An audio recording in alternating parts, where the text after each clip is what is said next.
वन्दे भवं भवानी सहितं नमामि। श्री भागवत भगवान की है आरती, पापियों को पाप से है तारती।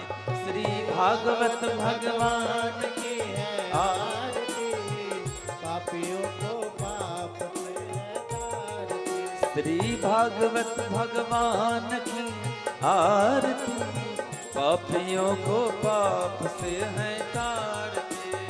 भागवत भगवान की है आरती, पापियों को पाप से है तारती।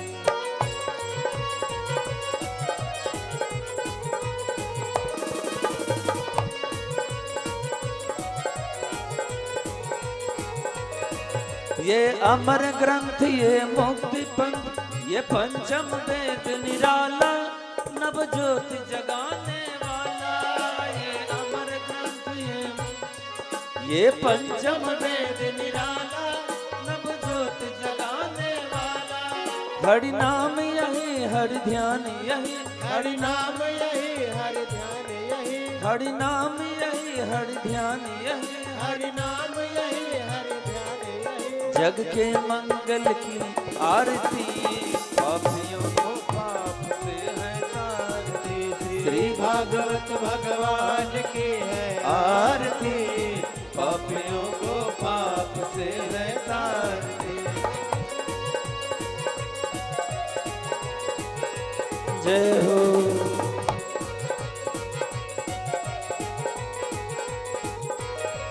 ये शांति गीत पावन पुनीत, पापों को मिटाने वाला, हरि दर्श कराने वाला।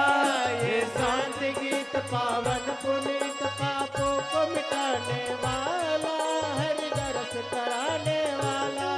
ये शांति गीत पावन पुनीत, पापों को मिटाने वाला, हरि दर्श कराने वाला। ये सुख करनी, ये दुख हरनी, ये सुख हरनी, ये दुख हरनी, ये सुख करनी, ये दुख हरनी। ये सुख करनी, ये दुख हरनी। श्री मधुसूदन की आरती, पापियों को पाप से है तारती। श्री भागवत भगवान की है आरती, पापियों को पाप से है तारती। जय हो।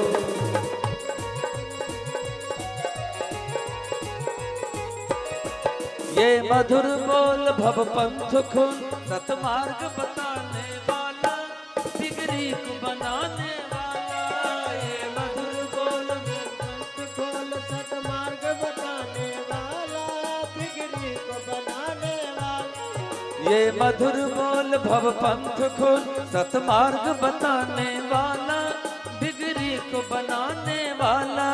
श्री राम यही, घनश्याम यही, श्री राम यही, घनश्याम यही, श्री राम यही, घनश्याम यही। श्री राम यही, घनश्याम यही। प्रभु के महिमा की आरती, पापियों को पाप से है तारती।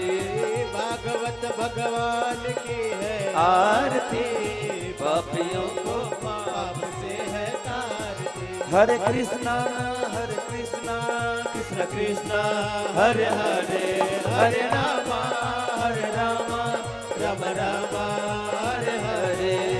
कर्पूर गौरम करुणावतारम, संसार सारम भुजगेन्द्रहारम, सदा वसंतम हृदयारविंदे, भवं भवानी सहितं नमामि, भवं भवानी सहितं नमामि। श्री भागवत भगवान की आरती, पापियों को पाप से है तारती। पापियों को पाप से है तारती, पापियों को पाप से है तारती।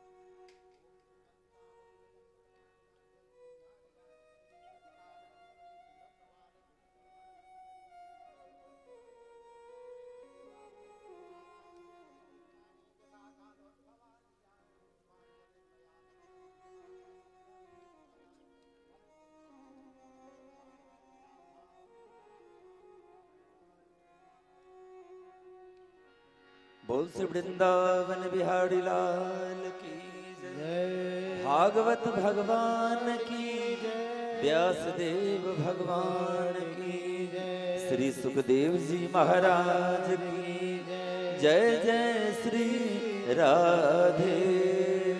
हर हर महादेव।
शुक्लांबर धरम देवं शशिवर्णं चतुर्भुजं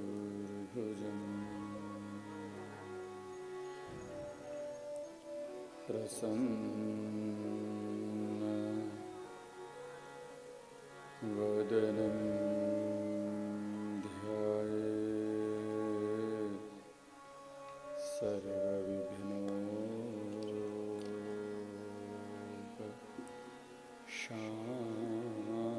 सर्वविघ्नोपशान्तये।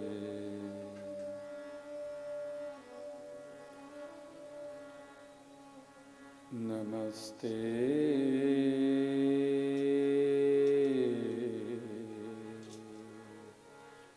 शारदे देवी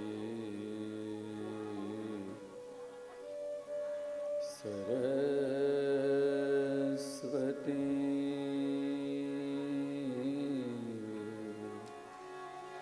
निते प्रदे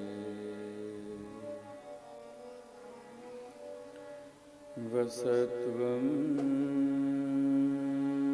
मम जिह्वाग्रे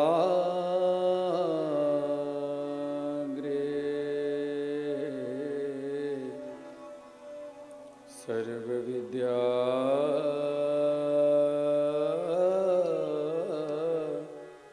प्रदा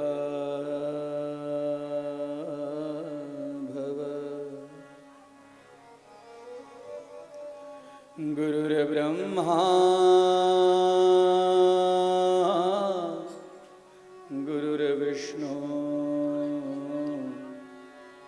गुरुर्देवो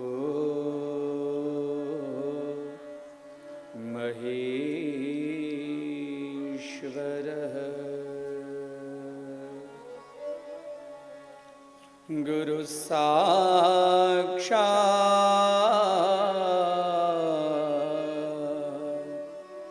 परब्रह्म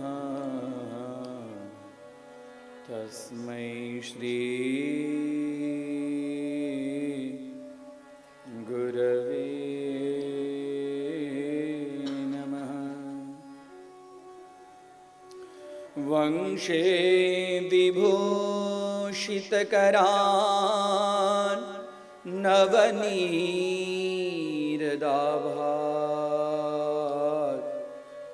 पीताम्बरात् अरुणबिम्बफलाधरोष्टात् पूर्णेन्दुसुन्दरमुखात् अरविन्दनेत्रात्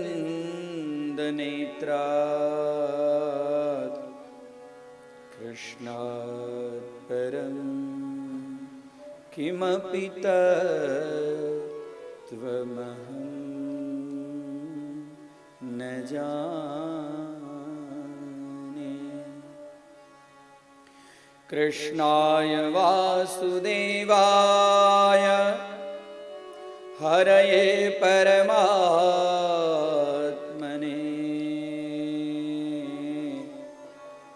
प्रणतक्लेशनाशाय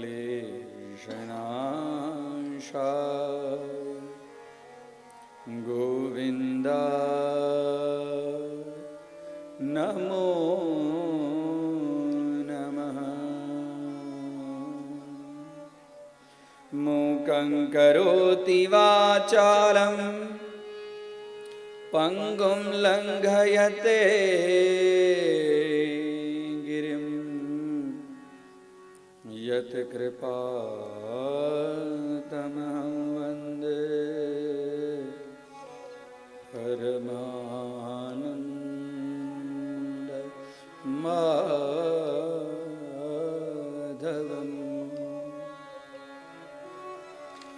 नारायणं नमस्कृत्य नरं चैव नरोत्तमं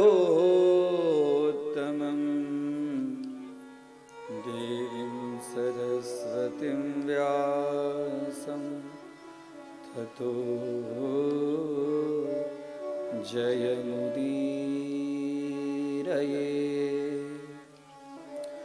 नारायणं निराकारं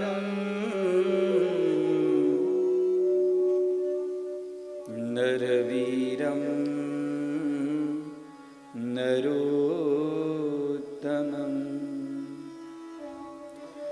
नरसिंहं नागनाथं च तं वन्दे नरकान्तकम्।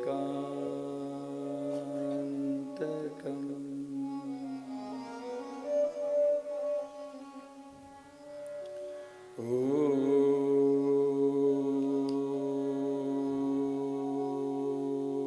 नमो भगवते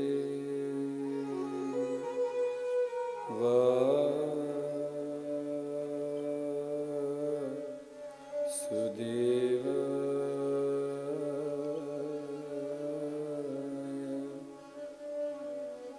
ॐ नमो भगवते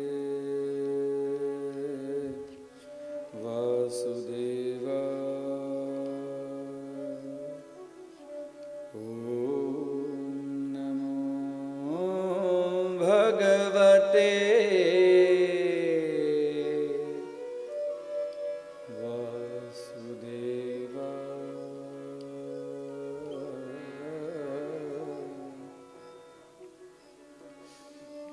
ॐ क्लीं कृष्णाय गोविन्दाय गोपीजनवल्लभाय नमः।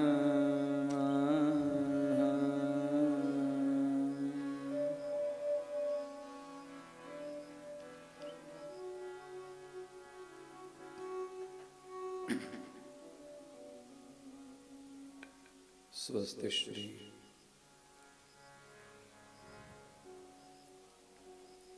कारण करुणा वरुणालय भगवान सर्वेश्वरः राशेश्वरः राधिकेश्वरः समस्त जगत उत्पत्ति स्थिति लय कारण स्वरूपा एवं सत्व रज तम गुणश्च त्रिगुणातीतः शान्तस्वरूपः परब्रह्म भगवतः श्री कृष्ण चरण कमले कोटि कोटि प्रणामः एवं वाङ्मयी मूर्ति स्वरूपा श्रीमद् भागवत महापुराणः शुक मुखात् अमृतद्रव संयुतः ग्रंथः चरण कमले कोटि कोटि प्रणाम। अत्र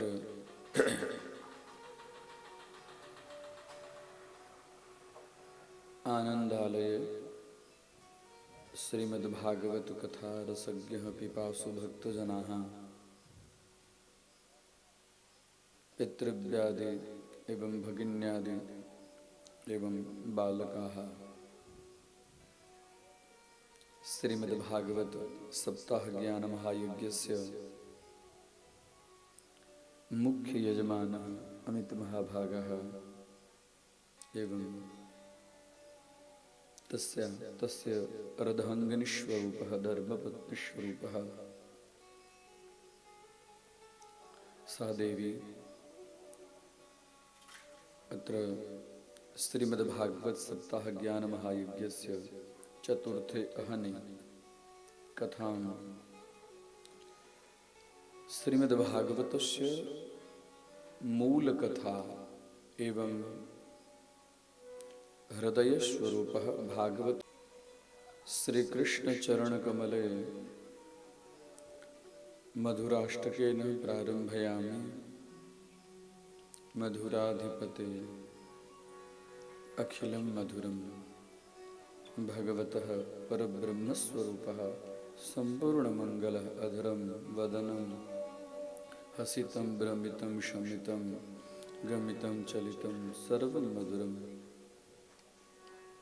स मधुराष्टकेन कथां प्रारम्भयामि। अधरं मधुरं वदनं मधुरं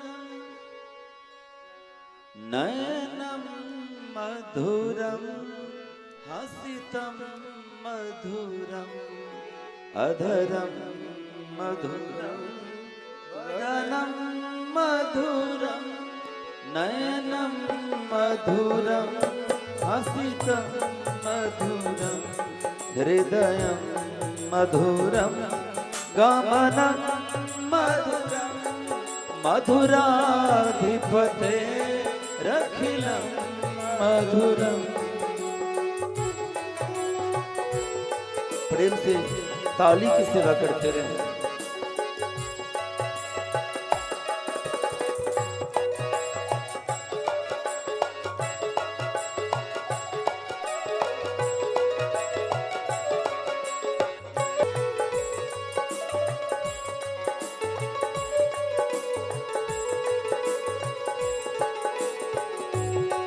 वचनं मधुरं चरितं मधुरं वचनं मधुरं चरितं मधुरं वसनं मधुरं दलितं मधुरं वचनं मधुरं दलितं मधुरं चलितं मधुरं भ्रमितं मधुरं चलितं मधुरं भ्रमितं ये मधुराधिपते रखिलं मधुरं मधुराधिपते रखिलं मधुरं।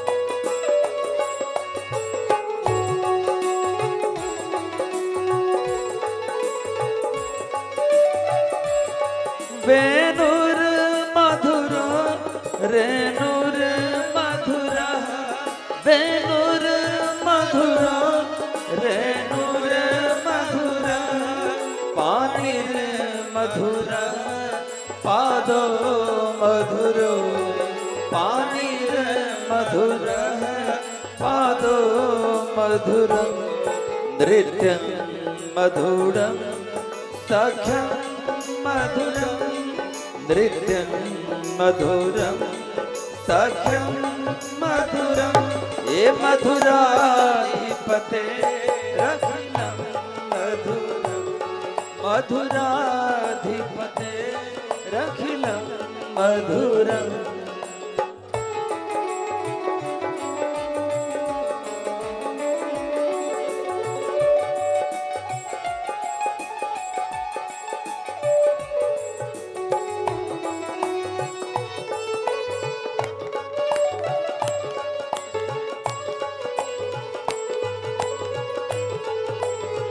हरि बोल।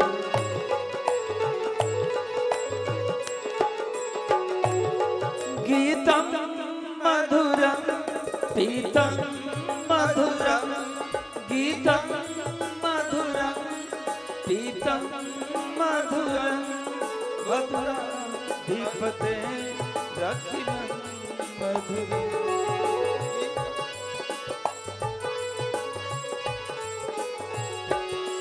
गीतं मधुरं पीतं मधुरं गीतं मधुरं पीतं मधुरं भोक्तं मधुरं सुप्तं मधुरं भोक्तं मधुरं सुप्तं मधुरं रूपं मधुरं तिलकं मधुरं रूपं मधुरं तिलकं मधुरं ये मधुराधिपते रखिलं मधुरं मधुराधिपते रखिलं मधुरं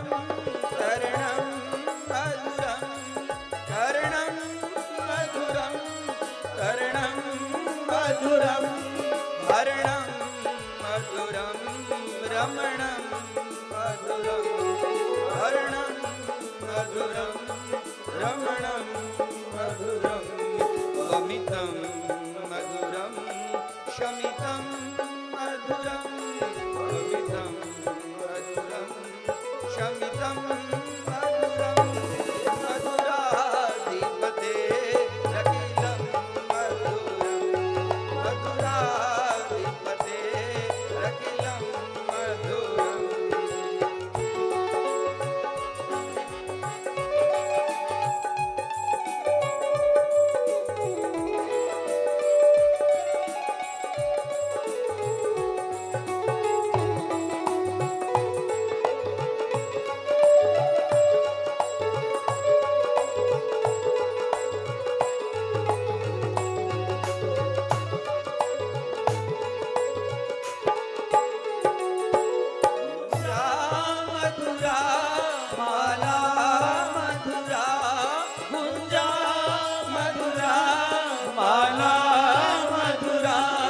यमुना मधुरा बीची मधुरा जमुना मधुरा बीची मधुरा सलिलं मधुरं कमलं मधुरं सलिलं मधुरं कमलं मधुरं ये मधुराधिपते रखिलं मधुरं मधुराधिपते रखिलं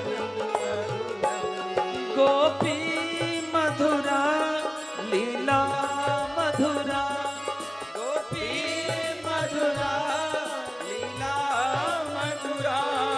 युक्तं मधुरं भुक्तं मधुरं युक्तं मधुरं भुक्तं मधुरं दृष्टं मधुरं शिष्टं मधुरं दृष्टं मधुरं श्रेष्ठं मधुरं हे मधुराधिपते रखिलं मधुरं मधुराधिपते मधुरं गोपाल मधुरा गावो मधुरा गोपाल मधुरा गावो मधुरा यमुना मधुरा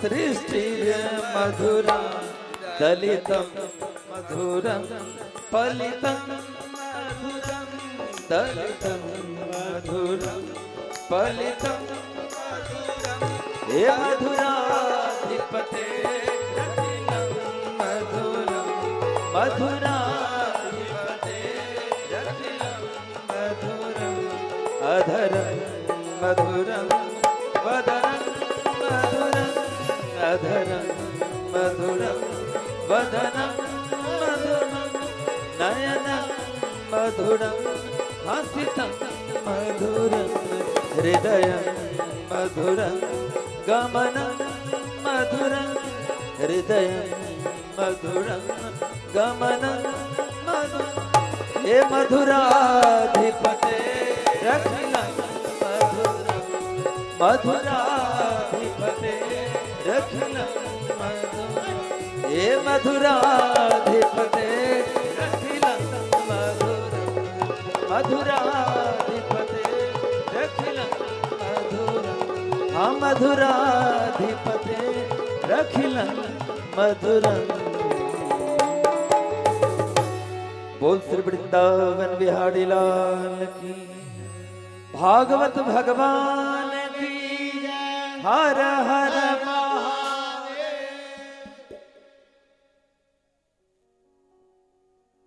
ब्रह्मा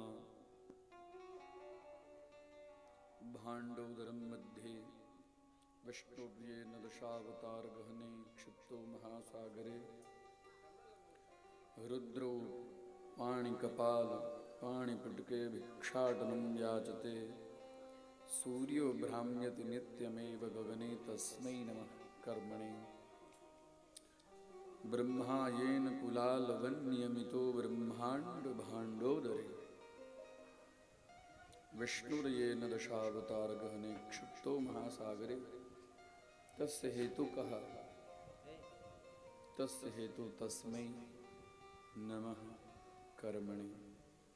ऐसे कर्म स्वरूप भगवान को कोटि कोटि प्रणाम। श्रीमद् भागवत सप्ताह ज्ञान महायज्ञ भक्ति ज्ञान विरागाप्तो विवेको वर्धते महान वाला यह ग्रंथ है। श्रीमद् भागवत के श्रवण मात्र से भक्ति ज्ञान और वैराग्य ये भक्ति ज्ञान और वैराग्य तीनों को देने वाला है। इसके लिए इस कथा को बहुत ही गंभीरता से श्रवण करने के लिए श्रीमद् भागवत आदेश देती है। ये कथा जो जीव मरणासन्न अवस्था में प्राप्त कर चुके हैं उनके लिए कोई रास्ता नहीं है। जो व्यक्ति को ब्रह्मशाप लगा हो, जो व्यक्ति को अनेक प्रकार के तीर्थ यात्राओं में परिभ्रमण करने के बाद में कहीं शांति नहीं मिली हो, जो व्यक्ति ज्ञान का प्रखर विद्वान है उसको अभी भी ज्ञान की पिपासा है, तृषा है, ऐसे व्यक्ति के लिए भागवत है। बोलिए राधे राधे। है कि नहीं है? राजा परीक्षित मरणासन अवस्था में है। अब तो मेरे पास 7 ही दिन है, अपने कल्याण के लिए भी क्या करूं। आगे सुखदेव जी की शरण में। कल्याण कहां पर है? श्रीमद् भागवत में है। राजन, 7 दिन में मुक्ति देने वाला एक ही ग्रंथ है, मुक्तिदानी न गर्जती श्रीमद् भागवत कथा। ब्रह्मशाप से भी ब्रह्मशाप काहू ही नहीं व्यापा, किसी को नहीं छोड़ा है ब्रह्मशाप। एक बार किसी व्यक्ति के जीवन में ब्रह्मशाप लग जाए ना, उससे छुटकारा पाना बड़ा मुश्किल है। इसके लिए ब्राह्मणों को वंदन है। हाँ, ब्राह्मणों को वंदन है। कैसा भी ब्राह्मण हो, भगवान कहते हैं कि अविद्यो वा सविद्यो वा ब्राह्मणो माम की तनो, मेरा शरीर है ब्राह्मण। ब्राह्मण के चरण क्यों वंदन किए जाते हैं बताइए? ब्राह्मण के चरण वंदन करते हैं ना, इसके पीछे कारण क्या है? वो जाति में श्रेष्ठ है, इसके लिए उसको वंदन करते हैं, ये कारण है। क्षत्रिय भी तो अपनी जगह पर श्रेष्ठ है, वैश्य भी तो अपनी जगह पर श्रेष्ठ है, जाति तो सब बराबर है। फिर ब्राह्मण को वंदन करने का तात्पर्य क्या? करते हैं कि नहीं करते? ब्राह्मण को बिना बिलाए पूजा नहीं कर, पूजा संपन्न नहीं होती है। हमारे पितरों की तृप्ति नहीं होती है, हमारे देवताओं की तृप्ति नहीं होती। भले न जो भी कुछ आज ये टेक्नोलॉजी का जमाना है, हम टेक्नोलॉजी के माध्यम से कुछ कर्म कर भी ले, लेकिन मन मानता है आपका? मानता है? अरे हाँ ना तो बोलिए, नहीं मानता है। जब तक कोई ब्राह्मण, कैसे भी ब्राह्मण देवता हो, लग रहा है कि वो मंत्र शुद्ध बोले अशुद्ध बोले, ब्राह्मण देवता है ना, उनके द्वारा जो कुछ कर्म होता है, लगता है कि नहीं हमने कुछ कर्म किया। और जब तक हमें आत्म संतुष्टि नहीं होती, हमें ही संतुष्टि नहीं होगी, तो फिर ये हमारा कर्म कैसे सफल होगा? ब्राह्मणों के चरण वंदन करने का तात्पर्य क्या? कथा आगे बढ़ूं या थोड़ी ये चर्चा कर दूं? चलेगा? बोले राधे राधे। हाँ? सुनना चाहिए, सब चीज समाज में है। ब्राह्मणों का सम्मान, ब्राह्मणों की कथा आपने देखी, भगवान दौड़े चले आए। कैसा भी ब्राह्मण हो, उसका अपमान नहीं करना चाहिए। हाँ, देखे ना आगे राजा रोगण कल की कथा में बताए, सीधे दौड़ गए, अपने पालकी से कूद गए कि आप ब्राह्मण देवता हैं, मुझे किसी से डर नहीं। भगवान नारायण के चक्र से डर नहीं है, शिव जी के त्रिशूल से डर नहीं है, देवराज इंद्र के वज्र से डर नहीं है। यदि एक ही डर है तो मुझे ब्राह्मणों से डर है। ब्राह्मण अग्नि है, ब्राह्मण अग्नि, भले अग्नि दिखता नहीं हो, राख है ना, तो फिर भी यदि उसके अंदर में अग्नि होगी ना, तो उसको छोड़ तो जला देगा। बोले राधे राधे। हाँ, वो आज इस जन्म के कर्म से ब्राह्मण नहीं बनाया, भले उसके अंदर में अग्नि दिखाई नहीं देती हो, तब दिखाई नहीं देती हो, लेकिन उसका ब्राह्मण योनि में जन्म लेना ही सबसे बड़ा तप है उसके लिए। शास्त्र में ब्राह्मणों की विशेष महिमा गाई गई है। इसके लिए नमो ब्रह्मण्य देवाय। और उसके बाद में दूसरा नंबर है गौ। गौ ब्राह्मण हिताय। गौ और ब्राह्मण के ऊपर में जब जब अत्याचार, यही दो के ऊपर में अत्याचार, तब तब भगवान आए। मैं ब्राह्मण हूं, इसके लिए मैं अपनी बात नहीं कर रहा हूं। शास्त्र को देखिए, शास्त्राणि यत्र गच्छन्ति तत्र गच्छन्ति ते नराः। हाँ, बार बार मैं कहता हूं, जो व्यक्ति शास्त्र नहीं जानेगा वो व्यक्ति व्यवहार क्या जानेगा। शास्त्र को जानिए अपने व्यवहार के लिए। ब्राह्मण के चरण में लक्ष्मी है, ब्राह्मण के चरण में लक्ष्मी है, इसके लिए ब्राह्मण को वंदन करते हैं। लक्ष्मी की इच्छा है कि नहीं है? है ना लक्ष्मी की इच्छा? तो ब्राह्मण के चरण में लक्ष्मी कैसे आ गई? भगवान नारायण के हृदय में लक्ष्मी माता का निवास है ना। लक्ष्मी माता कहाँ रहती है? नारायण के हृदय में रहती है। लक्ष्मी माता के बिना भगवान को भी अच्छा नहीं लगता है। बोलिए राधे राधे। हमारी भी घर की लक्ष्मी थोड़ा 2-4 घंटे के लिए इधर उधर चली जाए तो फिर मन व्याकुल होता है, कब आएगी, कहाँ चली गई, हाँ बहुत देरी हो गई, घर में अकेले अच्छा नहीं लगता है। होता है कि नहीं होता है? ये हमको आपको नहीं, भगवान नारायण को होता है। वो भी लक्ष्मी के बिना अपने आप को ये अकेलापन महसूस करते हैं। लक्ष्मी का स्थान हृदय में है। और जब तीनों देवताओं की परीक्षा आगे आएगी, हाँ, परशु की कथा में भृगु जी को तीनों देवों की परीक्षा के लिए नियुक्त किया गया।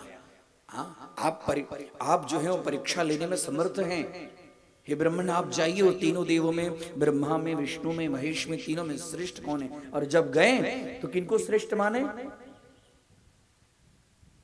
भगवान नारायण को। कब श्रेष्ठ माने? जब उन्होंने अपना चरण, भृगु ने, भगवान सोए हैं और भृगु ने अपना चरण प्रहार किया। कहां पे प्रहार किया? तो भगवान नारायण के वक्षस्थल पर, छाती में। और भगवान नारायण के छाती में कौन है? तो लक्ष्मी जी है। तो भृगु महाराज का जब चरण भगवान के वक्षस्थल पे स्पर्श हो गया, तो भगवान के अंतःकरण में जो लक्ष्मी थी वो ब्राह्मण यानी कि भृगु महाराज के चरण में आ गई। बोलिए राधे राधे। और तब से ब्राह्मणों के चरण में लक्ष्मी माता रहने लगी। इसके लिए कोई भी कर्म ब्राह्मण के पूजा के बिना संपन्न नहीं होता है। इसके लिए जिसको ब्रह्मशाप लगा हो, ब्रह्मशाप से कोई मुक्त नहीं हो पाता। ब्रह्मशाप से मुक्त करने वाला यदि ग्रंथ है तो वो है श्रीमद् भागवत शास्त्र। उसी से मुक्ति होती है। अब सौनक जी 88,000 ऋषि मुनि के कुलपति हैं, चांसलर हैं। अब बताइए 88,000 आज के समय में, उस समय में, और कैसे उस समय में परम तपस्वी सब, सिद्ध योगी सब होंगे और उनकी कुलपति हैं, उनको ज्ञान की पिपासा है। और सूत जी को कहते हैं कि मुझे अभी भी मेरे अंदर में ज्ञान की तृप्ति नहीं हुई है, आप मुझे ऐसी कथा कही जिससे मेरे ज्ञान की तृप्ति हो। शौनक जी जैसे जो परम सिद्ध हैं, परम ज्ञानी हैं, उनको ज्ञान की तृप्ति श्रीमद् भागवत। विदुर जी सब जगह तीर्थ यात्रा में परिभ्रमण करने साक्षात धर्मराज के रूप है विदुर जी। धर्मराज के, यमराज के रूप में है विदुर जी। और आते आते मैत्रेय जी कहते मुझे भागवती कथा सुनाइए। हाँ, तीर्थ यात्रा से भी मैं तृप्त नहीं हुआ हूं, भगवान की कथा, ऐसी कथा सुनाइए जिससे मेरा कल्याण। भागवत भक्ति, ज्ञान और वैराग्य।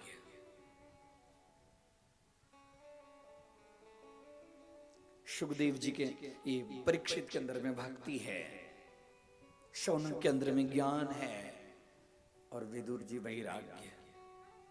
वैराग्य स्वरूप घर बार सब छोड़कर चले गए। मुझे युद्ध में रहना ही नहीं है, जो ममत्व हो, वैराग्य, ये तीनों की पूर्ति श्रीमद् भागवत। इसके लिए भागवत को बहुत गंभीरता से लेना है। भागवत जब हम सुने तो अंतःकरण में भगवान को बिठाइए, मन से ओम नमो भगवते वासुदेवाय बोलिए। कान से देखे ना, कल की कथा में आई, पृथु महाराज क्या भगवान से वरदान मांगे, मुझे 10,000 कान दीजिए, 10,000 कानों से अनवरत में आपकी कथा सुनता रहूं। हमारे पास तो 2 कान हैं, दुनिया की बात सुनते सुनते इच्छा होती है कभी कभी कान बंद कर लूं। राधे राधे। ये कान श्रोत्रस्य भूषणम शास्त्रम, श्रोत्र शब्द का अर्थ होता है कान। कान का आभूषण है, अच्छे अच्छे शास्त्रों का श्रवण करना चाहिए। और शास्त्रों के श्रवण करने से ज्ञान की प्राप्ति होती है और ज्ञान से मुक्ति होती है। उपनिषद में प्रमाण मिलता है, ऋते ज्ञाना न मुक्ति। ज्ञान के बिना व्यक्ति की मुक्ति नहीं है। और ज्ञान है कौन? तो सत्यम ज्ञानम अनंतम, सत्यम ज्ञानम अनंतम। ज्ञान ही सत्य है और सत्य ही अनंत है और अनंत ही आनंद है और आनंद ही ब्रह्म है।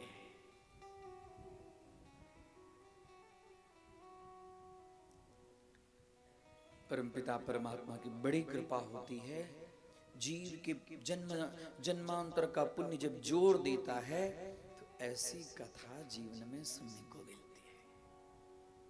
भाग्योदयेन बहुजन्म समर्जितेन, भाग्योदय होता है। बहु जन्म समर्जित, लग रहा है हम आए चलो कुछ इधर उधर, अभी हमारे पास में समय है, कथा में बैठ जाए, नहीं, वो आपको पुण्य जोड़ दे रहा है, धकेल रहा है, जाओ कथा में। इस जन्म का कर्म नहीं, पूर्व जन्म का। हाँ? हम जो कर्म करते हैं वो कर्म का फल तुरंत नहीं मिल जाता है, कालांतर में उसका। हाँ? कभी कभी हमने कुछ ऐसा कर्म किया ही नहीं है और हमारे ऊपर में विपत्ति आ जाती है, और कभी कभी हमने ऐसा भी कुछ कर्म किया नहीं है जो हमें संपत्ति की प्राप्ति होती है। तो कालांतर का पाप जो है जब फलित होता है तो व्यक्ति दुखी होता है, और कालांतर का पुण्य जब उदय होता है तो व्यक्ति सुखी होता है, और उसको ऐसे सद्ग्रंथ, संत समागम, भगवान की कथाओं का लाभ उसके जीवन में प्राप्त होता है। बोले कृष्ण कन्हैया लाल की। अपने आप को भाग्यशाली हम समझे। हाँ, अपने आप को हमेशा भगवान की कृपा है कि आज उनकी कथा हमें सुनने का अवसर मिला। ये महीना बड़ा पवित्र महीना है ना? इसी महीना में दीपावली आती है, धनतेरस आती है ना? इसी महीना में नूतन वर्ष, नया वर्ष शुरू होता है। इसी महीना में यम और यमुना यानी भाई और बहन की पूजा होती है। हाँ, भाई दूज। इसी महीना में षष्ठी व्रत, पुत्र की अभिलाषा के लिए, आरोग्य की कामना के लिए भगवान सूर्य नारायण को हम लोग विशेष रूप से षष्ठी के रूप में पूजते हैं। इसी महीना में अपने पितरों की तृप्ति के लिए नवमी आता है, जिसको कहते हैं अक्षय नवमी। अक्षय नवमी के दिन में धात्री जो वृक्ष होता है, आंवले का वृक्ष, उसके नीचे में ब्राह्मण भोजन कराने से पितरों की तृप्ति होती है। इसी महीना में देवताओं ने भी दिवाली मनाई, इसके लिए देव दिवाली कहते हैं। इसी महीना में जो भगवान चातुर्य मास में शयन कर रहे हैं, भगवान जागृत, हाँ, भगवान जगेंगे। ये महीना पवित्र महीना है। कार्तिक का महीना बड़ा पवित्र महीना माना जाता है। हमारी दादी सब कार्तिक महीना में गंगा के पास में जाती थी मास करने के लिए। हाँ, कार्तिक महीना में मास करने का महत्व है। कार्तिक महीना में दीप जलाने का, दीप दान का बड़ा महत्व है। इसी के लिए इस महीने में दीपावली होती है। ऐसे समय में भगवान शिव जी के चरणों में दीप जलाना चाहिए, भगवती के चरणों में दीप जलाना चाहिए, अपने द्वार पे दीप जलाना चाहिए, जिससे घर में लक्ष्मी आए। बड़ा पवित्र महीना और बड़ा पवित्र समय जो भागवत की कथा, ये जिन्होंने इस कथा के लिए जो आयोजन किया है, खास करके हम आनंदम ग्रुप को हम साधुवाद देते हैं, जो उन्होंने अकेले के लिए नहीं, समस्त समाज के लिए, समस्त समाज को कैसे ज्ञान की प्राप्ति हो, भक्ति की प्राप्ति हो। हाँ, ऐसे समय में भगवान कोई न कोई ऐसे रूप धारण करके ऐसे जीव को प्रकट करते हैं जिससे धर्म की स्थिति समाज के अंदर में स्थिर रहे। भगवान तो आएंगे नहीं तो किसी न किसी जीव को। हाँ, हमारा बड़ा सौभाग्य है हम लोगों का कि हम लोग आनंदम ग्रुप से जुड़े हुए हैं। बोले राधे राधे। नाम ही है आनंदम, सच्चिदानंद, आनंद स्वरूपः, तो भगवान स्वरूपः। और उन्होंने यही विचार करके कि लोगों को भगवत भक्ति कैसे प्राप्त हो, इसके लिए आप आज सुबह सुबह ही हमारी बात हुई। लोग को भक्ति अधिक से अधिक मात्रा में कैसे मिले, इसके लिए उन्होंने आग्रह किया कि जल्दी से पूरा कर दीजिएगा और जल्दी बैठ जाइएगा। मैं 5 बजे आ गया था, मुझे रोका गया कि आइए मत, वहां तैयारी नहीं। मैंने कहा नहीं रुकूंगा, मैं जाऊंगा। बोले राधे राधे। उनकी ये इच्छा है कि अधिक से अधिक मात्रा में आप लोग को भक्ति प्राप्त हो, और इस भक्ति के फलस्वरूप में इस आनंदम ग्रुप की बहुत प्रगति होगी। क्यों प्रगति होगी? क्योंकि ये परोपकार है। परोपकाराय पुण्याय पापाय परपीडनम। 18 पुराण का जो उद्देश्य है, लक्ष्य है, यही है। 18 पुराणेषु व्यासस्य वचनद्वयम् परोपकाराय, ये अपने लिए नहीं, परोपकार के लिए। और गुजराती में एक बड़ी सूक्ति है, आंगड़ी बतावा वाला ने पण पुण्य મળે છે। हाँ, गुजराती सुनिए, आंगड़ी बतावा वाला ने पण पुण्य મળે છે। मतलब पुण्य की तरफ कोई आदमी खाली हाथ दिखा दे ना तो उस व्यक्ति को भी पुण्य मिलता है। बोलिए राधे राधे। ऐसे हम लोग बड़े भाग्यशाली हैं कि ऐसे व्यक्ति के संपर्क में हम लोग हैं। और ये सब तभी होता है जब हमारा पुण्य जागृत होता है। पुण्य की जागृत करने के लिए कथा है, पाप को भस्मसात करने के लिए कथा है। हाँ, ज्ञानाग्नि दग्ध कर्माणम भस्मसात कुरुते अर्जुन। देखिए गीता जी में है, ज्ञान रूपी अग्नि से कर्म रूपी को भस्मसात कर दो। और जब तक कर्म पूर्ण नहीं होगा तब तक फिर से पुनरपि जननम पुनरपि मरणम पुनरपि जननी जठरे शयनम आना ही पड़ेगा। एक कर्म का भोग करने के लिए दूसरा कर्म करना पड़ा है, दूसरा कर्म के भोग के लिए फिर से तीसरा कर्म करना पड़ेगा। तो जब तक कर्म रहेगा तब तक तो पुनरपि जननम चालू ही रहेगा। तो कर्म कब बंद होगा? प्रारब्ध कर्मणाम भोगा देव क्षय। जब तक कर्म का क्षय नहीं होगा, नाश नहीं होगा, तब तक प्रारब्ध समाप्त नहीं होगा। पहले प्रारब्ध रचा, पीछे रचा शरीर। पहले प्रारब्ध की रचना हुई है, बाद में शरीर की रचना हुई है। तो हमारे जन्म जन्मांतर का जो कर्म है, कर्म के फल के रूप में हमें शरीर मिली है, कर्म करने की प्रवृत्ति हुई है। और अब अभी भी हम कर्म करते रहेंगे तो फिर हमारी मुक्ति कैसे? मुक्ति जब तक ज्ञान नहीं होगा, ज्ञान हृदय ज्ञान, ये शरीर ज्ञान प्राप्ति के लिए है।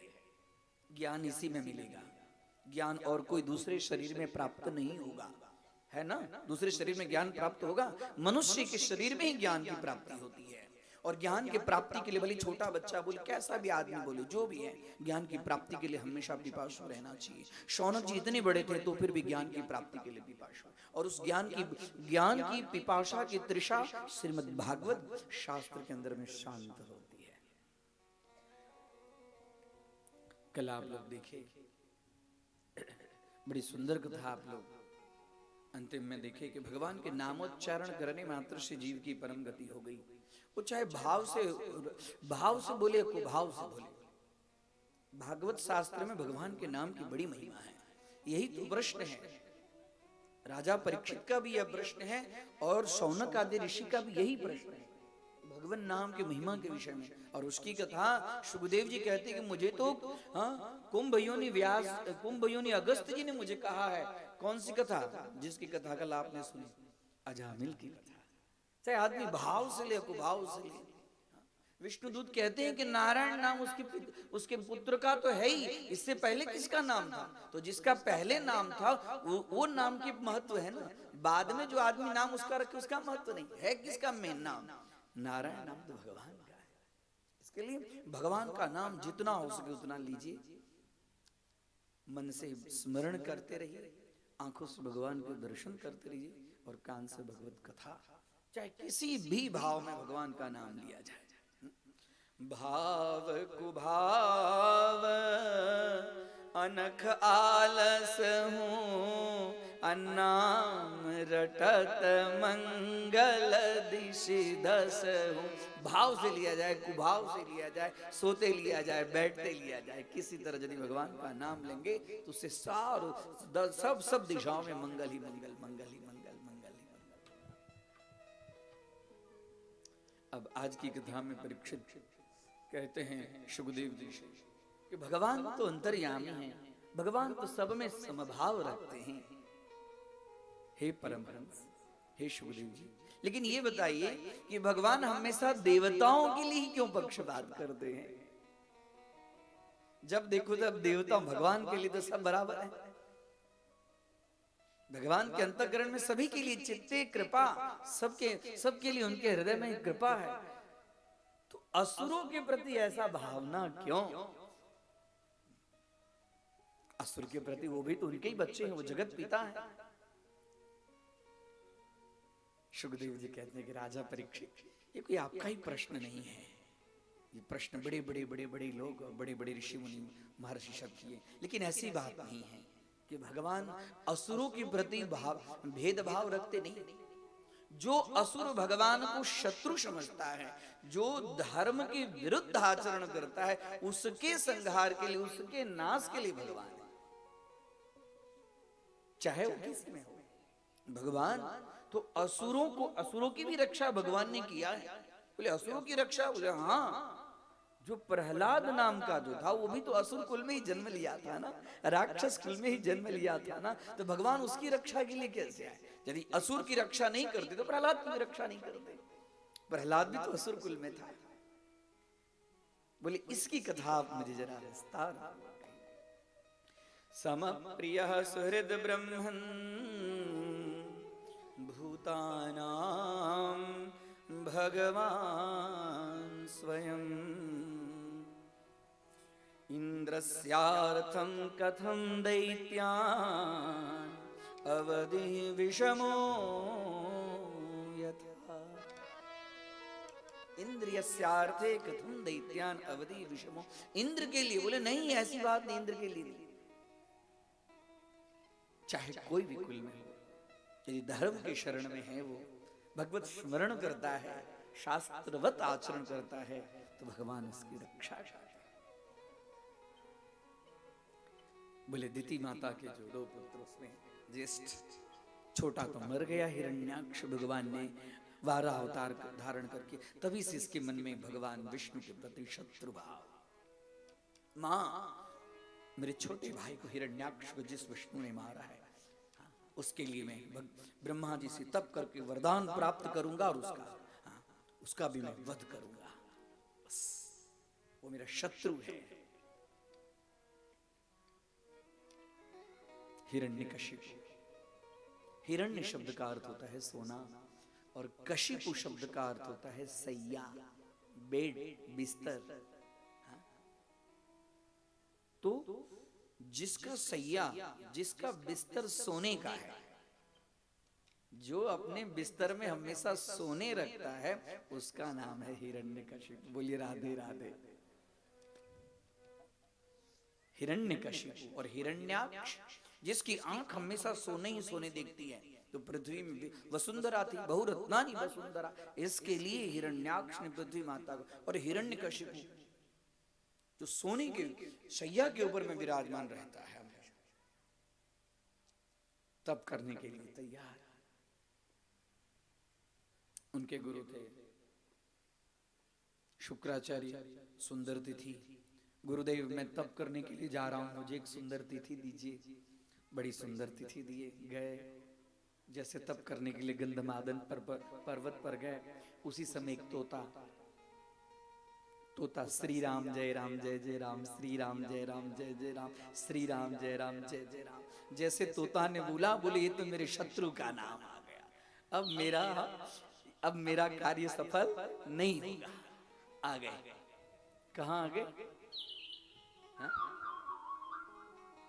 आ गए अपने महल में।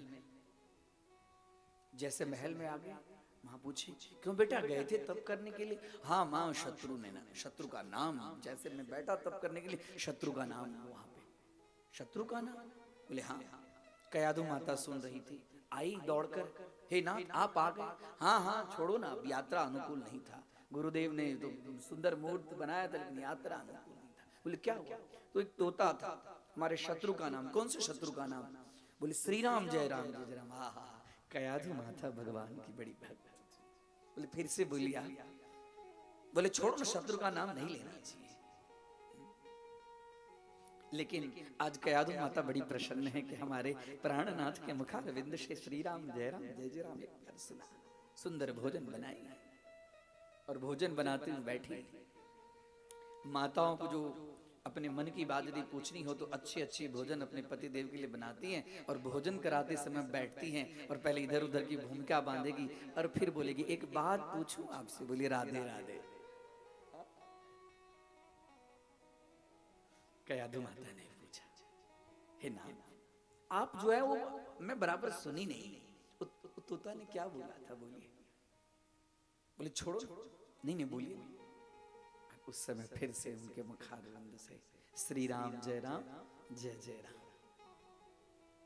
और उसी दिन प्रहलाद जी का गर्भाधान हो गया। अब उसके बाद में फिर से गुरुदेव को बुलाया, आज ऐसा मुहूर्त दीजिए जो हमारे शत्रु का नाम, उसकी छवि मुझे स्मरण ना हो। बोले उसी दिन सबसे श्रेष्ठ में मुहूर्त दिया था, जाओ। तदेव लग्नम सुदिनम तदेव ताराबलम चंद्रबलम तदेव हिरण्यकशिपु आए। तब करने लगे। हिरण्यकशिपु के शरीर में सब जगह पूरा दीमक ही दीमक, दीमक ही दीमक। उसके तेज से संपूर्ण त्रिलोकी संतप्त होने लगा। समय आकर ब्रह्मा जी आए, पुत्र वरम ब्रूहि वरम ब्रूहि। उठा एकदम पूरे शरीर में से, उसका शरीर में खाली हड्डी ही बची। राजा था, पहले तो आया था हृष्ट पुष्ट, लेकिन अब एकदम। ब्रह्मा जी को आते वंदन किया, परिक्रमा की। आप मुझे अमरत्व का वरदान। बोले अमरत्व का वरदान तो मुझे भी नहीं है पुत्र, तो मैं तुम्हें कैसे दूंगा, और दूसरा वरदान। बोले यदि आपकी इच्छा है अमरत्व का वरदान नहीं देंगे तो मुझे ऐसा वरदान दीजिए, न मैं दिन में मरूं, न मैं रात में मरूं, न मैं शस्त्र में मरूं, न मैं अस्त्र में मरूं, न मैं कोई महीना में मरूं, न मैं मनुष्य से मरूं, न मैं पशु से मरूं, और इतना ही नहीं, आपकी बनाई हुई किसी प्रकार की सृष्टि से मैं मरूं। ब्रह्मा जी बोले एक सारे इतने सारे वरदान तूने मांग लिया, क्या करूं पुत्र, तूने तपस्या भी ऐसी की है इसके लिए। तथास्तु के ब्रह्मा जी तुरंत चले गए। इधर तो आया एकदम वरदान पाकर, और वरदान पाकर उसके बाद में यह हिरण्यकशिपु संपूर्ण प्रजाओं को तो अपने अंदर में जीत ही लिया था, यहाँ तक कि स्वर्ग के ऊपर में भी इसने आक्रमण किया। और स्वर्ग के ऊपर में वर्णन मिलता है कि इंद्र झाड़ू मार रहा था, हाँ, पवन देव से पंखा डुलवा रहा था, वरुण देव से जल भरवा रहा था, इतना उसके अंदर में प्रताप। और उसके बाद में चार पुत्र में सबसे छोटे थे प्रहलाद। प्रहलाद जी प्रकृष्ट प्रहलाद, प्रकृष्ट मतलब श्रेष्ठ, उत्तम कोटि का आनंद जिसको हमेशा जिसके अंतःकरण में हो, उसका नाम है प्रहलाद। भागवत की कथा परमहंसों की कथा है, उसमें परमहंस में एक है प्रहलाद, जिनके लिए परम भागवतो महान कश्यप जी ने वरदान दिया था दिति माता को कि तुम्हारा जो पौत्र होगा वो परम भागवत होगा। अब प्रहलाद जी अवस्था छोटी, भगवान में बाल्यावस्था से ही प्रेम, अपने पुत्र को बाल्यावस्था से ही भक्ति के मार्ग में लगाई। छोटे से बचपन से जो उसके अंतःकरण में भगवान की भक्ति हो जाएगी ना, उसका निश्चित कल्याण होगा। पिता वो होता है जो अपने पुत्र का कल्याण करे, माँ वो होती है जो अपने पुत्र का कल्याण करे। माता पिता का गौरव खाली जन्म देने से नहीं होता है। मातृदेवो भव पितृदेवो भव बोलते हैं, माता पिता का गौरव तो तब होता है जब हम अपने पुत्र के कल्याण के लिए कुछ करते। प्रहलाद जी एक कोने में बैठे, एकांतवास, अकेले में तप करने की इच्छा। तप हमेशा अकेले में करना चाहिए, तप दुनिया को दिखाने के लिए नहीं करना चाहिए। हम बड़ी हम भस्म लगाएं, बड़े बड़े रुद्राक्ष की माला लें, नहीं, बड़ी बड़ी भस्म और रुद्राक्ष की माला से कर्म छिपता नहीं है। भभूति लगाने से कर्म नहीं छिपते हैं, कर्म अकेले में करना चाहिए। एकाकिनम तपः, तप के लिए अकेले चाहिए। द्वाभ्याम पठनम, पढ़ने के लिए दो आदमी चाहिए, अकेले में पढ़ाई नहीं होती है। द्वाभ्याम पठनम, और गाने के लिए कम से कम 3 आदमी, गायनम त्रिभी, और कहीं घूमने के लिए 4 आदमी, चतुर्भ्याम गमनम, और खेती कामकाज के लिए 5 आदमी, पंचभी कृषि, और यदि किसी से लड़ाई करनी हो, युद्ध करनी हो तो बहुभीरणम, जितनी अधिक से अधिक मात्रा में हो उतना अच्छा। हाँ, सेना चाहिए ना लड़ाई करने के लिए। बहुभीरणम, एकाकिनम तपः, तप अकेले करना चाहिए। प्रहलाद जी अकेले बैठे, हाथ जोड़कर भगवान का नारायण नारायण नाम लेते हैं। लेना है ना, सब लोग स्वस्थ हो जाए, भगवान का नाम लीजिए।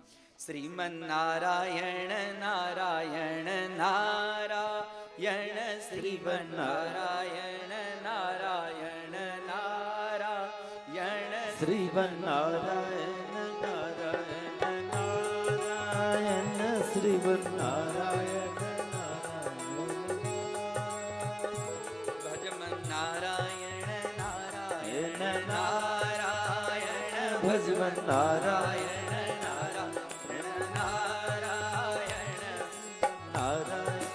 नारायण। अकेले बैठे हैं प्रहलाद जी, भगवान का स्मरण कर रहे हैं। लक्ष्मी नारायण नारायण नारायण,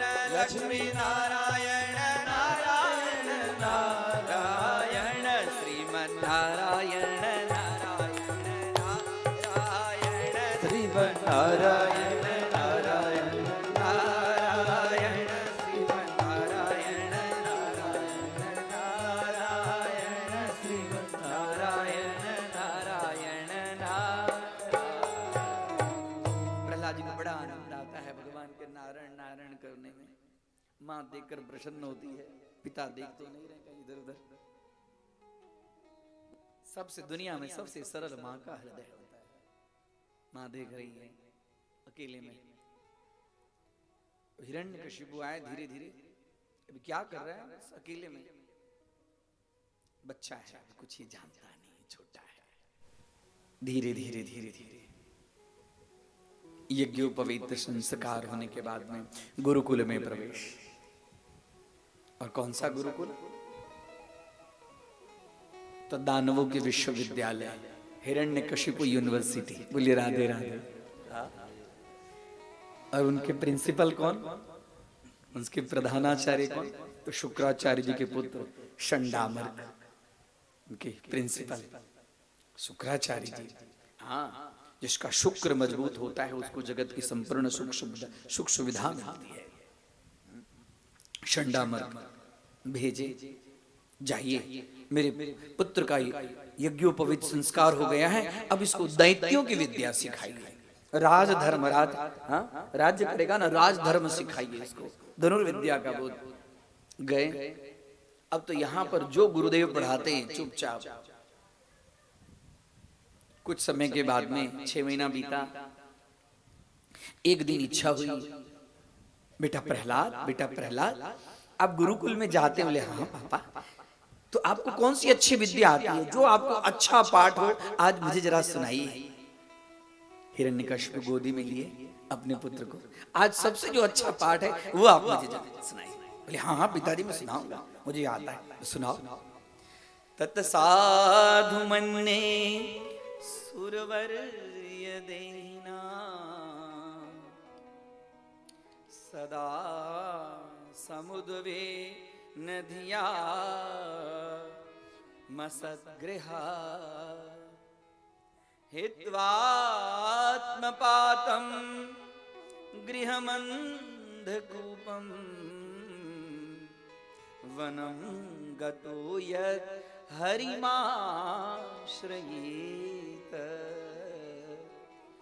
वनं गतो यत् हरिमाश्रयेत।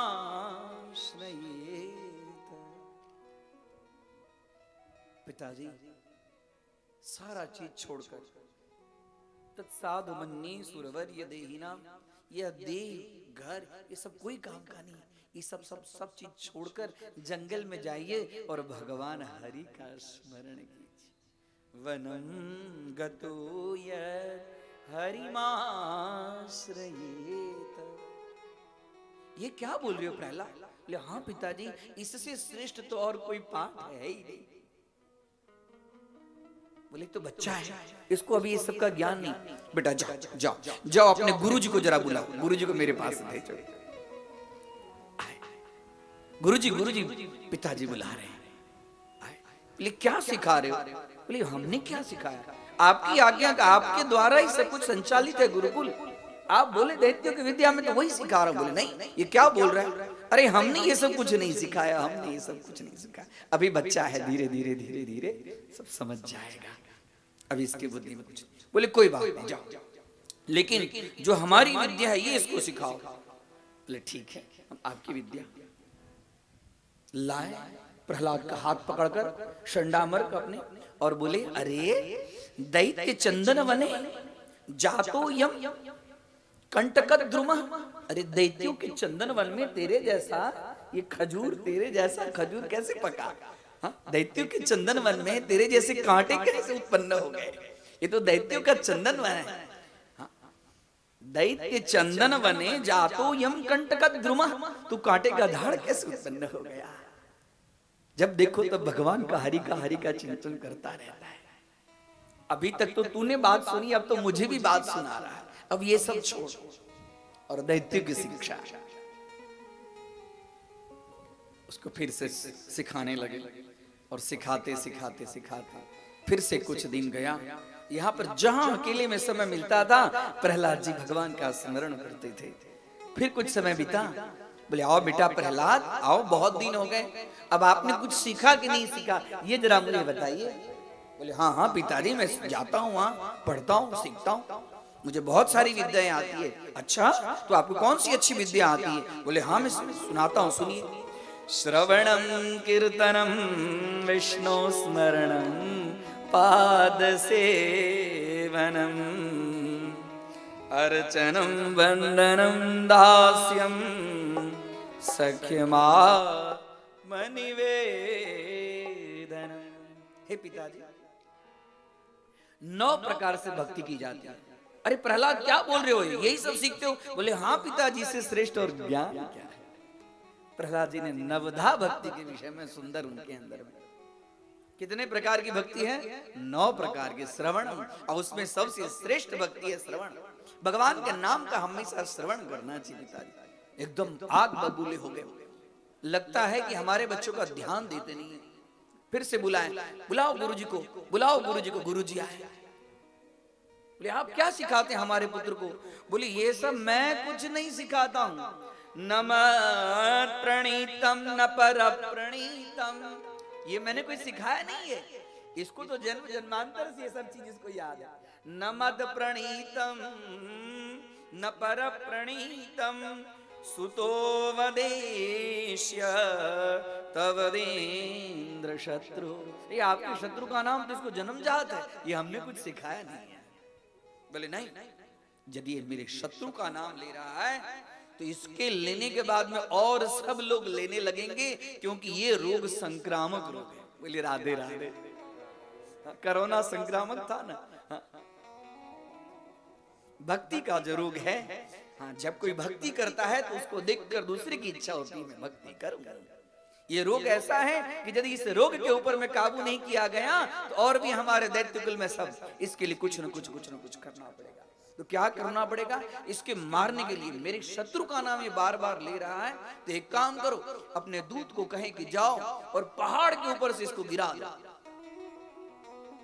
और दैत्य प्रहलाद को ले गए और प्रहलाद को पकड़े हाथ में और गिराने के लिए, और प्रहलाद तो यहाँ हाथ जोड़कर भगवान का स्मरण कर रहे हैं, भगवान नारायण का नाम का स्मरण कर रहे हैं। श्रीमन नारायण नारायण नारायण भजमन नारायण नारायण नारायण भजमन नारायण नारायण नारायण नारायण नारायण नारायण श्रीमन नारायण नारायण नारायण विष्णु नारायण नारायण नारायण विष्णु नारायण गाइए। नारायण नारायण लक्ष्मी नारायण नारायण नारायण लक्ष्मी नारायण नारायण नारायण श्रीमन नारायण नारायण नारायण श्रीमन नारायण। प्रहलाद जी भगवान का स्मरण कर रहे हैं, दैत्य उठा रहे हैं और तो फिर भी हाथ जोड़े हैं और नारायण का स्मरण कर रहे हैं, और वो दैत्य जो नीचे गिरा रहा है तो फिर भी प्रहलाद जी की आंख न खुली है और हाथ जोड़े नारायण का स्मरण कर रहे हैं।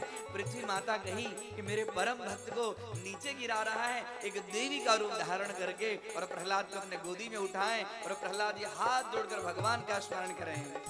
श्रीमन नारायण नारायण नारायण श्रीमन नारायण नारायण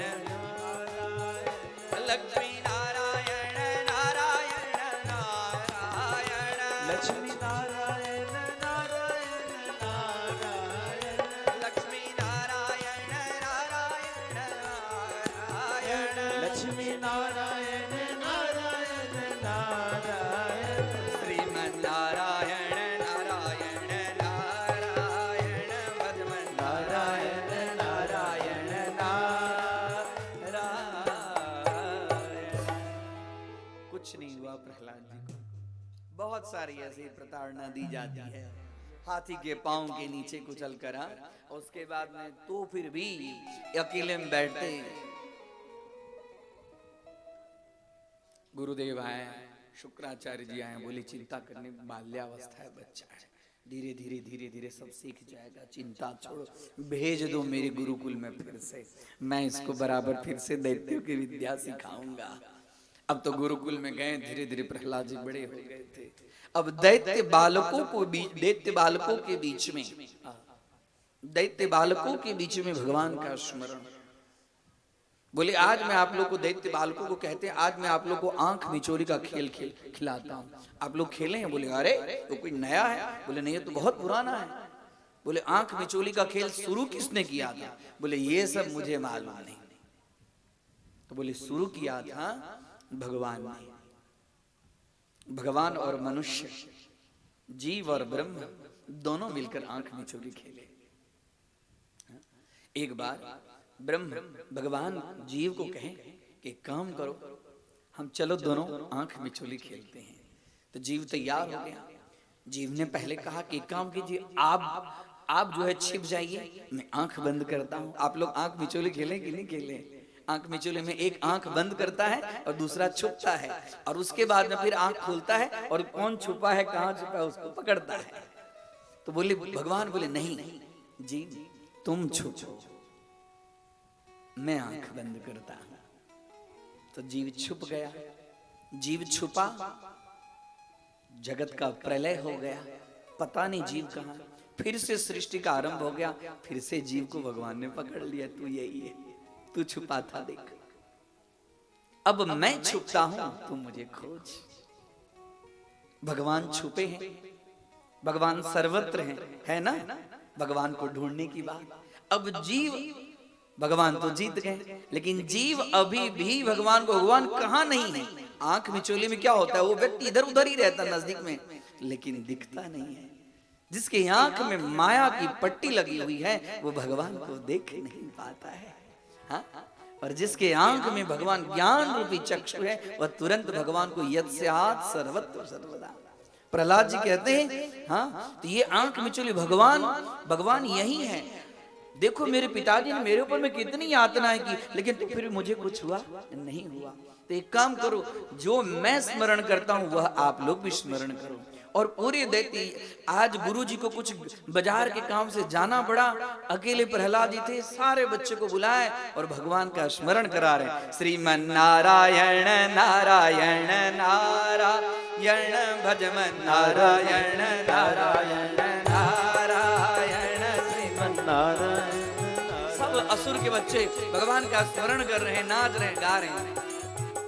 लक्ष्मी नारायण नारायण नारायण, लक्ष्मी नारायण नारायण नारायण, विष्णु नारायण नारायण नारायण श्रीमन नारायण। सब नाच रहे हैं, गा रहे हैं। प्रहलाद जी सबको भक्ति के रंग में एकदम रंगा दिए, सबके मुंह से नारायण नारायण। और इधर शुक्राचार्य जी के पुत्र षंडा अमर्क दोनों आए, बाजार का काम संपन्न करके देखते हैं कि सारे बच्चे सब लगे हैं। और देखे थे इसमें जो मेन मुखिया है वो तो प्रहलाद है। प्रहलाद जी का जैसे हाथ पकड़े, और प्रहलाद जी के जिसके अंतःकरण में भगवान होते हैं उसके अंदर में एक दिव्य शक्ति होती है, और जैसे प्रहलाद जी को पकड़े, षंडा मर्क के अंदर में भी भक्ति की जागृति होगी, वह भी नाचने लगे, गाने लगे। श्रीमन नारायण नारायण नारायण श्रीमन नारायण नारायण, सब नाच रहे हैं। इतने में इच्छा हुई हिरण्यकशिपु को, मैं भी आऊं जरा देखूं कि मेरा बेटा कैसा पढ़ रहा है, बराबर पढ़ता है कि नहीं पढ़ता है। अभी भी गुरुजी ने उसको ट्रेंड किया कि नहीं किए। और एकदम गुरुकुल के बाहर रथ रखा, सारथी को कहा जाओ देखो मैं आ रहा हूं, हम गुरुदेव को बोलो कि हम आ रहे हैं, हमारे पुत्र से हमारी जरा मुलाकात करा रहे। जैसे सारथी गया अंदर, देख रहा है कि सारा का सारा जो क्लास है, गुरुकुल का जो स्थान है, सब लोग मस्ती से नाच रहे और गा रहे। श्रीमन नारायण नारायण नारायण श्रीमन नारायण। उस सारथी जैसे ही गुरुदेव का हाथ पकड़ा, गुरुदेव कहते क्या हाथ पकड़ते भक्ति में विघ्न होता है। और जिसके गुरुदेव के हृदय में भगवान की कृपा थी, वो भी सारथी में जैसे हाथ लगाया, सारथी भी नाचने लगा, गाने लगा। श्रीमन नारायण नारायण नारायण श्रीमन नारायण नारायण नारायण। इधर हिरण्यकशिपु चिंता में थे कि अभी तक आया क्यों नहीं है, बहुत देर हो गया। अपना तुरंत वहां पर पादुका उतारा, नंगे पांव झट से देख रहा है कि कोई ध्वनि आ रही है। कौन से वेद मंत्र की ध्वनि आ रही, जरा मैं जाके देखूं। और देख रहे तो सब नारायण नारायण के नाम में मस्त है। श्रीमन नारायण नारायण नारायण श्रीमन नारायण नारायण। हिरण्यकशिपु आए और जैसे आए और जो गुरुदेव थे शंडामर्ग, उनका स्पर्श किए और उनको स्पर्श करने के बाद जैसे देखते हैं कि हिरण्यकशिपु आए, तुरंत सब लोग चुप हो गए। कृष्ण कन्हैया लाल की जय। सबकी तो हालत खराब है, तो हिरण्यकशिपु आ गए, बोले यही मेरे पुत्र को आप पढ़ाते हो। अब मैं समझ गया कि ये सब किसकी चाल है। बोले राधे राधे। गुरुदेव कहते मैं पढ़ाऊंगा क्या, मैं तो खुद पढ़ रहा हूं इससे। गुरु नाम गुरु, ये तो गुरुओं का भी गुरु है। अब समझ गए। बोले नहीं, अब ये बता कि ये सब हाथ पकड़ कर ले गए, अब तुझे इस गुरुकुल में रहना ही है। ये सब तुझे शिक्षा देता कौन है, ये जरा मुझे बता। ये सब तुझे कौन ज्ञान देता है? बोले जो प्रभु हैं वही ज्ञान देते हैं, और कौन देने वाला है? उनको कौन जान सकता है प्रभु को?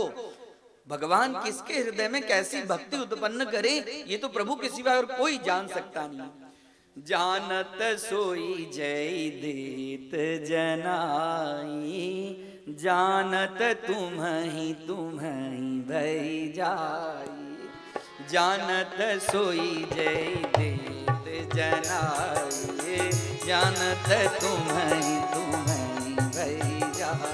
उनको कौन जान सकता है? जानत सोई जय देत जनाई, और जानत तुम्हीं। जब ईश्वर को जीव जान लेता है तो ईश्वर स्वरूप में हो जाता है। जानत तुम्हीं भई जाई, जानने के बाद वह स्वयं। सूरदास कारी कांवर पड़ी चढ़े न दूजो रंग। भगवान का नाम जिसको लग गया उसके ऊपर में फिर दूसरा कोई रंग नहीं चढ़ सकता। उसके बाद में बोले कि अब मैं समझ गया कि तेरी रक्षा विष्णु के सिवाय और कोई नहीं करते हैं। यदि विष्णु के सिवाय तू कह रहा है कि जानत सोई सब, हाँ सब जगह है ईश्वर। पुत्र एक काम कर, एक लोहे के खंभे को गर्म करके, जब सब जगह है तो खंभे में भी है। बोले हाँ पिताजी, मेरे नाथ खंभे में भी है। और हाथ जो खंभे में है, और जैसे बोले उस समय खंभे में गुड़गुड़ाने की आवाज, गुड़ गुड़ गुड़ गुड़ गुड़ गुड़ गुड़ गुड़, उससे रहा नहीं गया। हिरण्यकशिपु आया और एक महान बड़ा सा गदा लेकर के, देखो इस खंबे में से आवाज आ रहा है तो कोई न कोई होगा। और जैसे ली गदा और गदा लेकर जैसे ही स्तंभ के ऊपर प्रहार किए, स्तंभे सब सभायाम न मृगम न मानुषा, जोर से आवाज आई, खंभा एकदम फटा, और खंभा के फटते ही एक महान विशाल पर्वताकार स्वरूप में, हाँ, जिनका ऊपर का जो शरीर था वो सिंह का स्वरूप था और नीचे का शरीर मनुष्य का था। नर और सिंह के रूप में भगवान प्रकट हो गए। नरसिंह भगवान की जय। एकदम भयानक आवाज आई, पर्वतों से लगा कि पूरी दिशाएं पृथ्वी एकदम थर थर थर थर कांपने लगी, और भगवान गुड़ गुड़ गुड़ गुड़ गुड़ गुड़ गुड़ गुड़गुड़ाने लगे, और सीधे ही दौड़े, और दौड़कर सीधे ही हिरण्यकशिपु को अपने हाथों से पकड़ लिए। और हिरण्यकशिपु को हाथों से पकड़े, वो चाहा कि एक बार में अपना गदा जो है वो हिरण्यकशिपु भगवान के ऊपर प्रहार करो। भगवान का शरीर वज्र सदृश हो गया, उसके गदा का कुछ असर नहीं, भगवान ने पकड़ लिया। और भगवान पकड़कर उसको लेकर और घर से बाहर वहां पर जहां चौखट था वहां पर बताने लगे कि रे दुष्ट, तूने क्या वरदान मांगा था, तू याद कर, देख मेरे स्वरूप को। हाँ, न मेरे हाथ में अस्त्र है, न मेरे हाथ में शस्त्र है, न अभी दिन है, न रात है, न अंदर है, न बाहर है। ब्रह्मा की बनाई कोई भी सृष्टि के रूप में कुछ नहीं है। और उसके बाद में नखांकुरोत्पाटित तत्सरोरुहम, अपने नख रूपी अंकुर से उसके हृदय को विदीर्ण करके और पूरा एकदम रक्त रंजित कर दिया। और उसके बाद में लेकर चारों तरफ इधर उधर घूमने लगे। भगवान नरसिंह का आंख लाल लाल हो गया, क्रोध के मारे मेरे पुत्र पुत्र को, मेरे छोटे पुत्र को तूने बहुत कष्ट दिया है, आज मैं तुझे छोड़ूंगा नहीं। और उसका शरीर जो है, हिरण्यकशिपु के शरीर में प्राण निकल गया, तो फिर भगवान उसको छोड़ने के लिए तैयार नहीं। ब्रह्मा जी कहते भगवान मर गया है, मर गया है, मर गया, लेकिन तो फिर भी भगवान एकदम क्रोध से एकदम विक्षिप्त हो गए, क्रोध से विक्षिप्त हो गए। नरसिंह भगवान के क्रोध को कौन शांत करेगा, कौन शांत करेगा? नारद जी वहां थे, बोले लक्ष्मी माता के बिना ये कोई शांत होने वाला नहीं है, जल्दी से लक्ष्मी मैया को बुलाओ, जल्दी से लक्ष्मी। जैसे लक्ष्मी मैया आई, लक्ष्मी मैया के ऊपर में भगवान नरसिंह गुर गुर गुर गुर गुर गुर गुर गुर करने लगे। लक्ष्मी माता तो भगी कि ऐसा रूप अभी तक मैंने अपने पति का देखा नहीं था, भग गई। नारद बोले नहीं नहीं, गलती हो गई है, प्रहलाद को उनके पास और जैसे ही प्रहलाद को दिए, जो वज्र सदृश स्वरूप भगवान का जो था, धीरे धीरे पुष्प रूपी कोमल शरीर बन गया। और प्रहलाद को गोदी में लेकर और वात्सल्य भाव से प्रहलाद के मुख को अपने जिह्वा से चाटने लगी, पुत्र मुझे क्षमा कर दे। आज भगवान प्रहलाद से क्षमा मांगते हैं, भक्त भगवान से क्षमा मांगते। आज भगवान भक्त से क्षमा मांगते, मुझे आने में बहुत विलंब हो गया, बहुत विलंब हो गया पुत्र। और धीरे धीरे धीरे भगवान उसको गोदी में लेकर बोले नहीं नाथ, मेरे कारण आपको ये रूप धारण करना पड़ा। बोले नहीं पुत्र। और सुंदर स्तुति करते हैं प्रहलाद जी, हाथ जोड़कर भगवान। ब्रह्मादयः सुरगणा मुनयोत सिद्धा सत्वैकता नमतयो वचसां प्रवाहि नाराधितुं पुरुगणैरघुना पिप्रुः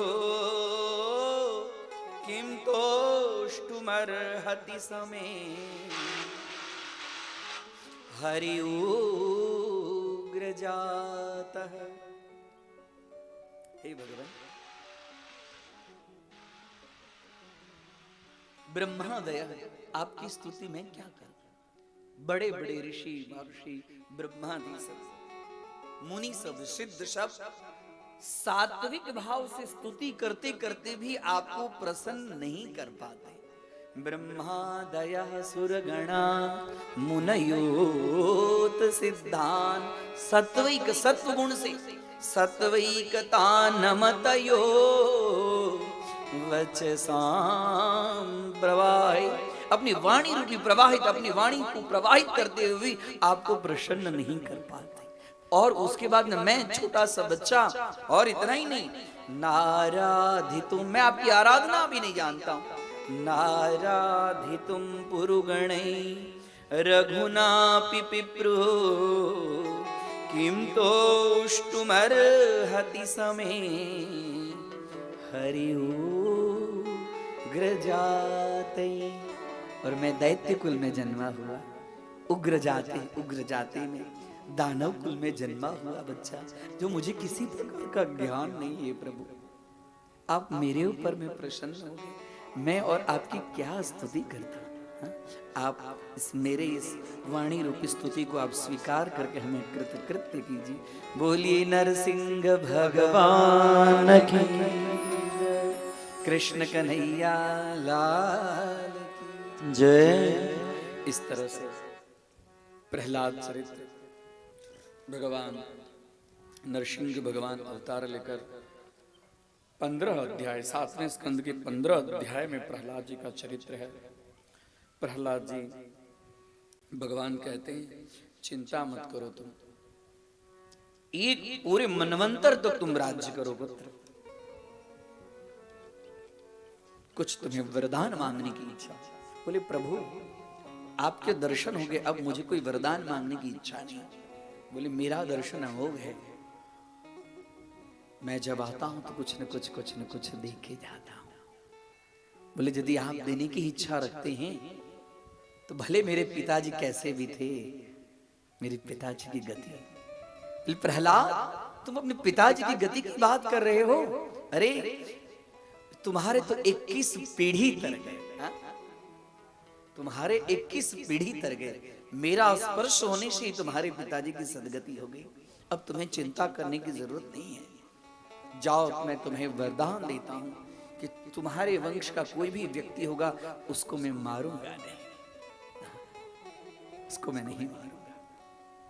इस तरह से भगवान देवता से स्तुति करते हैं, गंधर्व स्तुति करते हैं, विद्याधर स्तुति करते हैं, नरसिंह भगवान की सब देवता से स्तुति करते हैं, पुष्पों की वर्षा होती है।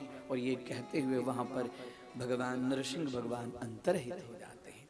जो व्यक्ति के जीवन में किसी भी प्रकार का कष्ट हो, किसी भी प्रकार का कष्ट हो, राजकीय कष्ट हो, शासक पक्ष में कष्ट हो, घर में तकलीफ हो, संकट हो, किंग कर्तव्य विमूढ़ हो जाए कि अब क्या करे नहीं करे, तो ऐसे समय में नरसिंह भगवान का स्मरण करना चाहिए।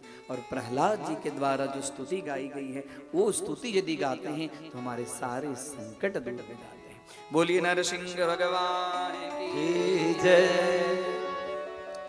अब यहाँ पर अष्टम स्कंद में भगवान मनवंतरों का वर्णन करते हैं, और मनवंतरों के वर्णन करते करते कहते हैं कि आसीत् गिरिवरो राजन् त्रिकूटैः विश्रुतः क्षीरोदेनावृतः श्रीमान योजनायतमुच्छ्रितः। एक त्रिकूट नाम का पर्वत, तो इसमें सुंदर एक सरोवर था, जिस सरोवर में बड़ी बड़ी देवांगनाएं, सब अब देवता, सब गंधर्व, सब यक्ष, सब किन्नर, सब नागगण, सब वहां पर विचरण करते थे। उसी नगर, उसी जंगल में एक हाथी रहता था, बलवान हाथी, जिसका नाम था गजेंद्र। गजेंद्र। अब आगे गजेंद्र मोक्ष की कथा सुखदेव जी राजा परीक्षित को सुनाते हैं, अपने संपूर्ण परिवारों के साथ में। उसको परिवार के ऊपर में पूरा भरोसा था कि परिवार मेरा है, हमारा कोई कुछ बिगाड़ नहीं सकता। उसके मस्तक के ऊपर में जब गंडस्थल में मधुमत्त हो जाता था तो बड़े बड़े सिंह सब उसके भाग जाते थे। एक दिन गर्मी का मौसम था, गया स्नान करने के लिए। हाथी जलप्रिय होता है, उसके शरीर में बड़ी गर्मी होती है, जलप्रिय होता है। सरोवर में स्नान करने लगा। स्नान करते करते एक मगर ने उसका पांव पकड़ लिया। हाथी तो स्थलचर है, स्थल के ऊपर में उसकी जोर है, और मगर जलचर है, मगर का जल में बड़ा जोर रहता है। मगर खींचने लगा, जोर से खींचने लगा। खींचते खींचते खींचते अब देख रहा है अपने जो पुत्र और अपने पत्नियों के साथ में जो आनंदित एकदम जल क्रीड़ा कर रहा था, धीरे धीरे धीरे धीरे उसके पत्नी, उसके पुत्र उसको सूंड से खींच रहे थे बाहर। लेकिन मगर का जोर जो है पानी में बहुत धीरे धीरे धीरे धीरे उसको, उसके पांव को और अंदर खींच रहे थे। अब एक दिन बीता, 2 दिन बीता, 3 दिन बीता, ऐसे करते करते करते कितने दिन बीत गए। अब इनके जो जितने परिवार के लोग हैं सब देख रहे हैं अब ये मगर जो है वो गजेंद्र को पकड़कर समाप्त कर देगा। धीरे धीरे धीरे धीरे इसके जो जितने पुत्र थे, पत्नी, सब इसको छोड़कर चले गए। अब अकेला रह गया, अब अकेला रह गया। अब क्या करे? ऐसे समय में उसने भगवान नारायण का स्मरण किया कि हे भगवान, अब आपके सिवाय मुझे कोई बचाने वाला नहीं है। ये गजेंद्र की कथा नहीं है, ये इस गजेंद्र की कथा है।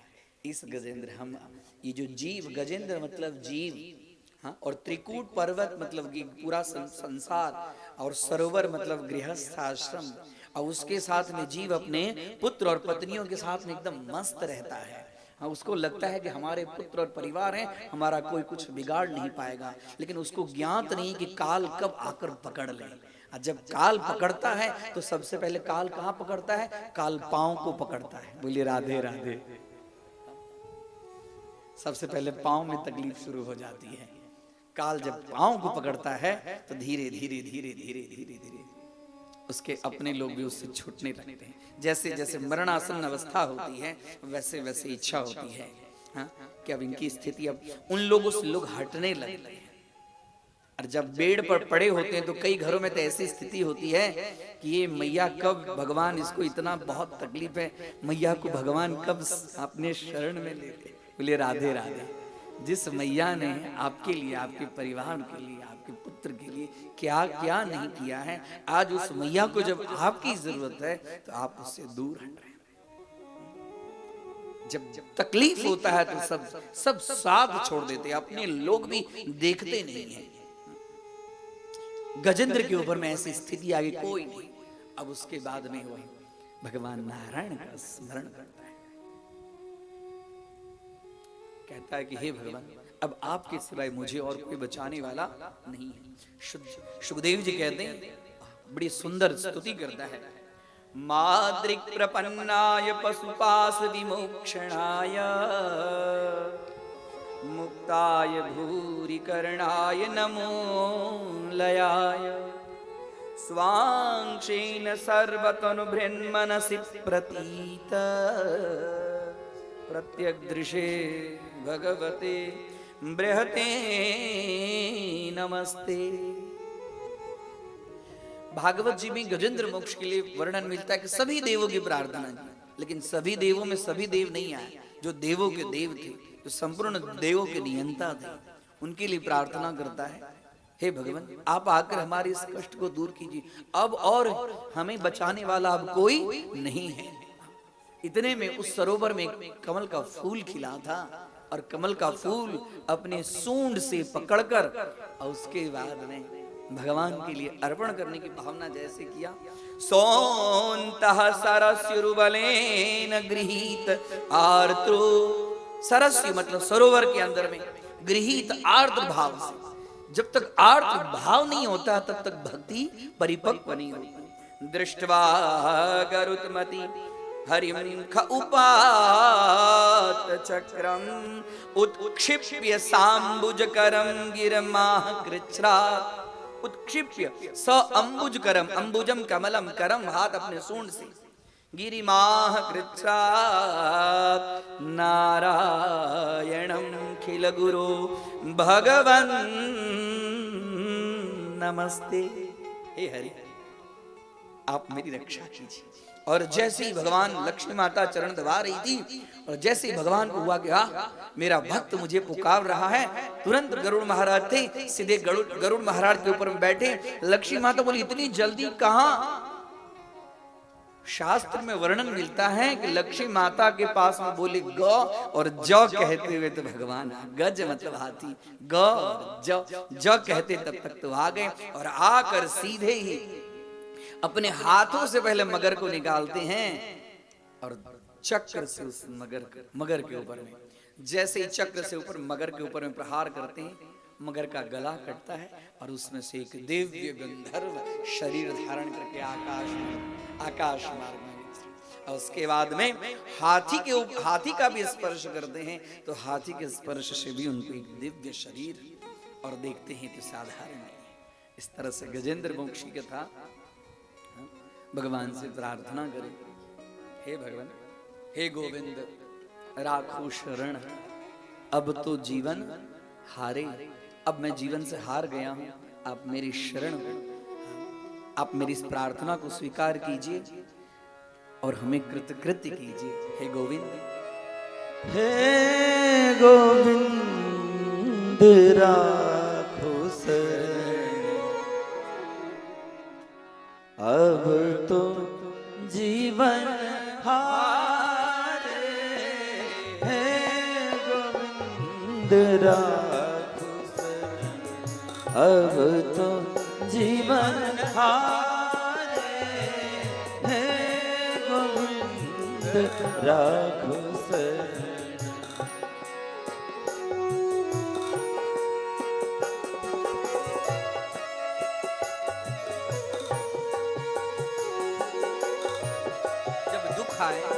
बहुत संकट में हम पड़े तो भगवान को याद करना चाहिए। भगवान ही है कि हमारे दुख से दूर हमें नीर पीवन हेतु गए, नीर पीवन हेतु गए, सिंधु के किनारे, नीर पीवन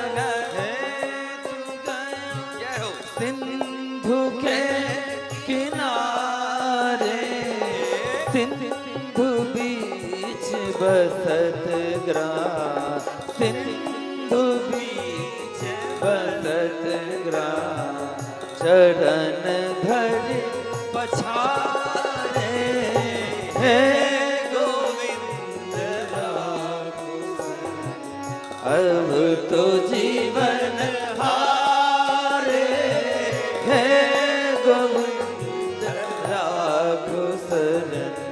अब तो जीवन हारे।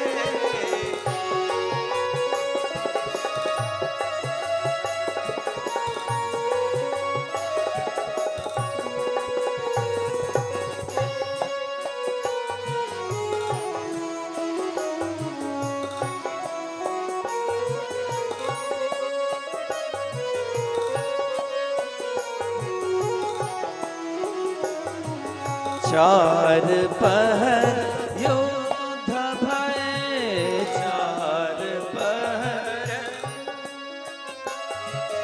ले गया मझधार। चार पहर युद्ध भय ले गए मझधार। नाक कान डूबत लाग, नाक कान डूबत लाग। कृष्ण को पुकारे, हे गोविंद राखो शरण। अब तो जीवन हारे, हे गोविंद राखो शरण।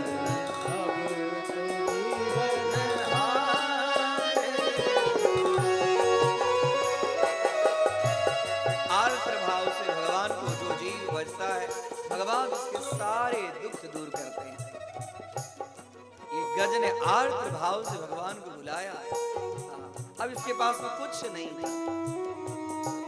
जब जीव सब कुछ उसके पास से हट जाता है, न धन रहता है, न परिवार रहता है, जिसके कोई नहीं है उसके ईश्वर है। ऐसे समय में अपने विपत्ति को दूर करने के लिए आर्द्र भाव से भगवान का स्मरण करें। द्वारिका सोर भयो, द्वारिका सोर भयो। गरुड़ चढ़ पधारे, द्वारिका सोर भयो। गरुड़ चढ़ पधारे। ग्राहक हरि मार के, ग्राहक हरि मार के।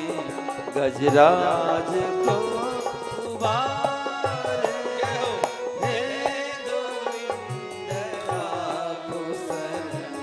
अब तो जीवन हारे, हे गोविंद राखो शरण। अब तो जीवन हारे।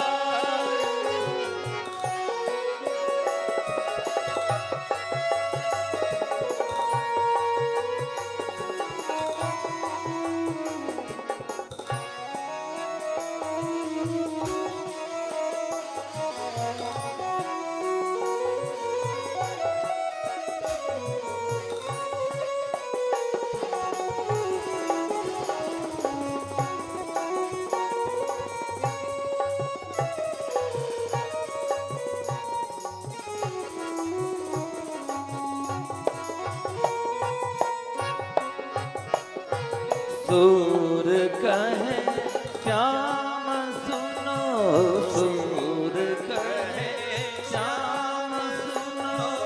अरज है हमारे, सूर कहे श्याम सुनो, सूर कहे श्याम सुनो। अरज है हमारे, अब की बेर पार करो, अब की बेर पार करो। नंद के दुलारे, हे गोविंद राखो शरण।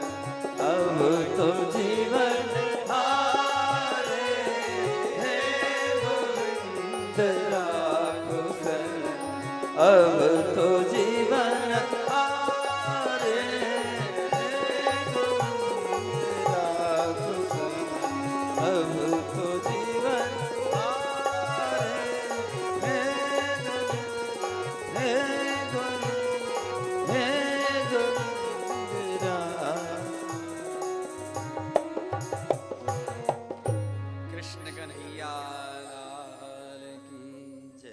लक्ष्मी नारायण भगवान की जय। भक्त के कष्ट को दूर करने के लिए भगवान कहते हैं कि जो भक्त मुझे अपना हृदय सौंप देता है, अहम भक्त पराधीना, मैं उसके अधीन हो जाता हूं। राजा परीक्षित कहते हैं वो जो दिव्य शरीर जो धारण किया वो गज, वो कौन था? बोले वो इंद्रद्युम्न नाम का एक राजा था। और इंद्रद्युम्न नाम का राजा था, वो सारे प्रजाओं का कामकाज छोड़कर पर्वत पर बैठा और ध्यानस्थ था। उस समय अगस्त ऋषि आए। अगस्त ऋषि ने सोचा अभी प्रजा का पालन करने में सब कठिनाई है, अव्यवस्था हो गई है, और ये राजा प्रजा का पालन, राजा के लिए प्रजा का पालन ही सर्वश्रेष्ठ धर्म है। ये अपने धर्म को छोड़कर और जड़ बुद्धि रूप में बैठकर समाधिस्थ हो रहा है। और उसी समय अगस्त ऋषि ने शाप दिए कि जा, तेरी बुद्धि जड़ हो गई है, तो हाथी की तरह, गज की तरह यहाँ बैठकर और समाधिस्थ का ढोंग करता है, तो हाथी योनि में जन्म लेगा। कृष्ण कन्हैया लाल की जय। ऋषियों का जो शाप है ना, वह भी वरदान से श्रेष्ठ हो जाता है।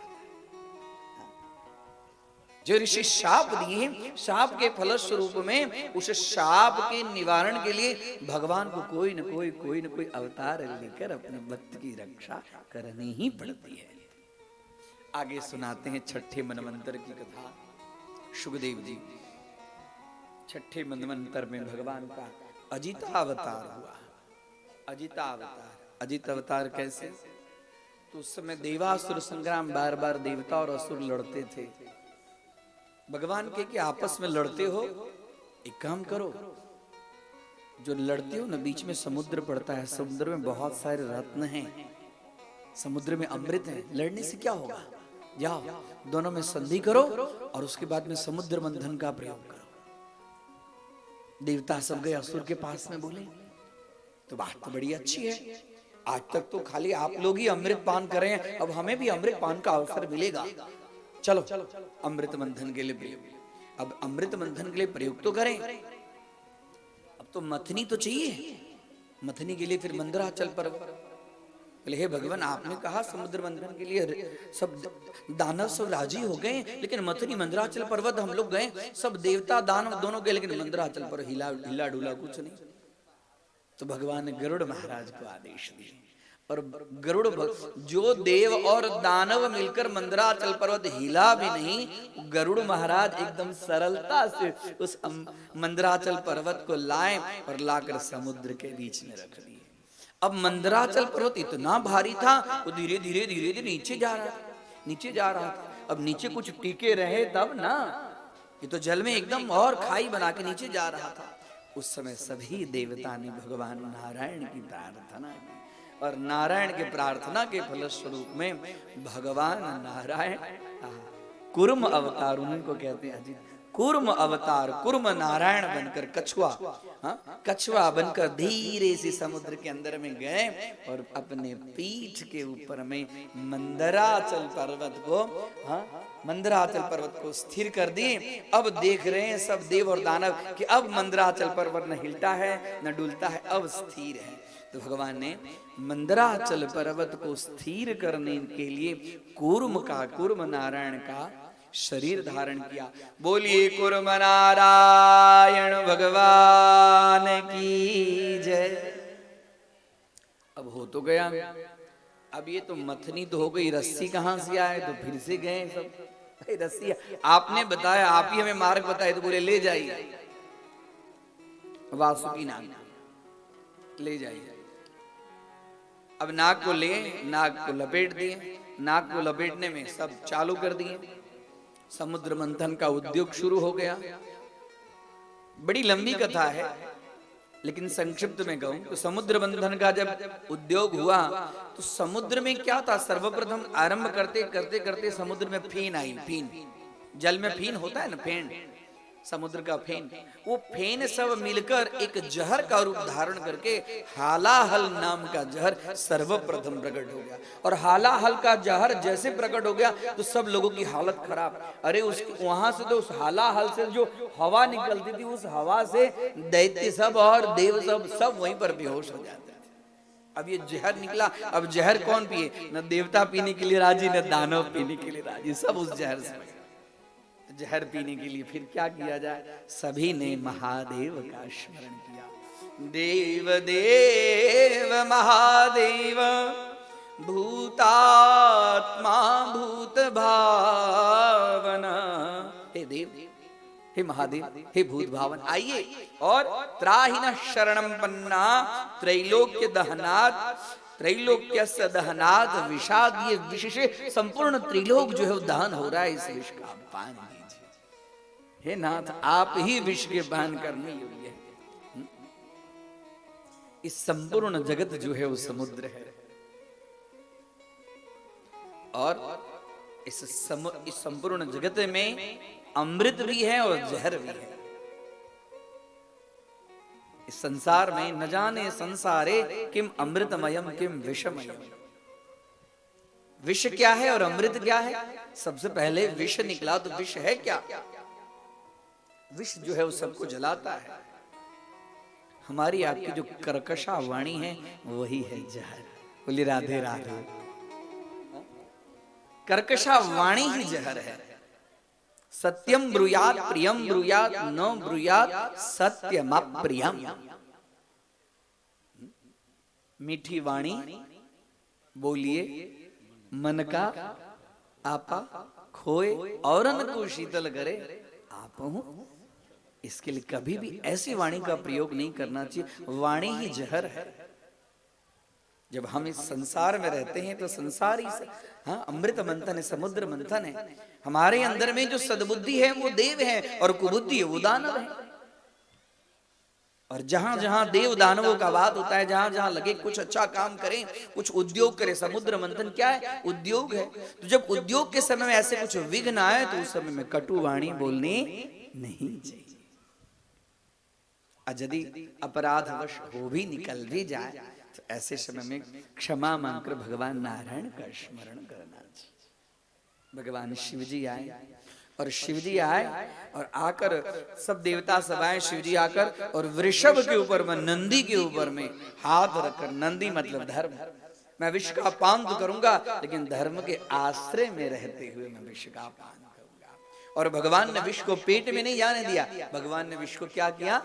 गले में। हाँ? कटु वाणी भी निकले ना, उसको पेट में नहीं जाना देना चाहिए, बाहर तक। हाँ? पेट में जाएगा तो पचेगा तो हमारी बुद्धि में कटुता है। उसके बाद में उच्चश्रवा नाम का घोड़ा निकलता है, ऐरावत नाम के हाथी, कामधेनु, सुरा, अप्सरा और लक्ष्मी माता का भी अवतरण होता है। कौस्तुभ मणि का अवतरण होता है। धन्वंतरी महाराज अंतिम में अमृत कलश लेकर निकले।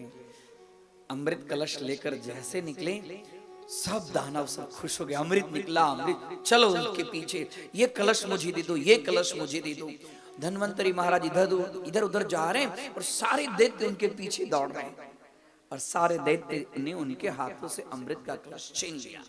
और जैसे छीन लिया तो भगवान विचार की कि ये तो दैत्य के हाथ में अमृत का कलश आ गया, अब गड़बड़ होगा, अब क्या करना चाहिए? तो तुरंत भगवान ने वहां पर सभी को मोहित करने के लिए मोहिनी अवतार धारण किया। बोलिए मोहिनी नारायण भगवान की। भगवान ने मोहिनी अवतार धारण किया और ऐसे ठुमुक ठुमुक ठुमुक ठुमुक चलने लगे, और भगवान के चलने के ऊपर में सारे लोग मोहित हो गए। बड़ी बड़ी केस पास भगवान का स्वरूप मोहिनी। जब भगवान ने मोहिनी अवतार धारण कर लिए तो कौन बच सकता है उससे मोहित? सब दैत्य सब देखे कि आज तक तो हमने पूरे इतने ब्रह्मांड में ऐसी सुंदरी को किसी को देखा ही नहीं है।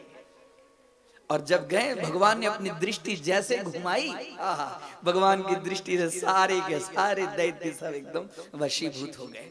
बोले अरे दैत्यो, ये क्यों आपस में लड़ाई करते हो? लाओ लाओ अमृत, मैं तुम लोग एकदम लाइन से बैठो, मैं तुम लोग को अमृत का पान कराता हूं।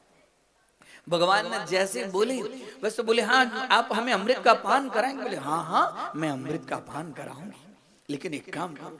जैसे बोले वैसे हम भगवान ने अपने हाथ में अमृत का कलश ले लिया। बोले अमृत का पान करना है तो ये तो कोई साधारण चीज नहीं, जल्दी से स्नान करके आओ। और इधर देवताओं को भी बोले कि जल्दी से आप लोग भी एक लाइन में बैठ जाइए, एक लाइन देवताओं की और एक लाइन दानवों की। और इधर भगवान से तो सब वशीभूत हो गए, कोई दैत्य की कोई किसी तरह की बुद्धि चलती ही नहीं है। और सब देवता सब खड़े हैं। और जैसे पहले देवताओं की पंक्ति में तो हाहाकार मचा, अरे अमृत का कलश हमारा था, अमृत हमको मिलना चाहिए, हमको मिलना चाहिए, हमको मिलना चाहिए। भगवान बोले अरे दैत्य, मैं तो आप लोगों के लिए अच्छी बात कर रहा हूँ। ये ऊपर ऊपर जो है पानी पानी है, कलश में ऊपर का भाग जो है पानी पानी है, नीचे तो एकदम रगड़ा माल जो है, नीचे एकदम अमृत बैठा हुआ है। पहले पानी पानी देवताओं को पिलाने दीजिए, उसके बाद में जो मेन जो माल है उसके वो हम आप लोग को पिलाएं। और इधर देवता सब भगवान इशारा दिए, सब देवता सब ऐसे किए हैं। और झट से भगवान एकदम द्रुत गति से अमृत का कलश अपने देवताओं को पिलाते रहे। इसी बीच में एक सिंहिका का पुत्र सूर्य और चंद्र दोनों के बीच में बैठ गया, वो भी देवता का रूप धारण करके। और जैसे सूर्य को अमृत दिए और चंद्रमा को देते पहले, उससे पहले उसको दे दिए, भगवान की गति जल्दी थी। और उसके बाद में चंद्र, वैसे सूर्य और चंद्र दोनों ने कहा हूं हे भगवान दानव दानव दानव। और जैसे भगवान दानव दानव, उसी समय भगवान ने अपना सशंक चक्रम सगिरीट कुंडलम सपीत वस्त्रम सरसीरुहेक्षणम चतुर्भुज रूप धारण करके सुदर्शन चक्र का संधान किया। और वो जो सिंहिका का पुत्र जो था उसका गला काट दी। तब तक अमृत के 2-4 बूंद अंदर और उतर गई थी। तो जब मस्तक में भी अमृत रहा और धड़ में भी अमृत रहा, तो वही राहु और केतु के रूप में बन गया। बोलिए मोहिनी नारायण भगवान की। तब से राहु और केतु सूर्य चंद्र को समय समय पर ग्रसित करते हैं। और वही राहु और केतु जब सूर्य चंद्र को ग्रसित करते हैं तभी लगता है ग्रहण। ग्रहण लगने के पीछे कारण भी है। अब तो यहाँ नारद जी ने ये अमृत मंथन की कथा तो भगवान शिव जी के सामने सुनाई।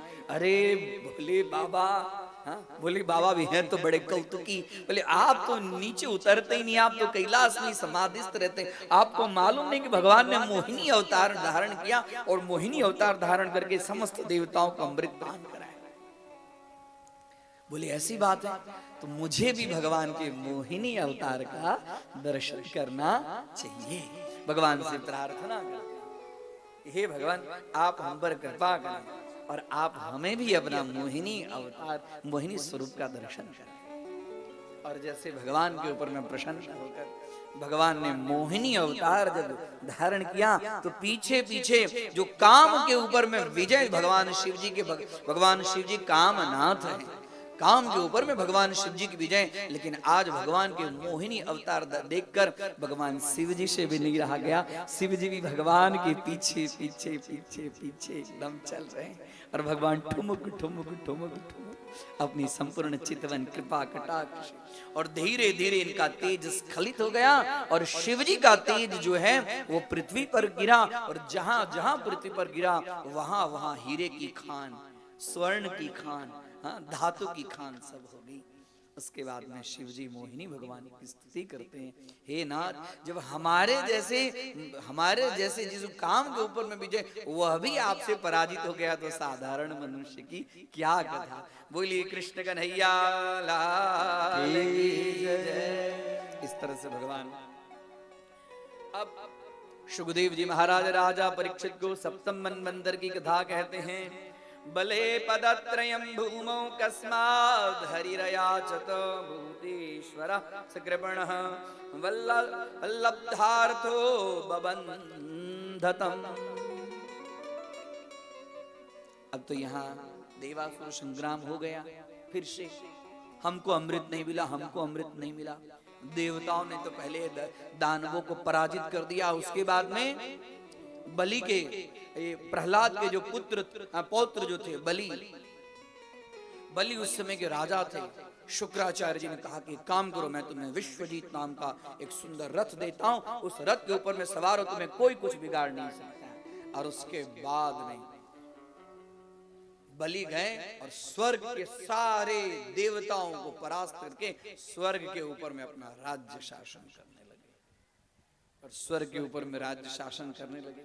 इधर देवराज इंद्र सब पहाड़ की गुफाओं में छुपने लगे। ये छुपते छुपते छुपते इंद्र की जो मां है उसका नाम क्या है? अदिति। इंद्र की माता का नाम अदिति। कश्यप ऋषि की पत्नी आज रो रही है। कश्यप ऋषि तपस्या करके आए, बोले अरे देवी तुम्हारा मन क्यों खिन्न है? आश्रम में सब कुशल से तो है ना, तुम खिन्न क्यों है? तुम्हें कोई व्याधि तो नहीं होगी? बोले नहीं ना। तो तुम्हारा मन क्यों खिन्न है? बोले मेरा मन इसके लिए खिन्न है कि मेरे जो पुत्र हैं इंद्र, वह अभी अपने राज्य से वंचित हो गए ना। मेरे पुत्र को पुनः राज्य की प्राप्ति हो। आप तो सर्वसमर्थ हैं, आप हम पर कृपा करें। बोले देवी चिंता करने की जरूरत नहीं। अभी आपके जो पुत्र के जो विपक्षी हैं वह अभी कुछ इस तरह से पाप कर्म करते नहीं है। जो पाप कर्म करते नहीं उसको कोई हरा नहीं सकता है। इसके लिए युक्ति से देवराज इंद्र को अपना इंद्रासन प्राप्त करना पड़ेगा। तो हे नाथ वो युक्ति बताइए। तो बोले कि उस युक्ति के लिए मैं तुम्हें एक व्रत बताता हूं, तुम वो व्रत करो। उस व्रत का नाम है पयो व्रत। बोले कि 12 दिनों का वो व्रत है और दूध पी कर यदि तुम पयो व्रत नाम का व्रत करोगी तो तुम्हारे गर्भ से नारायण उत्पन्न होंगे और वो नारायण तुम्हारे पुत्र को पुनः अपना राज्य प्राप्त कराएंगे। बोले हे नाथ मुझे वो व्रत बताइए। फाल्गुन शुक्ल प्रतिपदा से आरंभ करना चाहिए उस व्रत को। ध्यान दीजिए, किसी को श्रेष्ठ पुत्र की कामना हो, पुत्र के लिए व्रत करना चाहिए, पुत्र के लिए तप करना चाहिए। हाँ, गृहस्थ आश्रम की शोभा पुत्र से होती है। भगवान से प्रार्थना करना चाहिए कि आप हमें ऐसे पुत्र दीजिए जो हमारे संपूर्ण वंश का उद्धार करे, कुल का दीपक हो। हे नाथ हमारे जीवन में एक ऐसे पुत्र की प्राप्ति मुझे कराए जो बहुत दानवीर हो, बहुत शूरवीर हो, राष्ट्र की रक्षा करे, सुंदर नेतृत्व कर सके, ऐसी कृपा करे। पुत्र की प्राप्ति के लिए कश्यप जी ने अदिति माता को पयो व्रत का उपदेश। बोले कि फाल्गुन महीने में शुक्ल पक्ष प्रतिपदा से 12 दिन तक ये व्रत करना चाहिए और व्रत उसका नाम ही है पयो व्रत। भगवान बालकृष्ण को, नारायण को नित्य दूध से अभिषेक करना चाहिए। दूध से अभिषेक करें, दिन में 3 बार स्नान करें और 3 बार स्नान करके खाली दूध की, इसका नाम ही है पयो व्रत, दुग्ध पान करके फलाहार इत्यादि करके ही रहें और ओम नमो भगवते वासुदेवाय भगवान के नाम मंत्र का जाप करें। और इसके कुछ नियम हैं। नियम क्या है कि 12 दिन तक ब्रह्मचर्य व्रत का पालन करें। जो कोई भी व्रत तभी सफल होता है जब उसके कुछ नियम होते हैं और वो नियम पालन करके वो व्रत किया जाता है, तभी व्रत फलीभूत होता है। पयो व्रत के नियम है कि ऐसे समय में ये 12 दिन तक ब्रह्मचर्य व्रत का पालन करें, पृथ्वी पर सोएं और झूठ न बोले, किसी जीव की हिंसा न करें और जो कुछ रजस्वलाएं माताएं होती है उसका दर्शन न करें, उसके साथ में संभाषण न करें और हमेशा 12 दिन तक ओम नमो भगवते वासुदेवाय और भगवान से प्रार्थना करें कि हमें आप सतपुत्र की प्राप्ति कराएं। इस तरह से हे देवी यदि तुम व्रत करोगी तो भगवान तुम्हारे गर्भ में निवास करेंगे। बोले हाँ नाथ हम करेंगे व्रत। जैसी बात सुनी वैसे बोले कि हम अकेले नहीं करेंगे नाथ, पुत्र की प्राप्ति के लिए आपको भी व्रत करना पड़ेगा। गृहस्थ आश्रम में पति और पत्नी दोनों को मिलकर व्रत करना चाहिए संतान के लिए। खाली पत्नी का ही कर्तव्य नहीं है, पति का भी कर्तव्य है। बोले कि यदि ये दोनों करेंगे तो भगवान विशेष रूप से प्रसन्न होंगे। गृहस्थ आश्रम में कोई भी कर्म दोनों को मिलकर करना चाहिए, क्योंकि दोनों को मिलकर ही एक शरीर बनता है। रोज उठती 3 बार स्नान, भगवान का दूध से अभिषेक करती, ओम नमो भगवती वासुदेवाय और बोले कि 13वें दिन में इसका खीर से भोग लगाकर ओम नमो नारायणाय स्वाहा इस मंत्र से खीर की आहुति दें, ब्राह्मण को भोजन कराएं और एक गाय का दान करें इसके उद्यापन के रूप में। 12 दिन तक व्रत और 13वें दिन में इसका उद्यापन। यह करने से श्रेष्ठ पुत्र की प्राप्ति होती है। ऐसा श्रीमद् भागवत का, ये मैं अपने मनगढ़ंत बात नहीं कर रहा, इस भागवत का आदेश है। अदिति माता और कश्यप ऋषि दोनों व्रत करने लगे। कश्यप ऋषि जाते, गंगा जी में स्नान करते, आते और एकदम इधर सारी तैयारी अदिति माता करके रखती भगवान के लिए। त्रिकाल स्नान करते, संध्या करते, गायत्री मंत्र का जाप करते और ओम नमो भगवते वासुदेवाय, ओम नमो भगवते वासुदेवाय। यह व्रत अदिति माता ने किया और इस व्रत के फलस्वरूप में अदिति माता के गर्भ में भगवान नारायण धीरे धीरे, अदिति माता गर्भवती हुई। गर्भवती होते ही अदिति माता का शरीर के अंदर में सौंदर्य बढ़ रहा, उनको भक्ति करने में आनंद आ रहा है। अब धीरे धीरे भाद्रपद महीना आया, शुक्ल पक्ष आया, हाँ, प्रतिपदा, द्वितीया, तृतीया, चतुर्थी, ऐसे करते करते एकादशी आया। एकादशी में दोनों भक्ति भाव से कश्यप जी भी और अदिति माता दोनों भगवान का भजन कर रहे हैं। कश्यप जी समझ रहे हैं कि नारायण आने वाले हैं, अदिति माता एकदम भक्ति भाव से पूजन कर रही है। समय आ गया द्वादशी तिथि। इधर सब जगह जो ऋषि मुनि सब अग्नि में आहुति देते थे, अग्नि नारायण उस समय प्रकट हो गए। सभी ऋषि मुनियों की आहुति मूर्त रूप से ग्रहण करने लगे। अदिति माता के अंदर में एकदम प्रसन्नता छा गई। इधर कश्यप ऋषि गंगा स्नान करके आए, इनको शुभ शुभ संकेत मिलने लगा। रास्ते में गौ माता, कुमारी कन्याओं का दर्शन हुआ। हाँ? सौभाग्य स्त्रियां अपने मत्थे पर सुंदर जल भरकर लेकर आ रही है। आज लग रहा है कि कश्यप ऋषि को कुछ न कुछ भगवान की विशेष कृपा, सब जगह शकुन ही शकुन, शकुन ही शकुन हो रहा है। अकेले में अदिति माता भगवान नारायण से प्रार्थना करती है, नारायण दर्शन दिए उनको चतुर्भुज स्वरूप में। और हाँ, अकेले में जैसे भगवान दर्शन दिए, पूरा उनकी कुटिया जो थी पर्ण कुटी एकदम जगमगा उठी। अदिति माता प्रार्थना करती है, ना आपके लिए हमने पयोव्रत किया, पयोव्रत सफल हुआ, आपके हमें दर्शन हुए, लेकिन आप तो इस रूप में विराजमान हैं, आप शिशु के रूप में आए, आप शिशु के रूप में। हाँ, दृष्ट्वादितिस्तं निज गर्भ संभवम् परम पुमांसं मुदमाप विस्मिता गृहीत देहं निज योग मायया प्रजापतिश्चाह जयेति विस्मितः। सब जगह अभी वाता, जो फूल को खिलने का समय नहीं था वह फूल भी खिलने लगा। बादल धीरे धीरे धीरे धीरे, हाँ, एकदम जैसे कि एकदम सब जो घाम का जो टाइम था वो एकदम शांत, किसी को घाव से दिक्कत नहीं दे रहा है। धीरे धीरे जल की वर्षा, भाद्र महीना था, धीरे धीरे बूंद पानी की पड़ने लगी। जो कमल प्रातः काल प्रमुदित होने वाले थे वो आज लग रहा है कि अभी एकदम खिल रहे हैं। सूर्य नारायण प्रसन्न है, सभी दिशाएं, पृथ्वी माता प्रसन्न है। आज नाथ का चरण हमारे ऊपर में पड़ेगा। और वामन के रूप में भगवान, जैसे कश्यप जी आए, अदिति माता ने प्रार्थना की, जैसे प्रार्थना की वैसे ही भगवान वामन बटुक के रूप में वहां पर उनका प्रादुर्भाव हो गया। देवता सब दुंदुभी बजाने लगे, शंख ध्वनि होने लगी, सब जगह जय जयकार होने लगा। बोलिए वामन भगवान की जय, वामन भगवान की जय, वामन भगवान की जय। भगवान का, वामन भगवान का ऐसा स्वरूप देखकर सब मोहित हुए। सब देवराज इंद्र सब जगह, हाँ, मंगल गान सब हो रहा है। आज भगवान का ऐसा स्वरूप देखने में इतना सुंदर मनोहर कमनीय रूप था, ऐसा रूप तो आज तक किसी ने देखा भी नहीं था। छोटे स्वरूप में है वामन भगवान।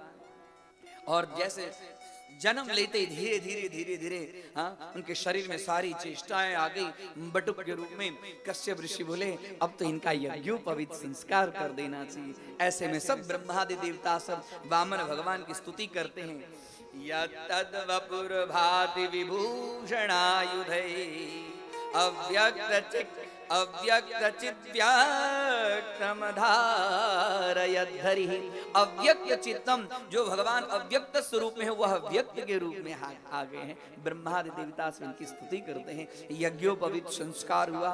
यज्ञोपवीत संस्कार में जो देवी देवता के पास में जो जो चीज था सब, समुद्र नारायण उनको सुंदर महीन वस्त्र दिए, वरुण भगवान ने कमंडल दिया, किसी ने मृग चर्म दिया, किसी ने डम्बर जो छत्र है छत्र दिया, किसी ने उनको पहनने के लिए खड़ाऊ दिया, और साक्षात देवताओं के गुरु जो बृहस्पति थे वह इनको यज्ञोपवीत के अंदर में आचार्य बनकर गायत्री मंत्र का उपदेश दिए। और उसके बाद में बोले कि हे बटुक, आपका यज्ञोपवीत संस्कार हुआ। यज्ञोपवीत संस्कार के समय में माँ से भिक्षा ग्रहण करना पड़ता है, जाओ भिक्षा लेके आओ। और जैसे ही भिक्षा लेने गए माँ के पास में, अदिति माता तो देखकर स्तब्ध हो गई। वहीं पर साक्षात अन्नपूर्णा प्रकट हो गई और भिक्षा दी। भिक्षा लेने के बाद देव गुरु बृहस्पति कहते हैं कि पुत्र, इतने भिक्षा से मेरा काम चलने वाला नहीं है, भिक्षा में कुछ ज्यादा भिक्षा लेकर आओ। तो बोले गुरुदेव मैं कहाँ जाऊं भिक्षा लेने के लिए? तो बोले अभी जो संपूर्ण भूमंडल का जो राजा है वह बलि है, बलि के पास में जाकर विशेष भिक्षा लेकर मुझे अर्पण। और इधर बलि यज्ञ कर रहे हैं, यज्ञशाला। वहां पर भृगुकच्छ में, भृगुकच्छ गुजरात के अंदर में भरूच नाम करके स्थान है, शुक्राचार्य जी विश्वजीत नामक, इसमें संपूर्ण जिसको जो चीज चाहिए सब चीज देने के लिए राजा बलि ने संकल्पित कर रखा है। और ऐसे समय में वामन भगवान जा रहे हैं, जहां से जा रहे हैं सब लोग वामन भगवान को वंदन कर रहे हैं। हमारे जीवन में भी ऐसे कोई साधु संत का दर्शन हो और उनके दर्शन करने से हाथ जोड़ने की इच्छा हो तो समझना चाहिए कि भगवान यहाँ पर विशेष रूप से विराजमान है। वामन भगवान आए, द्वार पर आए, जैसे ही मंत्री देखे, मंत्री ने देखे कि आज तक कितने वर्षों से यज्ञ चल रहा है, आज तक यहाँ पर इस द्वार पर ऐसा कोई ब्रह्मचारी बटुक आया नहीं था। तुरंत ही मंत्री को बोले कि मंत्री जाओ, एक दिव्य स्वरूप धारण किया जिसके शरीर में से करोड़ों सूर्य सदृश कांति निकल रही है, वह बटुक आए। और जैसे ही सुने वैसे ही सीधे बलि के पास में गए। बलि भी इनके स्वरूप को देखकर सामने आते हैं और इनका स्वागत करते हैं। स्वागतम ते नमस्तुभ्यं ब्रह्मन् किं करवामते, ब्रह्मर्षिणां तपः साक्षात् मन्ये त्वार्य वपुर्धरा। हे भगवान, स्वागतम स्वागतम सुस्वागतम, आइए, आपका स्वागत है, आपका स्वागत है। आप तो ब्रह्मर्षि नाम तपः, साक्षात जो बड़े बड़े जो ब्रह्मर्षि जो तप करते हैं, तप के मूर्ति के रूप में आपका रूप ही है, आपका रूप जो है तपो मूर्ति है। आप आइए, आपका स्वागत है। सब प्रसन्न हैं, सब प्रसन्न हैं वामन भगवान को देखकर। और राजा बलि की जो पुत्री विंध्यावली, वह जैसे ही भगवान के वामन रूप को देखी, उसके मन में हुआ क्या, इसको जन्म देने वाली माँ कितनी सुंदर है, हा? इतनी सुंदर बच्चे को जन्म दी, मुझे भी ऐसा बच्चा यदि जन्म लेता हा? तो मैं भी उसको स्तनपान कराती। भगवान अंतर्यामी थे, भगवान ने कहा तथास्तु। उसके बाद में तुरंत फिर से हाथ जोड़ते हैं और कहते हैं बलि, क्या आज हमारे सारे पितर तृप्त हो गए? अद्य नः पितरस्तृप्ता, अद्य नः पावितं कुलम, मेरे सारे कुल आज पवित्र हो गए भगवान आपके दर्शन से। अद्य स्विष्टा क्रतुरयं यद भगवन् आगतो गृहान्, भगवन् आगतो गृहान्। हे नाथ, आप हमारे घर आए, मेरे यज्ञशाला में आए, मेरे सारे यज्ञ सफल हो गया। अतिथि आगमन हो ऐसा आशीर्वाद देते हैं। हे भगवान, आप हमारे पितरों की तृप्ति के फलस्वरूप ही आपका आगमन हुआ है। अद्य नः पावितं कुलम, आज मेरा कुल जो है पवित्र हो गया आपके दर्शन से। श्रेष्ठः क्रतुम यज्ञम, आज मेरा यह यज्ञ सफल हो गया आपके आगमन से। भगवन आगतो गृहान, भगवन आगतो गृहान। बोलिए वामन भगवान की जय। बोलिए आइए आइए, मैं आपकी क्या सेवा कर सकता हूँ? आप बताइए, आपकी जो इच्छा हो मैं आपकी सब सेवा करूंगा। शुक्राचार्य जी आए, बोले बस ज्यादा मत बोलो, ये कौन है? ये छलिया मुझे मालूम है। हा? अभी तुम्हें इसके स्वरूप को देखकर तुम बोल रहे हो, बोलते बोलते बोलते ज्यादा कुछ मत बोल देना। ये कौन है? ये मैं जानता हूँ। बोले गुरुदेव जो कुछ भी हूँ है बड़े अच्छे, हमें अच्छे लगते हैं। और हाथ जोड़कर कहते हैं कि हे भगवान, आप जब मेरे द्वार आए तो बोलिए मैं आपको क्या दूं?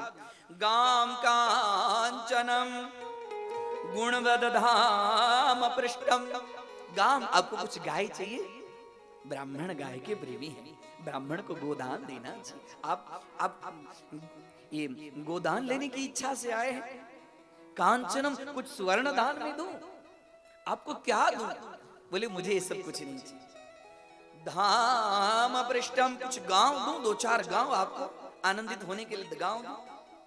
तथान्य पेय मुतवा विप्रिय विप्रिय कन्या, कुछ सुंदर सुंदर आपको भूख लगी हो पान करने के लिए कुछ अच्छी अच्छी पेय पदार्थ दूं। या तो फिर आपको यदि विवाह करना हो तो अच्छे कुल खानदान के ब्राह्मण की कुछ कन्या में आपको दूं। विप्र कन्या ग्रामान समुद्रान तुर्गान गजान वा, तुर्गान कुछ घोड़े चाहिए आपको, गजान कुछ हाथी चाहिए। आप आदेश तो कीजिए, मैं आपकी सेवा में क्या रखूं? तथांस तथा तमसम प्रतीक्षा, आप आदेश कीजिए मैं क्या दूं? भगवान बोले देखो मुझे ये सब चीज की जरूरत नहीं, जो चीज मेरे पास है उसे आप मुझे क्या दें, जो चीज मेरे पास नहीं वो मुझे। हाँ हाँ बोलिए आपको क्या? बस बड़ा सुंदर यहाँ पर वामन भगवान है और बलि हैं, इनकी पूजा के लिए थाली लेकर आए हैं, इनके स्वागत के लिए चरण धो रहे हैं, इनसे वंदन कर रहे हैं। द्वार पर ये खड़े हैं। सब जितने, जब राजा खड़े तो सारी प्रजा हाथ जोड़कर खड़े हैं। सब वामन भगवान को सब निहारते हैं और बलि बार बार इनसे पूछ रहे हैं, लेकिन ये कह रहे हैं कि मुझे ये सब चीज की जरूरत नहीं है। तेरे द्वार खरा भगवान भगत भर दे रे झोले, तेरे द्वार खड़ा भगवान भगत भर दे रे झोले, भगत भर दे रे झोले। तेरा होगा बड़ा एहसान कि युग युग तेरी रहेगी शान, भगत भर दे रे झोले, ओ भगत भर दे रे झोले। तेरे द्वार खड़ा भगवान भगत भर दे रे झोले, ओ भगत भर दे रे झोले।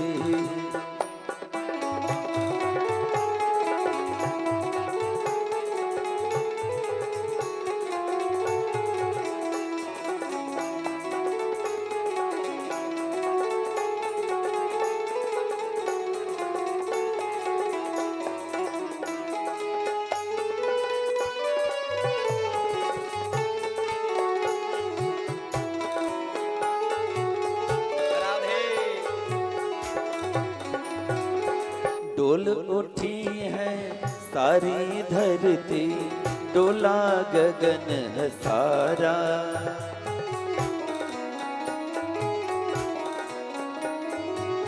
डोल उठी है सारी धरती, डोला गगन है सारा। भीख मांगने आया तेरे घर,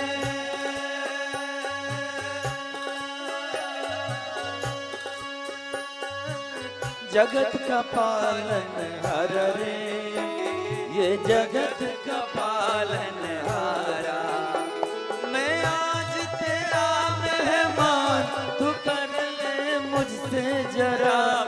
पहचान भगत भर दे, हाथ ऊपर करिए। भगत भर दे रे झोली, तेरे द्वार खड़ा भगवान भगत भर दे, ओ भगत भर दे झोली। वामन भगवान की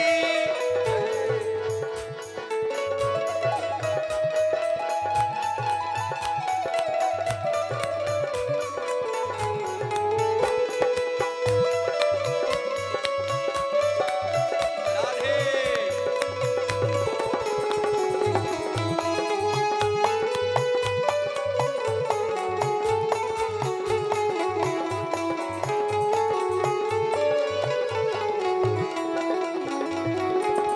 आज लुटा तेरे सर्वस अपना, मान ले कहना मेरा।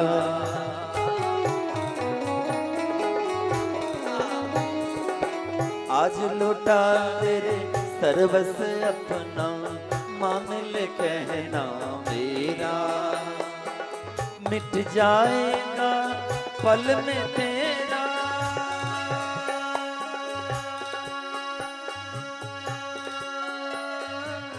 जन्म जन्म का फेरा रे, ये जन्म जन्म का फेरा।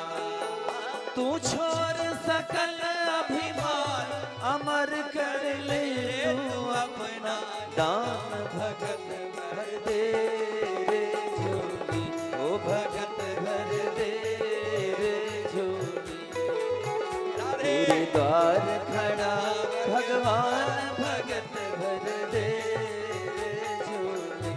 भगत भर दे रे झोली। तेरा होगा बड़ा एहसान कि युग युग तेरी रहेगी शान। भगत भर दे झोली, भगत भर दे झोली, तेरे द्वार खड़ा भगवान भगत भर दे। भाव से भगत भर दे झोली, भगत तेरे द्वार खड़ा भगवान भगत भर दे, ओ भगत भर दे, हाँ भगत भर दे, ओ भगत भर दे। बोलिए वामन भगवान की।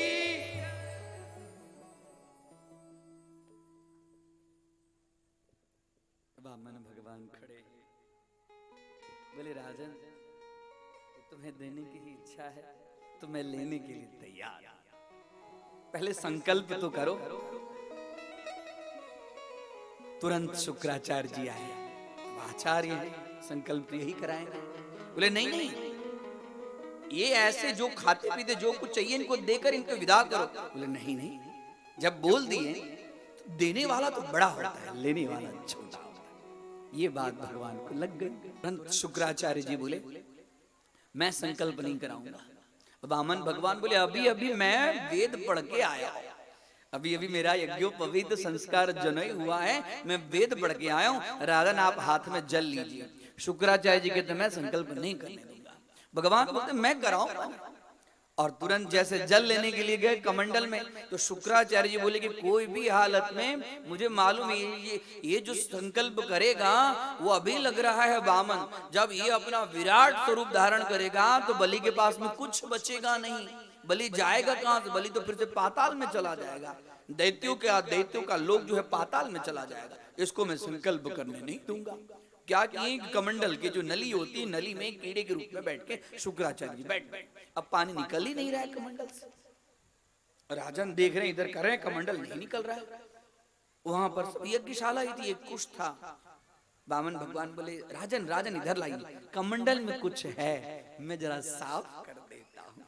अरे कुश लिए और कुश की नोक से जैसे ही कमंडल में दिए, वैसे शुक्राचार्य जी की एक आंख में कुश का नोक लगा और फट से बाहर निकल गए और शुक्राचार्य जी का एक आंख फुट गया। बोले कृष्ण कन्हैया लाल की। वामन भगवान बोले यही थे, गड़बड़ कर रहे थे, अब आप संकल्प लीजिए। संकल्प करते हैं, ओम विष्णुर्विष्णुर्विष्णु श्रीमद भगवतो महापुरुषस्य। स्वयं भगवान विष्णु संकल्प करा रहे, पदानि त्रीणि दैत्येन्द्र सम्मितानि पदा मम। हे राजा, आप मुझे खाली संकल्प कीजिए 3 पग देने के लिए, और भी कैसे? पदा मम मतलब मेरे पांव से 3 पग पृथ्वी मुझे दीजिए। पदानि त्रीणि दैत्येन्द्र, हे दैत्येन्द्र 3 पग बस, और मुझे कुछ नहीं चाहिए। बोले आपको 3 पग चाहिए, ये क्या मांगना होगा? और आप मांगते मैं और देता, आपका 3 पग में कितना आएगा? आप बराबर मांग नहीं पाए। बोलिए राधे राधे। शुक्राचार्य जी एकदम विस्मित है, अभी तो मेरी एक आंख फूटी है, हाँ? और तू छलिया को जानता नहीं है। बोलता 3 पग पृथ्वी मांग रहा है, तो 2 ही पग देने लायक, 3 पग तो है ही नहीं तेरे पास। और उसने भी संकल्प किया है कि सम्मितानि पदा मम, उसके पांव से 3 पग। अरे उनका स्वरूप कैसा है, कहाँ जानता है? अंदरो अंदर शुक्राचार्य विष्णु।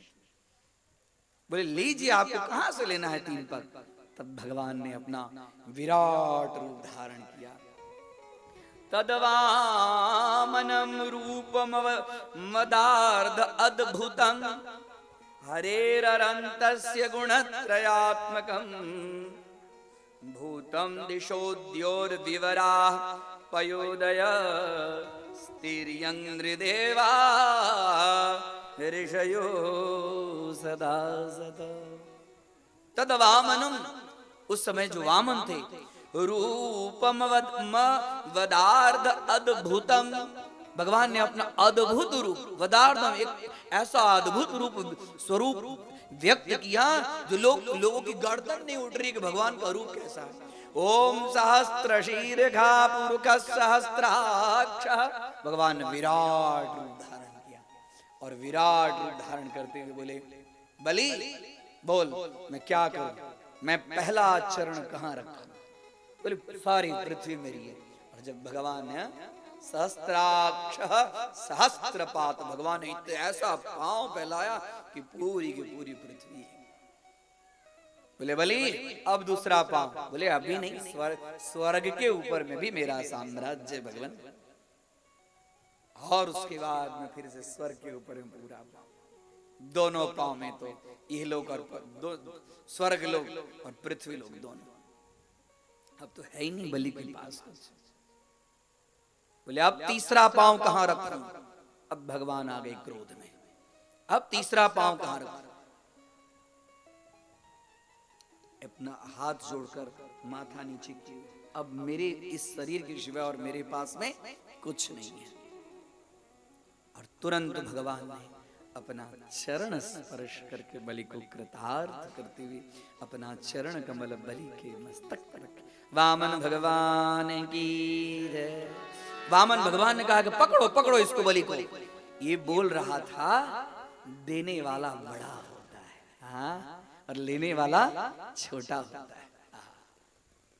दूत को बोले, अब बलि की जो पत्नी है भगवान से स्तुति कर रहे, ना हम आपको क्या देंगे, सब कुछ आपका ही है। तेरा तुझको अर्पण, तेरा तुझको अर्पण, क्या लागे मेरा प्रभु, क्या लागे मेरा। हे भगवान, ये तो आपने हमें खेलने के लिए सब दिया है, ये संपूर्ण सृष्टि आपकी, हम आपको क्या अर्पण कर सकते।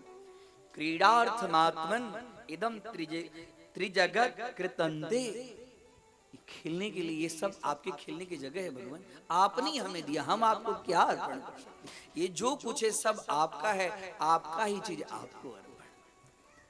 अनेक प्रकार की स्तुति करते हैं। और अभी यहाँ भी बलि की जो पुत्री है, अब इसके अब तो कुछ रहा नहीं। बोले बलि एक काम करो, अब जाओ तुम सुतल लोक में चले जाओ।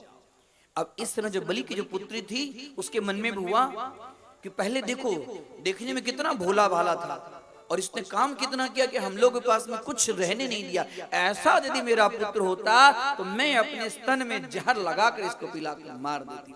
भगवान बोले तथास्तु, हाँ? तुमने तुम्हारी वो इच्छा मैं पूरा करूंगा, तो ये भी इच्छा मैं तुम्हारी पूरा करूंगा। वही बनी है, क्या बनी? पूतना। कृष्ण कन्हैया लाल की। इस तरह से वामन भगवान बोले, हे राजा, आपके इस दान से मैं संतुष्ट हो गया, वरदान मांगी।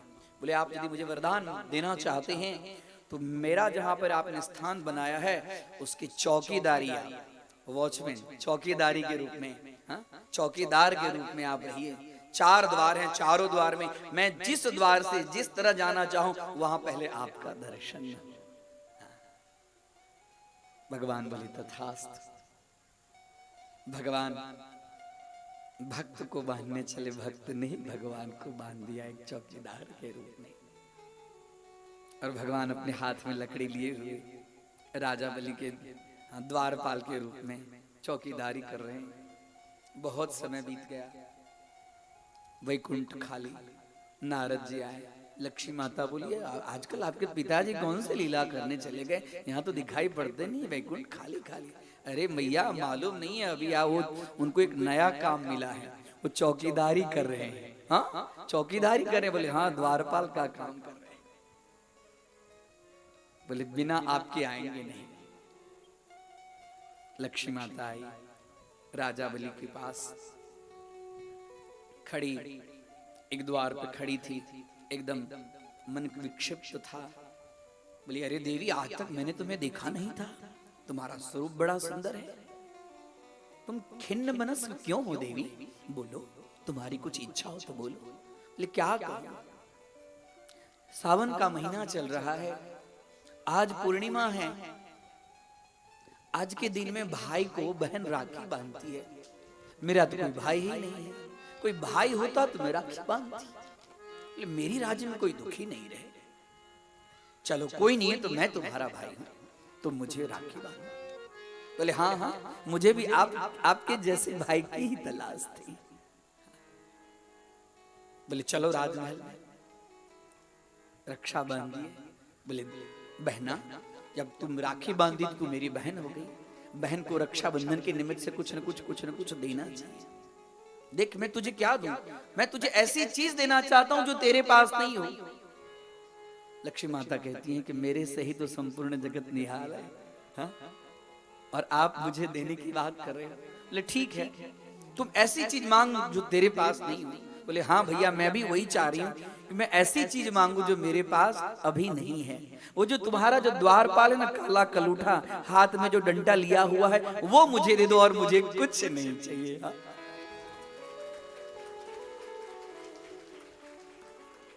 बलि समझ गए, मैया माँ आज बहन के रूप में आई,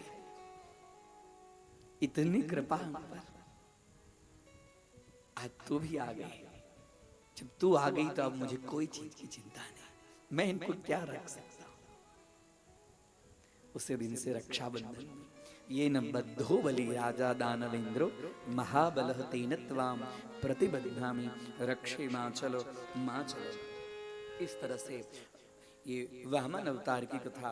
अब यहाँ पर मत्स्य अवतार की कथा करते हैं। आज जल्दी जल्दी कथा करूं, वैसे कथा के प्रवाह में बह जाता हूं, समय का ठिकाना ही नहीं रहता है। आज यहाँ पर मत्स्य अवतार की कथा है। त्रिवेंद्रम में, केरला त्रिवेंद्रम में कृतमाला नदी के तट पर एक क्षत्रिय व्रत नामक राजा, जो स्वयंभू मनु के रूप में थे, वह भगवान विष्णु के परम उपासक थे। अब धीरे धीरे प्रलय का समय आ गया है। जो सूर्य नारायण को अर्घ्य देते थे, उनके हाथ में एक मत्स्य स्वरूप, और धीरे धीरे मत्स्य कहने लगा राजा मेरी रक्षा करो, राजा मेरी रक्षा करो। अपने राजमहल में लाते हैं। धीरे धीरे मत्स्य बढ़ते बढ़ते उसका विशाल काय हो गया, और राजा जब उसको समुद्र में छोड़ने गए तो उसी समय भगवान ने अपना मत्स्य स्वरूप जो है उस राजा को दर्शन कराए। बोले मत्स्य भगवान की, मत्स्य नारायण भगवान की जय, मत्स्य नारायण भगवान की जय। राजन, आज से 7वें दिन में महाप्रलय होने वाला है। तुम अपने सप्तर्षियों को और साथ में पुनः सृष्टि के विस्तार के लिए औषधि बीज को अपने साथ में ले लो, और सातवें दिन में जब जल प्रलय होगा तो उस समय एक भयंकर नौका आएगी, उस नौका में आप भी बैठ जाना सप्तर्षियों के साथ में। और जब संपूर्ण जगत जल ही जल हो जाएगा तो उस समय मैं अवतार लेकर तुम्हारी इस नौका को जब तक प्रलय का समय रहेगा तब तक खेऊंगा, और उसके बाद में पुनः तुम्हें सृष्टि करनी है। इस तरह से दूसरी सृष्टि के लिए भगवान ने मत्स्यावतार। कथा तो बहुत है, राजा अम्बरीश की भी कथा करते हैं, सूर्यवंशी की कथा करते हैं, अब चंद्रवंशी कथा करते हैं। कथितो वंश विस्तारः चंद्र सूर्य यशोमयो। चंद्र और सूर्य वंश का वर्णन, पहले सूर्य वंश का वर्णन करते हैं, और सूर्य वंश में ही भगवान रामचंद्र जी हुए। खट्वांगो दीर्घबाहुश्च रघुस्तस्मात् पृथुस्रवा अजस्ततु महाराजस्तस्मात् दशरथो भवत्। सूर्यवंश के वर्णन करते करते यहाँ कहते हैं कि सूर्यवंश में खट्वांग नाम के राजा हुए, और खट्वांग नाम के राजा के पुत्र हुए दिलीप, जिन्होंने अपने पुत्र की प्राप्ति के लिए गो माता की विशेष रूप से सेवा की, और गो माता के सेवा के फलस्वरूप में गो माता ने एक ऐसा पुत्र उनको देने के लिए वरदान दिया कि जाओ उस पुत्र के नाम से तुम्हारे कुल का नाम रहेगा। वही दिलीप के पुत्र हो गए रघु, जो पहले सूर्य वंश कहा जाता था, उसके बाद में रघुवंश के नाम से रघु ने इतना बड़ा यज्ञ किया, यज्ञ में उनके शरीर में खाली जो पहने हुए कपड़े थे वही रखे, बाद बाकी सर्वस्व का दान कर दिए। इसी के लिए उस वंश का नाम हो गया रघुवंश।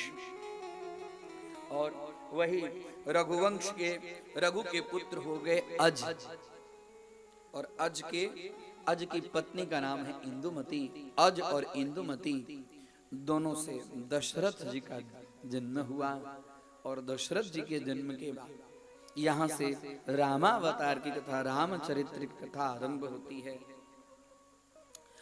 दशरथ के 4 पुत्र। सुखदेव जी महाराज से राजा परीक्षित कहते हैं कि थोड़े से आप हमें रामचरित्र का वर्णन। राम जो है वो मर्यादा पुरुषोत्तम है, और श्री कृष्ण जो है वो प्रेम पुरुषोत्तम है। राम मर्यादा पुरुषोत्तम और कृष्ण प्रेम पुरुषोत्तम है। आप पहले मुझे मर्यादा पुरुषोत्तम की कथा, जो जीव मर्यादा में रहता है उसका कल्याण होता है। भगवान के जितने अवतार हो गए, सभी अवतारों में राम जी जैसा जीवन व्यतीत करना चाहिए, शास्त्र ऐसे कहते हैं। न देव चरितम चर, देवताओं के चरित्र जैसा आचरण नहीं करना चाहिए, और यदि करने की इच्छा भी हो तो रामादिवत प्रवर्तितव्यम न तु रावणादिवत। राम जी के जैसा जीवन जीना चाहिए। राम जी के विषय में बड़ी सुंदर कथा। पुत्र राजा दशरथ को पुत्र नहीं होता था, पुत्रेष्टि यज्ञ किए, और उस पुत्रेष्टि यज्ञ में प्रत्यक्ष भगवान अग्नि नारायण चरु लेकर, पायस लेकर प्रकट हुए। वशिष्ठ जी से कहते हैं कि ये लीजिए पायस और यजमान को दीजिए। गुरु वशिष्ठ महाराज दशरथ को देते हैं। दशरथ कहते क्या करूं? बोले आपकी जो धर्म पत्नी है कौशल्या, वो कौशल्या को दीजिए। कौशल्या को दें? बोले हाँ, कौशल्या ही धर्म पत्नी आपकी। बोले नहीं, कौशल्या को देंगे तो गड़बड़ हो जाएगी, खाली अकेले कौशल्या। बोले कौशल्या धर्म पत्नी है, केकई भोग पत्नी है। इस चरु के ऊपर में धर्म पत्नी का अधिकार। बोले कोई बात नहीं, उसमें से आधा बोले कि काम की। दशरथ कहते हैं कि हे गुरुदेव, यदि खाली कौशल्या को देंगे तो घर में विवाद हो जाएगा। बोले एक काम करो, आधा कौशल्या को दे दो और आधा में से आधा सुमित्रा और कैकेयी को दे दो। आधा दे दिए। आए सुमित्रा के पास में, उसके बाद में कैकेयी के पास में। कैकेयी बड़ी एकदम, कैकेयी रूपवती थी, उनको रूप का अभिमान था। बोले हाँ, मुझे बाजार से लेके आए हो, सबको पहले बांट दिया, उसके बाद मेरा नंबर लगा और मेरे लिए थोड़ा लेके आए। मुझे ये सब चरु वरु की कोई जरूरत नहीं। इतने में चर्चा ही कर रहे थे कि एक कौवा आया और वहां से केकई माता के हाथ में जो चरु था, खीर था, उसको वो दोना उठाकर ही भग गया। अब तो केकई माता के हाथ में खा ली, अब तो और रोने लगी। उसके बाद में कौशल्या माता ने अपने में से थोड़ा दिया और सुमित्रा माता ने अपने में से थोड़ा चरु दिया। और इधर जो कौवा जो लेकर भग गया था वो अंजनी पर्वत पर, हाँ, अंजनी माता भगवान शिव जी की आराधना कर रही थी, पुत्र की प्राप्ति के लिए एकदम ध्यानस्थ थी। वो कौवा आया और अंजनी माता के हाथ में वह चरु रखकर फिर उड़ गया। अंजनी माता को लगा कि भगवान शिव जी ने हमें ये, भगवान शिव जी की मैं आराधना करती थी, उन्होंने मुझे चरु दिया। और उस चरु के फलस्वरूप में अंजनी माता को गर्व रहा और उससे हनुमान जी महाराज का प्रागट्य हुआ। बोलो हनुमंत लाल भगवान की जय। और इधर कौशल्या माँ ने चरु को ग्रहण किया, सुमित्रा माँ ने चरु को ग्रहण किया, केकई माँ ने भी चरु को ग्रहण किया। वशिष्ठ कहते हैं कि हे दशरथ, ऐसे समय में गर्भवती जब स्त्री हो तो उसकी कोई भी इच्छा को बाकी मत रखना। ऐसी तुम्हारी जो रानियां हैं उसकी कुछ इच्छा हो। सर्वप्रथम सुमित्रा के पास में गए। सुमित्रे सुमित्रे, सुमित्रे से भी बड़े स्नेह करते थे। इसका नाम ही था सुमित्रा, सुंदर मित्र की तरह, किसी से उसका कोई इधर उधर नहीं। तुम्हारी कुछ इच्छा? बोले हाँ नाथ, मेरी इच्छा है सेवा करने के लिए। आपने तो मेरे लिए एक अलग महल बना दिया है, मेरी इच्छा है कि मैं कौशल्या दीदी की सेवा करूं। अभी मुझे सेवा करने की बड़ी इच्छा होती है। कौशल्या के पास में आए, तुम्हें?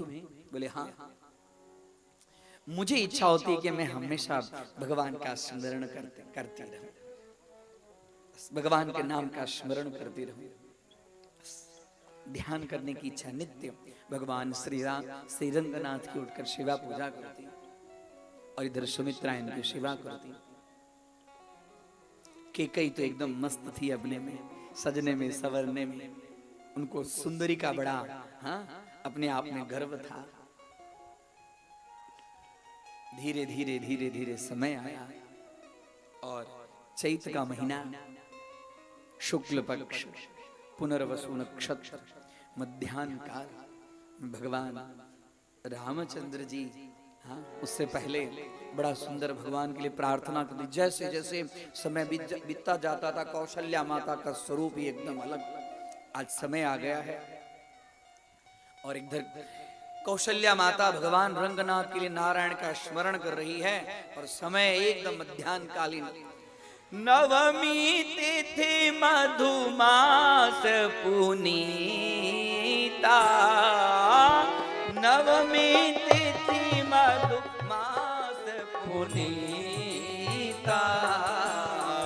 शुक्ल पक्ष अभिजित हरि प्रीता, शुक्ल पक्ष अभिजित हरि प्रीता, मध्य दिवस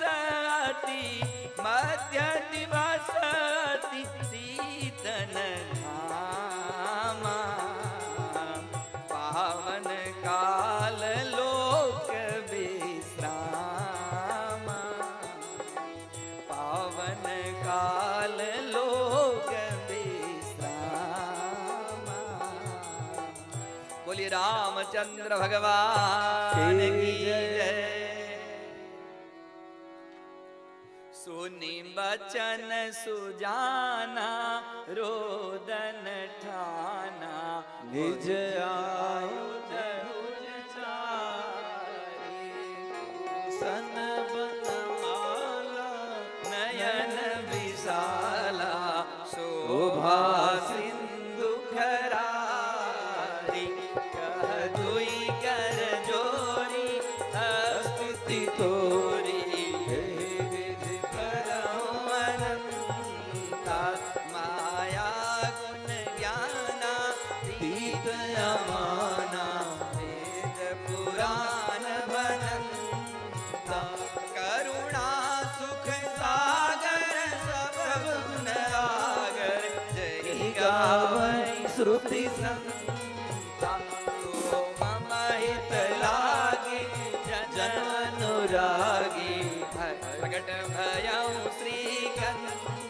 माता ब्रह्मांड निकाया निर्मित माया रोम रोम प्रतिवेद करे सोममय लागी जन अनुरागी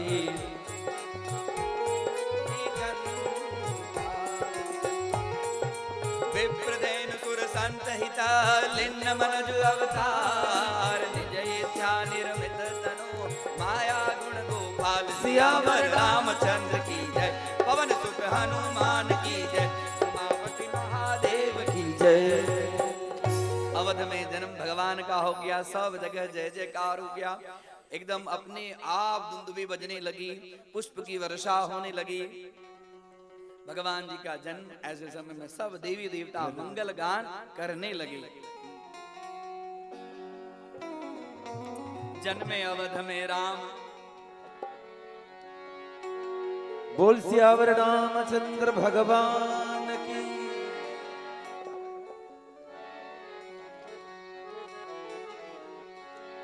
अरे जन्मे अवध में राम मंगल गाओ रे, जन्मे अवध में राम मंगल गाओ रे। तो सबको ये पैगाम घर घर जाओ रे, जन्मे अवध में राम मंगल गाओ रे। बोलिए राधा रामचंद्र की।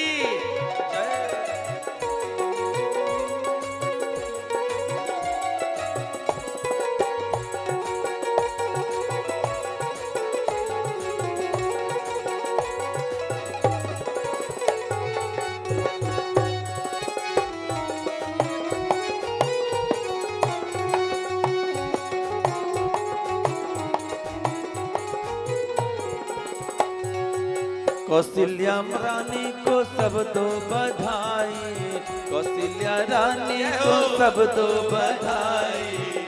आई रे आई घड़ी शुभ घड़ी आई, आई रे आई घड़ी शुभ घड़ी आई। अरे मिल के चलो रघुधाम संग में जाओ रे, जन्मे अवध में राम मंगल गाओ रे।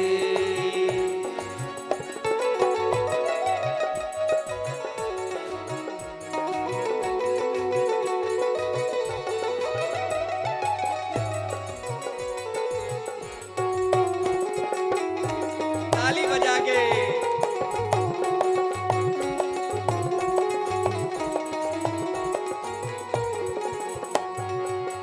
राम लला के दर्शन कर लो, राम लला के दर्शन कर लो, राम लला के दर्शन कर लो, राम लला के दर्शन कर लो। पद पंकज पे माथा धर लो, पद पंकज पे माथा धर। अरे पावन है इनका नाम पल पल धाओ रे, जन्मे अवध में राम मंगल गाओ रे। राजा रामचंद्र की जय।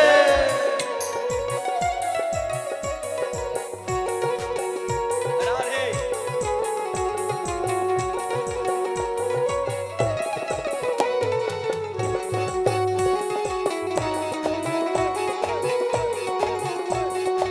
जय हो।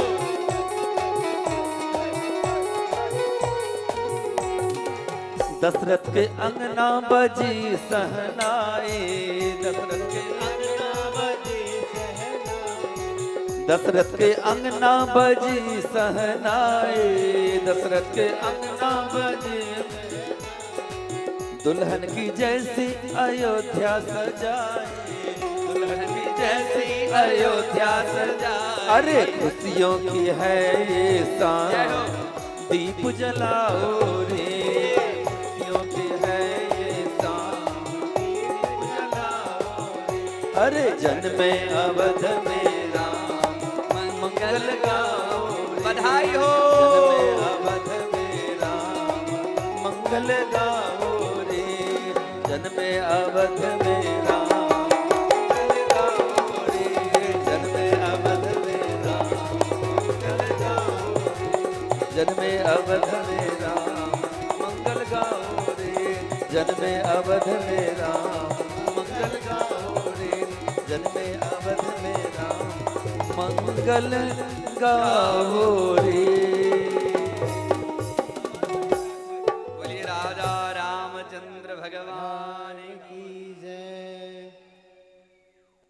भगवान रामचंद्र जी का जन्म सब दशरथ प्रमुदित है और साथ में लखनलाल जी, भरत, शत्रुघ्न, सब चारों भैया सब लोग बधाई देने आते हैं। सब लोग राजमहल में एकदम भीड़ उमड़ गई। राजा दशरथ कहते हैं कि आप लोगों के कारण ही हमारे वहां राम जैसा बेटा उत्पन्न हुआ।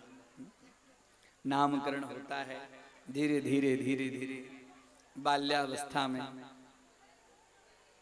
इधर रामचंद्र जी शांत हैं, लखनलाल जी थोड़े नटखट ज्यादा हैं, इधर उधर की लीलाएं करते हैं। एक दिन खीर खा रहे थे भगवान जी, वहां एक कौआ आया और कौआ जैसे खीर लेने लगा वैसे ही लखनलाल जी दौड़े, लेकिन राम जी बड़े स्मित स्वरूप में वहां पर थे। राम जी खुद भी खा रहे और कौवे को भी खिला रहे हैं। बहुत सुंदर सुंदर उनके बाल्यावस्था के दृश्य। भगवान रामचंद्र जी के कमर में करधनी लटकी हुई, पाँव में पैजनियां ठुमुक ठुमुक चल रहे हैं। बड़े सुंदर उनका मनोहर दृश्य, श्यामल वर्ण, देखने में जो कोई देखे वो निहारते ही रहे भगवान के स्वरूप को। चारों भाई एकदम, कोई किसी से न लड़ाई करे न झगड़ा करे, एकदम मिल, कहीं बैठे आंख मिचोली खेले, कभी पकड़ा पकड़ी खेले। इस तरह से राजमहल में राजा दशरथ को अब राजकाज में मन नहीं लगता है। जब देखो तब राम के पास में बैठे रहते हैं, राम को निहारते रहते हैं, राम को गोदी में लेते हैं तो हृदय एकदम आह्लादित हो जाता है। सब लोग आते हैं राम जी के दर्शन करने के लिए, किसी को राजा रोकते नहीं है। राजमहल में किसी को नहीं रोकते हैं। आइए हमारे राम को आप आशीर्वाद दीजिए। आप लोग आशीर्वाद देने के लिए आए। धीरे धीरे धीरे धीरे यज्ञोपवीत संस्कार जैसे हुआ वैसे ही विश्वामित्र जी, अवस्था तो छोटी थी, विश्वामित्र जी आए और बोले कि हे राजा, मुझे राम और लक्ष्मण की जरूरत है। जैसे बोले वैसे तो दशरथ बोले, इससे तो अच्छा आप मेरे प्राण ले लेते, लेकिन आप मुझे राम और लक्ष्मण के लिए मांग रहे हैं।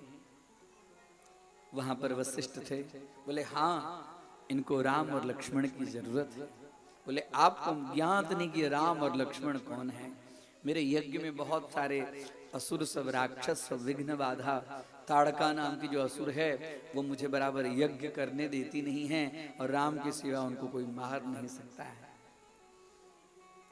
वशिष्ठ जी के आज्ञा अनुसार राजा दशरथ ने राम और लक्ष्मण दोनों उनकी सेवा में नियुक्त कर दिए। यहाँ आए वशिष्ठ जी उनको पूरा भ्रमण घुमाते हैं, जंगल में दिखाते हैं। यज्ञ के समय में जो असुर सब उनको उत्पात करते थे, वो उत्पात को शांत करने के लिए लक्ष्मण और राम दोनों बाण लेकर उनके आश्रम में, और उस समय जो कुछ असुर सब, इसमें ताड़का नाम की जो भयानक थी, उसका वध भगवान ने कर दिया।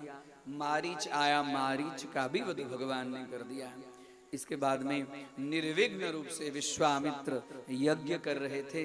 इतने समय में ही जनकपुर धाम से धनुष यज्ञ के विषय में इनके लिए निमंत्रण आया, आमंत्रण आया कि आप भी वहां पर पधारें।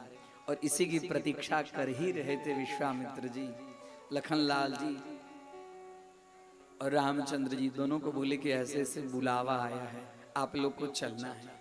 गुरु आज्ञा अविचारणीय, बोले गुरुदेव आपकी जो इच्छा। और दोनों विदा हो गए इधर और जा रहे हैं। सब जगह विश्वामित्र जी उनको दिखा रहे हैं। और जैसे जनकपुर की तैयारी हुई, जनकपुर के आगमन में आजू बाजू सुंदर फूलों का वृक्ष था, सब फूलों के वृक्ष में देखकर एकदम सब प्रसन्न हो गए। और इधर सीता मैया भी फूल लेने के लिए ही आई थी। और भगवान रामचंद्र जी के साथ, विश्वामित्र जी के साथ में रामचंद्र जी लक्ष्मण जी उधर देख रहे हैं। सारी सखियां भी देख रही हैं। सारी सखियों को भगवान के इस कौतुक रूप का दर्शन करके मुग्ध हो गई। सब ऐसे देख रही है इसकी छवि, और देखते ही सब मुग्ध हो गई है, और भगवान भी उनको देख रहे हैं। देख कर राम जी जनक नंदनी बाग में बस खरी थी खरी रह गए। देख कर राम जी को जनक नंदिनी बाग में बस खरी थी खरी रह गए। राम देखे सिया को सिया राम को, राम देखे सिया को सिया राम को, चार अखियां लरी थी लरी रह गई। चार अखियां लरी थी लरी रह गई।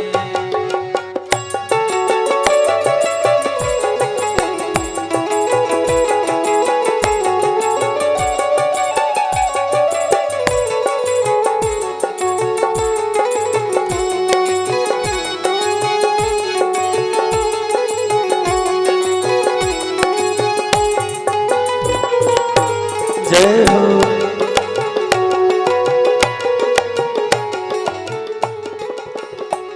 बोली पहली सखी जानकी के लिए रख दिए हैं विधाता ने जोड़ी सही।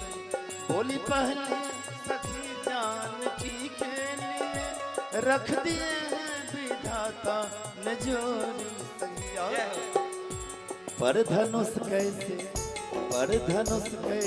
तोड़ेंगे छोटे कुंवर, पर धनुष कैसे तोड़ेंगे छोटे कुंवर।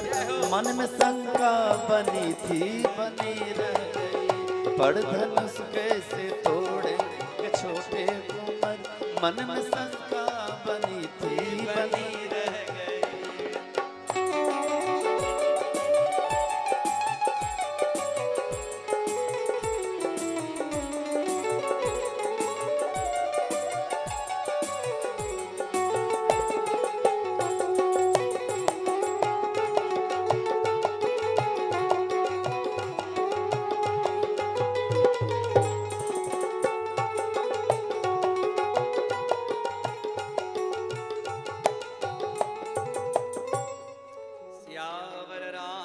चंद्र भगवान की। यो लोक वीर सम्मितो धनुरैषमुग्रम, सीता स्वयंवर गृहे त्रिशतोपनीतम। सीता का स्वयंवर की रचना। और भगवान शिव जी का धनुष। भगवान शिव जी का धनुष कैसा था? पूरे जनकपुर धाम से 300 वीर को इकट्ठा किया गया, जो वीर थे, और 300 वीरों से इकट्ठा करके वह धनुष को बीच महल में, राजमहल में लाया गया। उनके लिए स्थान के ऊपर में रखा गया। इतना भारी धनुष। और इधर सारी तैयारी जनक जी कर चुके हैं। यहाँ मिथिलानी सब भी जब से राम जी जनकपुर में आए, जनकपुर में रखें, सबको इधर से देखे राम जी को, कोई इधर से देखे राम जी को, कोई इधर से देखे राम जी को। हाँ? और कह रहे हैं ये तो सीता जी तो हमारी बहनियां हैं। हाँ? बड़ा सुंदर। सब लोग राम जी को देखकर मुग्ध हो रहे हैं।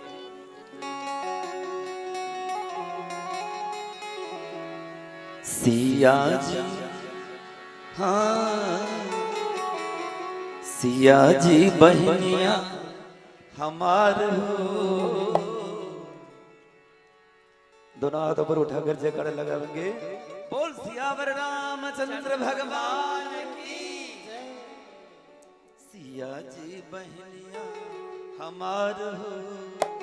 राम लगे हैं पहुनमा। सिया जी बहनिया। सब मिथिलानी आनंद से गा रही है। सिया जी बहनिया हमार हो। राम लगी है पहुन माँ सिया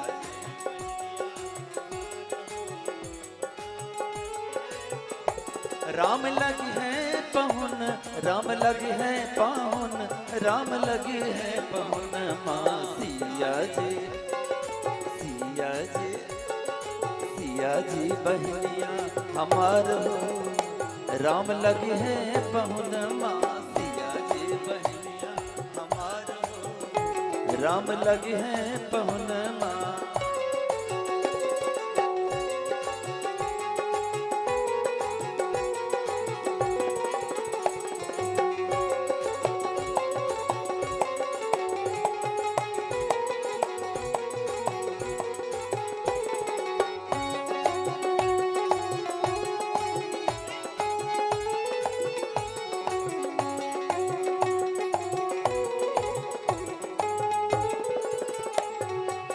मिथिला के नाता सिया जी बहनिया, मिथिला के नाता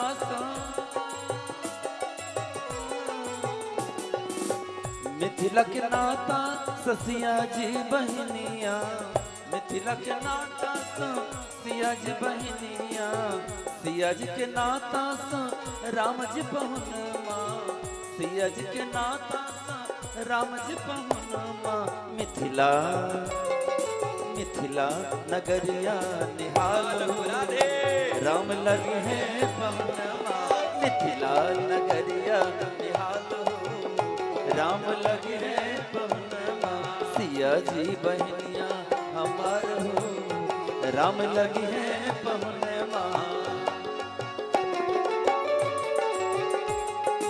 सीता मैया की जय, श्यामल रामचंद्र भगवान की।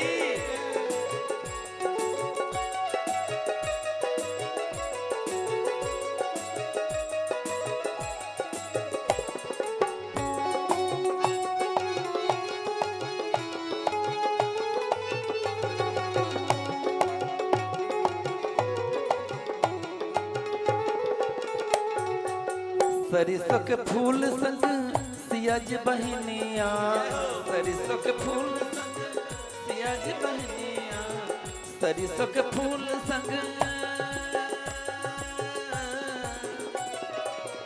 सरिसों के फूल संग सिया जी बहनिया, सरिसों के फूल संग, तीसी के फूल संग राम जी पहुन माँ, तीसी के फूल संग राम जी पहुन माँ। और दोनों के जोड़ी कमाल हो, राम लगी है पहुन माँ, दोनों के जोड़ी कमाल हो, राम लगी है पहुन माँ, दोनों के जोड़ी कमाल हो, राम लगी है पहुन माँ सिया जी बहनिया हमार हो, और राम लगी है पहुन माँ।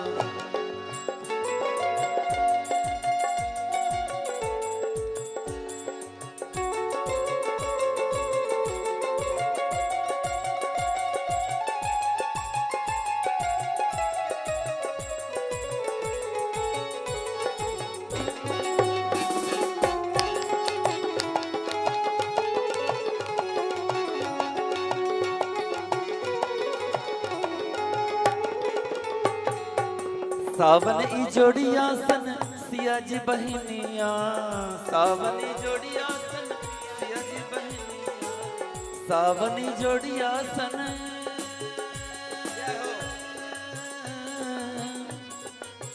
सावन ई जोड़िया सन सिया जी बहनिया, सावन ई जोड़िया सन सिया जी बहनिया, भादवा धड़िया सन राम जी पहुन माँ, भादवा धड़िया सन राम जी पहुन माँ। और अंगना में उगी गेल चान हो, राम लगी है पहुन माँ, चान हो, राम लगी है पहुन माँ, अंगना में उगी गेल चान हो, राम लगी है पहुन, राम लगी है पहुन, राम लगी है पहुन, राम लगी है पहुन माँ सिया जी सिया जी बहनिया हमार हो, ओ राम लगे पहुनमा सिया जी बहनिया हमार हो, राम लगे पहुनमा सिया जी बहनिया हमार हो, राम लगे पहुनमा सिया जी बहनिया हमार हो, राम लगे पहुनमा सिया जी बहनिया हमार हो, राम लगे ओ राम लगे पहुनमा। सियावर रामचंद्र भगवान की जय। भागवत में मात्र 2 अध्याय में संक्षिप्त में राम जी का चरित्र, हमने इनसे आग्रह किया भागवत में 2 अध्याय है, लेकिन आपको 4 भजन में संपूर्ण रामचरितमानस का जो भाव है वो व्यक्त करना है। बहुत संक्षिप्त में राम जी का चरित्र है। यहाँ पर भगवान रामचंद्र जी आ गए हैं और धनुष के विषय में तो आप देखें, आदाय बाल गजलीलया इवेक्षु यष्टिम, बड़ा सुंदर वर्णन है। जो धनुष 300 वीरों से 300 वीरों ने उठा के जिस धनुष को रखा था, बड़े बड़े बड़े बड़े राजा सब आए थे, सब देख रहे थे। जो गए सारे का सारा उनका मस्तक नीचे हो गया। कोई उस धनुष को हिला, तोड़ने की तो बात अलग, कोई उसको हिला डुला भी नहीं सकता। और जब भगवान रामचंद्र जी की बारी आई, ऐसे समय में बड़ा सुंदर भजन है। भगवान रामचंद्र जी की जब बारी आई तो आदाय बाल गज लीला इवेक्षु यष्टिम, जैसे हाथी का जो बच्चा होता है, हाथी का बच्चा, वो हाथी का बच्चा खेल खेल में जैसे गन्ना होता है ना, इक्षु, गन्ने को जैसे अपने सूंड से तोड़ देता है हाथी का एक तो बच्चा, वो भी गन्ने का जो दंड होता है उसको कैसे अपने सूंड से तोड़ देता है, वैसे ही भगवान के रामचंद्र जी के हाथ का स्पर्श होते ही धनुष जो है वो अपने आप टूट गया और पुष्पों की वर्षा होने लगी। बोली सियावर रामचंद्र की जय। सब जगह मंगल घोष होने लगा, सब शंख बजने लगी, दुंदुभी बजने लगी। इधर बड़ी सुंदर सीता माता भी देख ही रही थी, गौरी मैया से प्रार्थना कर रही थी। जब से देखी तब से वो दृश्य हट नहीं रहा था। हाथ में सुंदर जयमाल और इधर सब तैयारी हैं। आज सारे मिथिला नगरिया जो है एकदम निहाल है कि जो हमारी इच्छा थी वही भगवान ने हमें पूर्ण किया। आज मिथिला नगरिया निहाल सखिया, आसन सोल नगरिया निहाल सखिया, और चारों दुल्हा में बर का कमाल सखिया, चारों दुल्हा में बर का कमाल सखिया।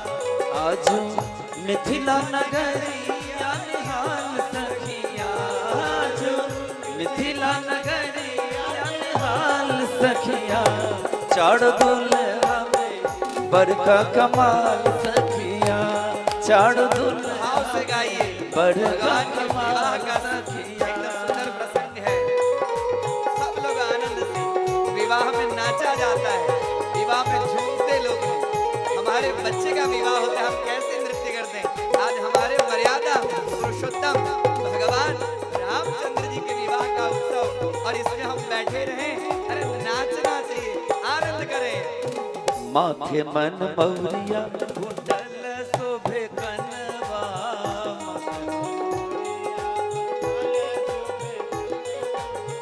माथे मन मौरिया कुंडल शोभे कनवा, माथे मन मौरिया कुंडल शोभे कनवा, कर कर कर रार जुल्म, ताली बजाइए हाथ ऊपर करके।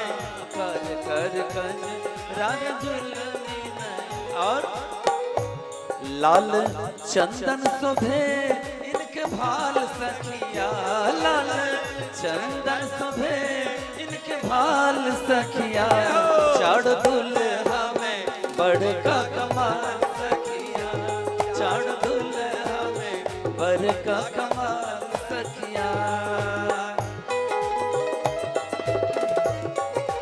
एकदम राम जी प्रसन्न है, सीता मैया प्रसन्न है, सारी जनकपुर की नारियां एकदम आनंद विभोर होकर भगवान के विवाह उत्सव में आनंद ले रही है, नाच रही है, गा रही है।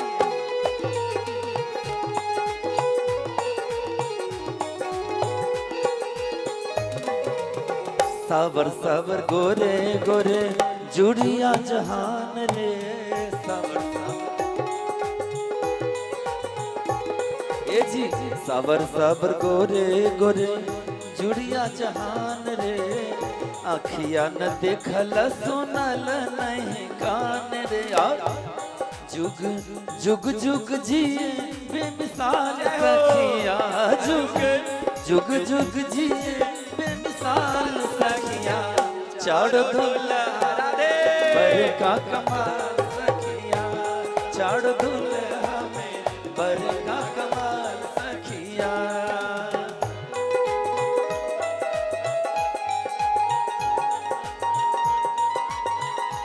राजा रामचंद्र की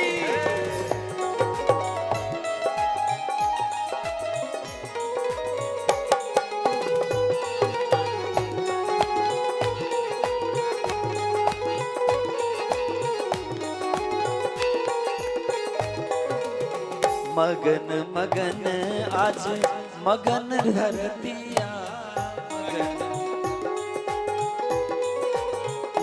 ए जी मगन मगन आज मगन धरतिया, देख देख दुल्हा जी के सावर सूरतिया। बाल वृद्ध नर नारी सब बेहाल सखिया, बाल वृद्ध नर नारी सब बेहाल सखिया, चाड़ दुल्हा में बड़का कमाल सखिया, चाड़ दुल्हा में बड़का कमाल सखिया।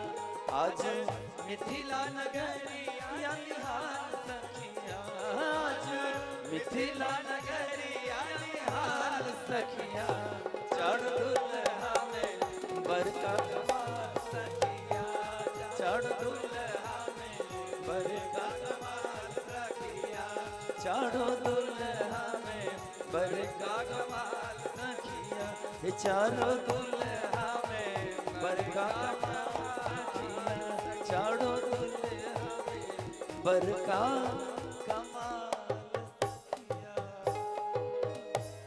बोलिए दुल्हा दुल्हन सरकार की, सियावर रामचंद्र भगवान की।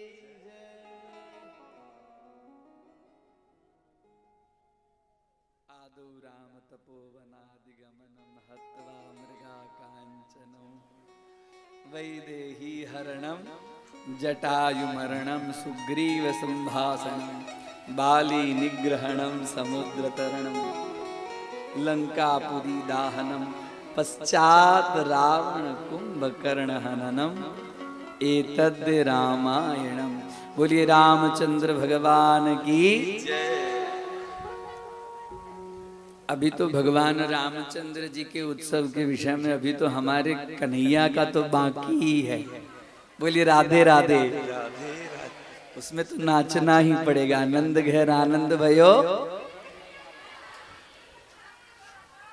अब भगवान समय भी हो चुका है, भगवान भी मध्य रात्रि में आए थे। धीरे धीरे धीरे धीरे रात हो रही है। यहाँ पर खाली परशुराम जी महाराज का खाली नाम ले लें परशुरामावतार के विषय में, क्योंकि समय की मर्यादा को देखते हुए आगे बढ़ना है कथा के लिए। कथा तो बहुत है, भागवत की कथा। भागवत की कथा एक बार सुनने से सारी कथा हो जाती है, हाँ या ना बोले ना? तो फिर दोबारा सुनना है ना, दोबारा हमको आसन सुलाना है ना। बोलिए राजा रामचंद्र भगवान की। अब इसके बाद में सोम वंश का वर्णन करते हैं। पृथ्वी के ऊपर में द्वापर युग आ चुका है। पृथ्वी पर पापियों का भार बढ़ गया है। अब ये पृथ्वी माता पापियों का भार सहन करने में अब सक्षम नहीं है। पृथ्वी माता एक गाय का रूप धारण करके इंद्र आदि देवताओं के पास गई। पृथ्वी माता की इस स्थिति को देखकर इंद्र आदि देवता ब्रह्मा जी के पास ले गए। ब्रह्मा जी नारायण के पास में ले गए। नारायण का दर्शन नहीं हुआ। स्तुति कर रहे हैं, हे नाथ, पृथ्वी भार रूपी हो गई है। इस पृथ्वी के ऊपर में असुरों का संहार कैसे हो, ऐसे आप कृपा करें। उसी समय आकाशवाणी हुई कि देवताओं, मैं अब पृथ्वी के ऊपर में देवकी के गर्भ से और वासुदेव के तेज के रूप में मैं वहां पर प्रकट होऊंगा। आप लोग भी जितने सारे देवता हैं सभी लोग अपना अपना कुछ न कुछ अंश स्वरूप में भूमंडल के ऊपर में आप लोग जन्म लेना शुरू कर दे। और हे धरा, जल्दी से मैं अवतरित होकर तुम्हारे जितनी कष्ट है सब कष्ट को दूर करूंगा। ये कहते हुए आकाशवाणी हुई। जैसे ही पृथ्वी माता ने सुना कि हमारे ऊपर में भगवान प्रकट होने वाले हैं, पृथ्वी माता तो इतनी प्रमोदित हुई, इतनी प्रमोदित हुई, पूछिए मत। आई सब देवता सब अलग अलग अलग अलग अपना रूप धारण करके उस समय भूमंडल में मथुरा नगरी में, जहां पर भगवान नित्य सन्निहित रहते हैं। मथुरा भगवान यत्र नित्यम सन्निहितो हरिः, नित्यम अनवरतम सन्निहितम हरिः, स धामः मथुरा धामः। मथुरा धाम जहां पर भगवान हमेशा वहां पर विराजमान। उस समय उग्रसेन राजा राज करते थे और उग्रसेन का पुत्र था जिसका नाम था कंस। कंस, कंस शब्द का अर्थ होता है कसी हिंसायाम धात्वेन कंस शब्दः निष्पन्नम भवति। कसी हिंसायाम, जो हिंसा करने में, जिसकी रुचि ही हिंसा करने में है, जो हमेशा हिंसा करने में प्रवृत्तशील जो है, उसका नाम है कंस। और वो इतना दुष्ट था, जब देखो तब उसके दिमाग में हिंसा की ही प्रवृत्ति आती थी। उसने अपने पिता को जबरन कैद कर दिया, जबरन कैद कर दिया। बोले कि अब आप राज करने लायक नहीं, अब हम राज करेंगे। और कैद करके स्वयं राजगद्दी पर बैठ गया, सिंहासन पर बैठ गया। राजगद्दी सिंहासन पर जब बैठ गया तो लोगों में हलचल मच गई कि ये तो अपने पिता को भी नहीं छोड़ा तो प्रजा को कैसे छोड़ेगा। तो प्रजा में जो ऐसी हलचल मच गई, इससे उसके जो मंत्री वो बोले कि राजन राजन, ये भोली भाली प्रजा है, आपके इस कृत्य से प्रजा डर गई है। इस प्रजा को खुश करने के लिए कुछ आप अच्छा काम कीजिए जिससे प्रजा खुश रहेगी, नहीं तो सत्ता पलटने में देरी नहीं होगी।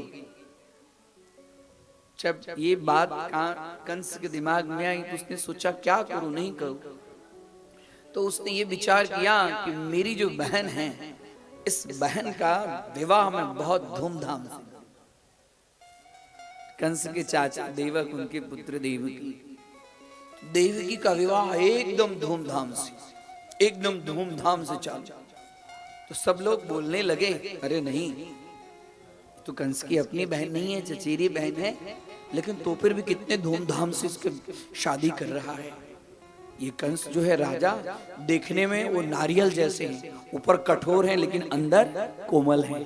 भले इन्होंने पिताजी को अपने कैद खाने में कर दिया, लेकिन ये और ऐसी शादी की अपने बहन की जो आज तक जैसे किसी ने किया नहीं होगा। और कंस ने अपना स्वरूप जब देखा कि अब धीरे धीरे धीरे धीरे प्रजा मेरे लिए अच्छा अच्छा अच्छा अच्छा बोलती है, तो उसके दिमाग में आया कि नहीं, अब कुछ और अच्छा करना चाहिए। तो और अच्छा क्या करे, विवाह तो हो गई। तो जब विवाह हो गई तो उस समय बोला, अपने आंखों से एकदम बनावटी आंसू निकालने लगा, मेरी बहन तू जा रही है। बोला सारथी को कि तू उतर, तू उतर, तू नहीं जा सकता मेरी बहन को छोड़ने के लिए, मैं खुद अपने बहन को छोड़ने जाऊंगा। दंभ स्वरूप में आंखों से अश्रुपात। देवता सब विचार करने लगे, अब तो और भी प्रजा जो थी वो एकदम मोहित होगी। देखो देखो, राजा तो इतने भावुक हो गए हैं कि सारथी को भी हटाकर खुद ही उसको छोड़ने के लिए जा रहे हैं। ये राजा के पास में रहने में कोई दिक्कत नहीं है, हमारे ऊपर में जब भी तकलीफ आएगा, संकट आएगा तो हमारी रक्षा करेंगे। देवता सब विचार किए, ये अपना रूप कुछ न कुछ बनावटी उत्पन्न कर रहा है, इसके रूप को व्यक्त कर देना चाहिए कि ये है कैसा। तुरंत जैसे रथ पर बैठकर और अपनी बहन देवकी को और वसुदेव को बिठाकर एकदम जैसे ही अपने महल से बाहर निकलने के लिए कोशिश किया, इतने में देवताओं से रहा नहीं गया और वहां पर आकाशवाणी हुई, अस्यास्त्वाष्टमे गर्भे हंतम याम बहसे बुध, अस्यस्त्वा अष्टमे गर्भे हंतायाम बहसो बुध। हे बुध, हे कंस, अस्यायाम अष्टमो गर्भः, अस्या मतलब इसके देवकी के अष्टम गर्भ से ही तुम्हारी मृत्यु होगी। गर्भो हंतायाम, तुम्हारी मृत्यु होगी। देवकी का जो 8वां गर्भ होगा वही तुम्हारी मृत्यु का कारण, वही तुम्हें मारेगा। और देवताओं ने जैसे आकाशवाणी की, कंस अपने स्वरूप में आया। अभी तक तो लोगों के हिसाब से आंखों में आंसू और रथ पर ले जा रहा था। जैसे आकाशवाणी सुनी, सीधे उतरा और उतर कर अपने जो देव की बहन उसका बाल पकड़ा और नीचे उतर। इतने में वसुदेव बोले, क्या कर रहे हैं आप, ये क्या कर रहे हैं? बोले आपने सुना नहीं आकाशवाणी? आकाशवाणी कभी भी मिथ्या नहीं हो सकती है। इसका जो अष्टम गर्भ है, यह मुझे, इसका अष्टम गर्भ मुझे मारेगा तो न रहेगी बांस न बजेगी बंसुरी। देवकी रहेगी तब ना अष्टम गर्भ रहेगा, देवकी ही नहीं रहेगी। वसुदेव बोली, ये आप क्या कर रहे हैं? ये करना उचित नहीं है। ये तो आपकी छोटी बहन है और ये आपकी छोटी बहन पुत्रीवत होती है, और स्त्रियों का हत्या, पुत्री का हत्या ये अनुकूल नहीं है। भगनी हंतुमारुब्ध खड्ग पाणी कचो ग्रहित, भगनी हंतुमारुब्ध, भगनी को मारने के लिए कचह केस उसका पकड़कर एकदम क्रोध में तिल मिलाया। वसुदेव जी बार बार उसको मना रहे हैं। वसुदेव जी ने जब हाथ पकड़ा, ये आपका ये करना उचित नहीं है। देवकी का 8वां गर्भ न है, देवकी से तो कोई अपराध नहीं हुआ है, तो देवकी को मारकर क्या फायदा होगा? ये जिसका देवकी का 8वां गर्भ मैं आपको अर्पण करूंगा। अभी तो वसुदेव के मन में था कि किसी तरह यह समय टले, मैं आपको अर्पण करूंगा। ईशा तवानुजा बाला कृपणा पुत्रिकोपमा, हंतु नार्हसि कल्याणीं इमां त्वां दीनवत्सलः। इसको मारकर क्या होगा? इसका जो पुत्र होगा उस पुत्र को मैं आपको समर्पण करूंगा। पुत्रान् समर्पयिष्येष्या यतस्ते भयमुत्थितम्, पुत्रान् समर्पयिष्या, इसका जो पुत्र होगा उस पुत्र को हम आपको समर्पण करेंगे। जैसे कहा वैसे कंस के मन में हुआ। चलो जब इसका पुत्र होगा मुझे समर्पण करोगे, दोनों को जेल में डाल दिया और दोनों को जेल में डाल दिया, वसुदेव और देवकी। अब एक पुत्र उत्पन्न हुआ कंस के पास। वसुदेव वसुदेव जो कहते थे वो करते थे। वसुदेव लाए राजन, राजन पुत्र। बोली एक इस प्रथम गर्भ से मुझे कोई कष्ट नहीं। आकाशवाणी में हुई थी अष्टमे गर्भ, अष्टम जो पुत्र होगा उससे मुझे तकलीफ है। हे वसुदेव आप तो मेरे मित्र हो, ले जाइए इसको। वसुदेव के दर्शन से कंस के अंदर में बुद्धि परिवर्तन हो गया। ले गए, दोनों प्रसन्न हो गए। देखो छोड़ दिया उसको, अष्टम गर्भ की जरूरत दे देंगे। इतने में नारद जी आए कंस के पास। बोले कंस तुम्हें देवताओं की गणित मालूम है? देवताओं की गणित कैसे होती है? बोले हे देवर्षि आप ये क्या कर रहे हैं? बोले ये देखो, ये तुम्हारे भवन में जो कमल का फूल है, कमल का फूल, उसकी पाखड़ी को खिलाए। और बोले देखो तो कितनी है इसमें से 8 गिनो। बोले यहाँ से 1 2 3 4 5 6 7 8। बोले ये तो तुम अपने तरफ से, सामने से गिनो तो 8 कहाँ आता है? सामने से पंखुड़ी गिने 1 2 3 4 5 6 7 8। बोले इधर से गिनो तो पंखुड़ी कहाँ आता है? 1 2 3 4 5 6 7 8। बोले उधर से गिनो तो 1 2 3 4 5 6 7 8। कोई भी ऐसी पंखुड़ी नहीं थी जिस पर 8 की गिनती न। बोले देखो मैं तो यहीं से निकल रहा था, सोचा जरा तुम्हें बता दूं कि देवताओं की गिनती कैसी है। अब आगे तुम्हारी इच्छा। अभी तो देवकी ने प्रथम गर्भ को उत्पन्न किया। प्रथम गर्भ कौन सा है और अष्टम गर्भ कौन सा है, ये गणित देवताओं की गणित तुम्हारे समझ में नहीं आई। कंस तुरंत समझ गया। बोलो लाओ लाओ जल्दी से लाओ उस बच्चे को, जल्दी से लाओ। लाकर उसको पाषाण के ऊपर में, 1 पुत्र 2 पुत्र 3 पुत्र 4 पुत्र 5 6 पुत्र, सप्तम आया। सप्तम गर्भ के अंदर में इसमें भगवान बलराम जी विराजमान थे। सप्तमो वैष्णवो धाम यमनंतम प्रचक्षते। यमनंतम प्रचक्षते, उसका संकर्षण कर दिया गया जिससे गर्भस्त्राव हो जाता है। भगवान ने योग माया से कहा कि अरे योग माया, इसमें तो अनंत हैं, शेष हैं।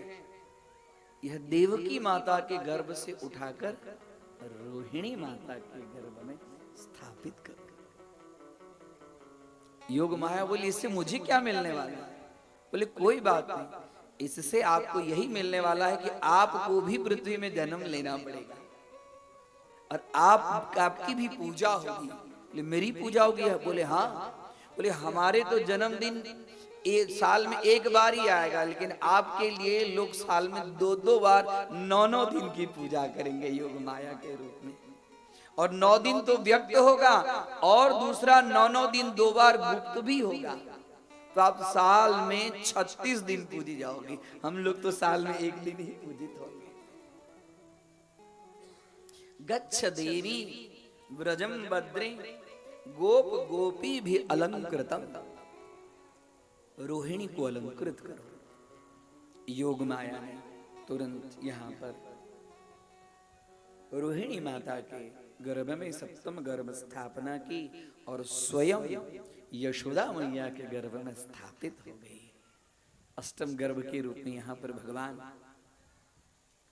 धीरे धीरे, अब तो इसको मालूम ही नहीं सप्तम गर्भ चला गया, अब अष्टम गर्भ। अब कंस को नींद नहीं आती थी, अब ये अष्टम गर्भ कब उत्पन्न होगा, कब उत्पन्न होगा। और इस बार देवकी माता के गर्भ में भगवान स्वयं विराजमान है।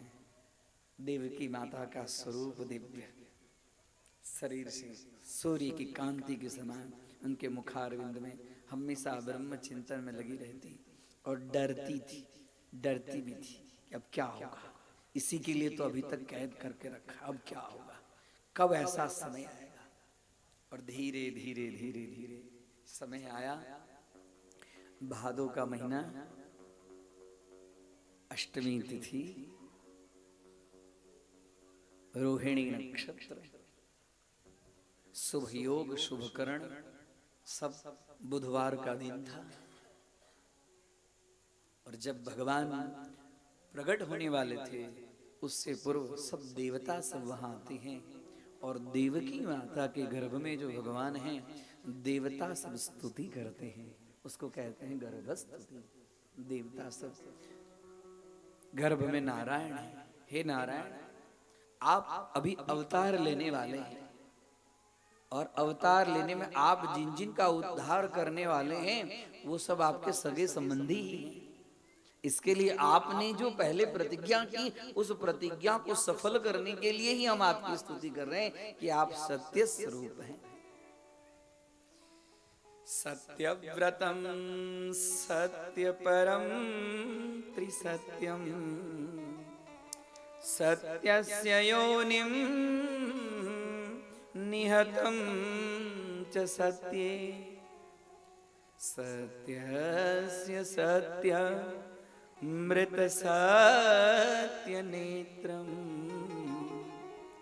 सत्यात्मकं त्वां शरणं प्रपन्ना सत्यव्रतं सत्यपरं त्रिसत्यं सत्यस्य योनिं निहतं च सत्ये। हे सत्यव्रत, हे परम सत्य, त्रिसत्यम, तीनों रूप में आप सत्य हैं, तीनों काल में आप सत्य हैं, तभी तो आपकी स्थिति है। सत्य किसको कहते हैं? ब्रह्मसूत्र भाष्य में वर्णन मिलता है, यन निश्चितम तदेव सत्यम, जो कभी भी नाश नहीं होने वाला है उसका नाम है सत्य। आप सत्य स्वरूप में हैं। सत्यस्य योनिम निहतम च सत्यम, आप ही संपूर्ण जगत के योनि स्वरूप हैं और आप ही संपूर्ण जगत के बीज स्वरूप हैं। सत्यस्य सत्यम मृत सत्य नेत्रम, आपके नेत्र भी सत्य हैं, आप भी सत्य अमृत स्वरूप में, और आप सत्यात्मक भी हैं। इसके लिए हे गर्भ में रहने वाले सत्य स्वरूप भगवान, आपके चरणों में कोटि कोटि प्रणाम। बोलिए सत्यनारायण भगवान की जय। सत्य ही नारायण। यहाँ गर्भस्तुति में देवता सब वही सत्य स्वरूप। श्रीमद् भागवत के मंगलाचरण में प्रथम श्लोक का अंतिम चरण भी सत्यम परम धीमहि। यहाँ पर देवता सब स्तुति करते हैं, और देवता सब स्तुति करते ही एकदम पूरा वातावरण अलग हो गया है। सब अपने आप कमल खिल गए हैं।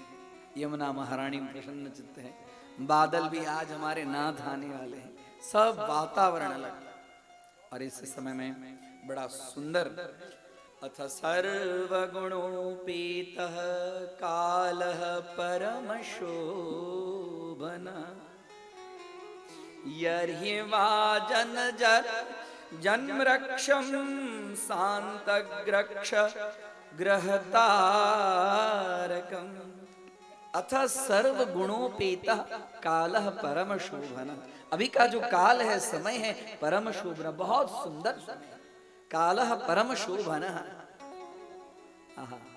यहाँ भी अथ शब्द से वर्ण। अथ सर्व गुणोपेतः, सभी गुणों के जो परमात्मा है, सब गुण के जो नियंता है। हे परीक्षित, अभी तक जो मैंने तुम्हें भागवत की कथा सुनाई, वो सुनाई, वास्तव में भागवत की कथा का जो मूल स्वरूप है वो यहाँ से आरंभ होता है। इसके लिए यहाँ पर सुखदेव जी ने अथ शब्द का प्रयोग किया। अथ सर्वगुणोपेतः कालः परम शोभन। और इतना ही नहीं, जन्म रक्षम ऋक्षम नक्षत्रम शांत ग्रहक्ष तारकम, सब जितने योग करण नक्षत्र थे सब एकदम मंगल ही मंगल, मंगल ही मंगल। और इतने में वसुदेव और देवकी के सामने एक दिव्य प्रकाश पुंज वहां पर प्रकट हुआ। दिव्य प्रकाश पुंज। वसुदेव और देवकी की आंख एक क्षण के लिए तो एकदम चकाचौंध हो गई, और तब देखते हैं तमद्भुतं बालकमं भुजेक्षणं चतुर्भुजं गदायुधायुधम् श्रीवत्सलक्ष्मम् गलशोभिकौस्तुभम् पीताम्बरं सान्द्रपयोदसौभगम्। ऐसा बच्चा आज तक किसी ने कोई देखा नहीं होगा।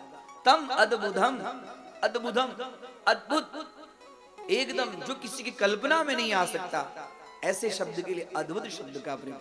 तम अद्भुतम बालकम अम्बुजीक्षणम।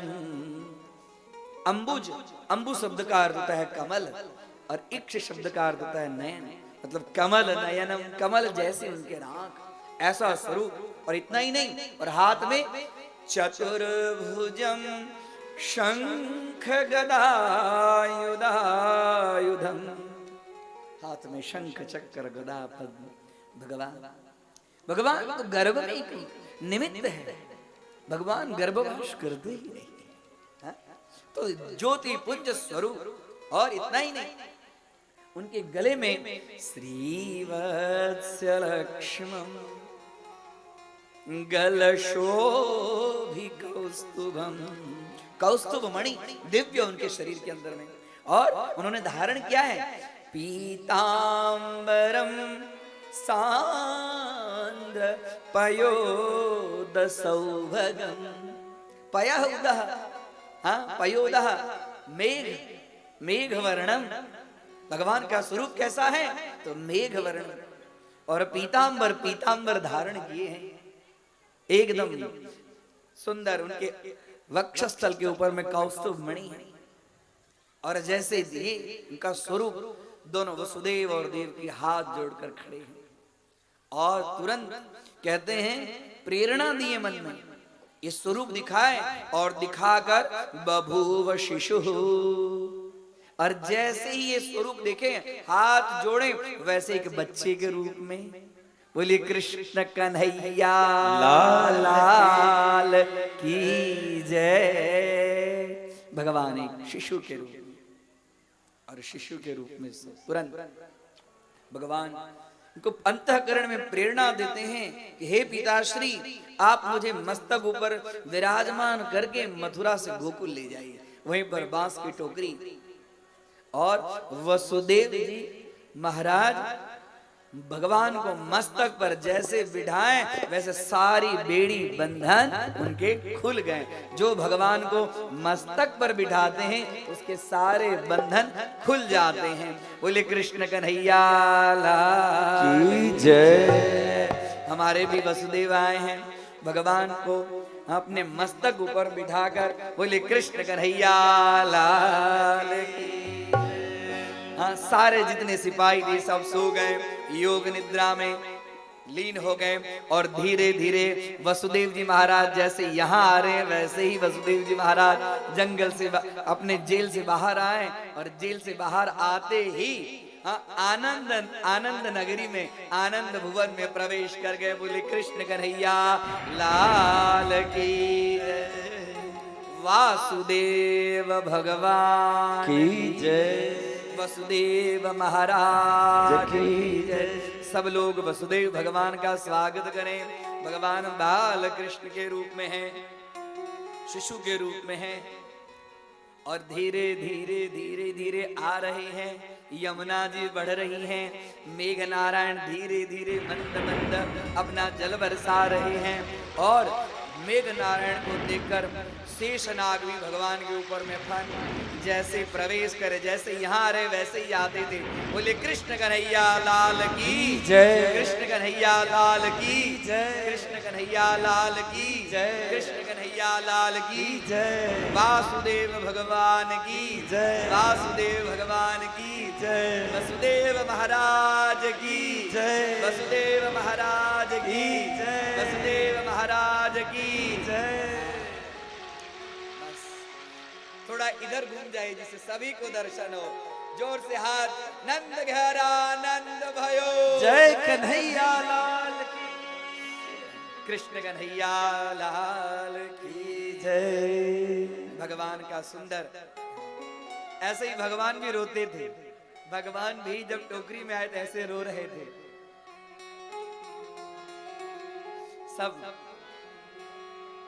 सब जैसे भगवान पहुंचे, यशोदा मैया को ज्ञात हुआ कि लाला हुआ है प्रातः काल। यशोदा मैया अपने छाती से बच्चे को लगाई और उनको आशीर्वाद दे रही है। जुग जुग बोल कृष्ण कन्हैया लाल की जय। आइए मेरे साथ। जुग जुग जिया सुललन भवन माँ में भाग जागल हो। जय हो। जुग जुग जिया सुललन भवन माँ में भाग जागल हो। ललना लाल होइए फुलवा के दीपक मनमा में आस जागल हो। ललना लाल होइए फुलवा के कृष्ण कन्हैया लाल की मनमा में आस जागल हो। जुग जुग जिया सुललन भवन माँ में भाग जागल हो। जुग जुग जिया सुललन भवन माँ में भाग जागल हो। ललना लाल होइए फुलवा के दीपक मनमा में आस जागल हो। ललना लाल होइए फुलवा के दीपक मनमा में आस जागल हो।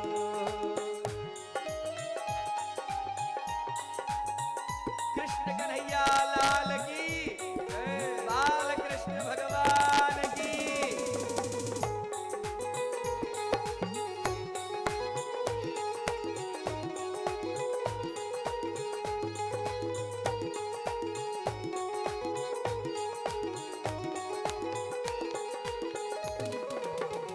आज के दिन माँ सुहावन रतिया लुभावन हो।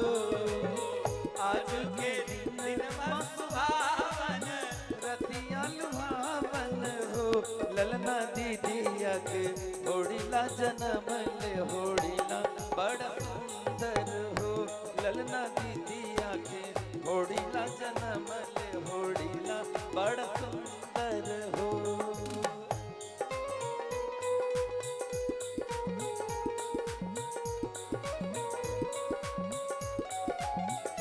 जय हो। जय हो। बाल कृष्ण भगवान की जय।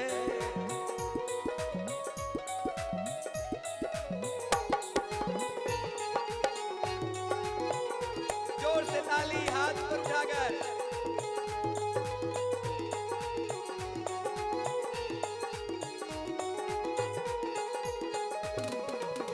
सासु सुहागिन बड़ भागिन अनधन लुटावेली हो। सासु सुहागिन बड़ भागिन अनधन लुटावेली हो। ललना दुआर पे बजेला बधैया होड़ीला बड़ा सुंदर हो। ललना लाल होइए फुलवा के दीपक सब नाचो गाओ, भगवान के जन्म को आनंद लो।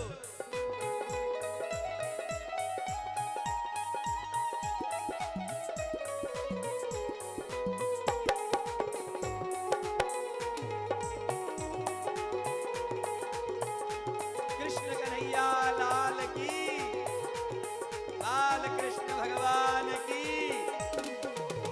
नानी चाची गावे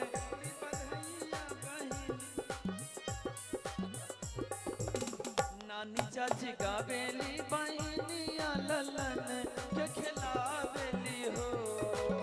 नानी चाची गावेली बहनिया ललन के खिलावेली हो। ललना हंसी हंसी टिकुली चलावेली रस बरसावेली हो। ललना हंसी हंसी टिकुली चलावेली रस बरसावेली हो। जुग जुग जिया सुललन भवन माँ में भाग जागल हो। जुग जुग जिया सुललन भवन माँ में भाग जागल हो। ललना लाल होइए गुलवा के दिया मनमा में आस जागल हो। ललना लाल होइए गुलवा के दीपक मनमा में आस जागल हो। ललना लाल होइए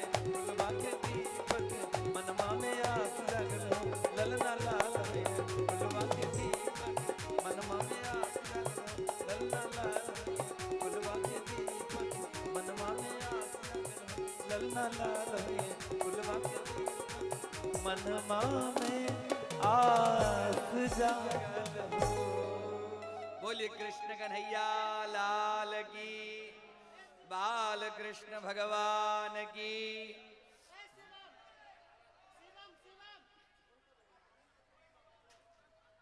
नहीं लगेगा ये।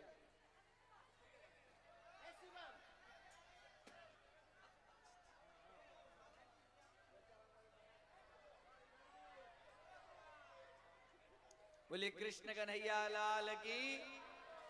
अरे भैया अभी नंद घेर बाकी है। बोले नंद घेर आनंद भयो। ऐसे नहीं होगा, आनंद भुवन में लगना चाहिए कि नंद घेर आनंद भयो। जय कन्हैया लाल जोर की। से बोलिए नंद घेर आनंद भयो। जय कन्हैया लाल की। नंद घेर आनंद भयो। जय कन्हैया लाल की।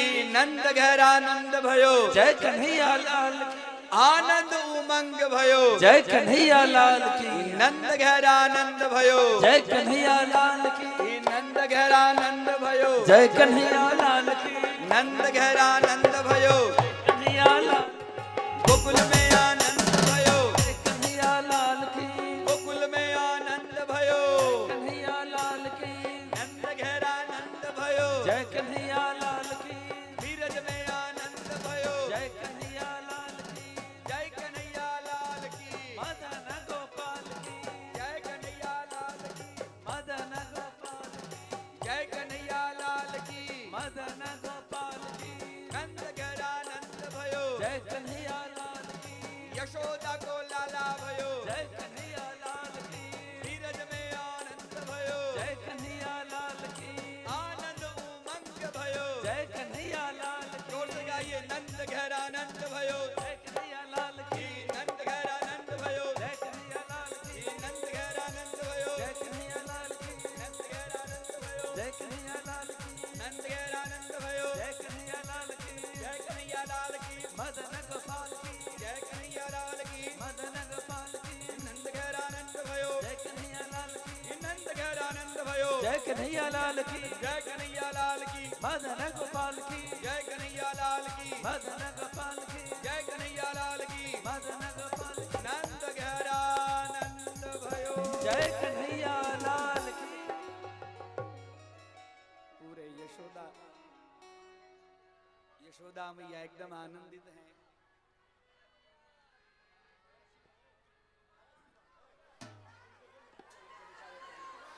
ये जो चॉकलेट की प्रसादी है वो प्रसादी में देना है। कोई ऐसे गिरेंगे उनको चोट लग जाएगी। बोले नंद घेर आनंद भयो। जय कन्हैया लाल की। बोलिए बाल कृष्ण भगवान की। ब्रज में हो रही जय जयकार नंद घर लाला जायो है। ब्रज में हो रही जय जयकार नंद घर लाला जायो है। नंद घर लाला जायो है। नंद घर लाला जायो है। नंद घर लाला जायो है। नंद घर लाला जायो है। ब्रज में हो रही जय जयकार नंद घर लाला जायो है। ब्रज में हो रही जय जयकार नंद घर लाला जायो है। ताली बजा के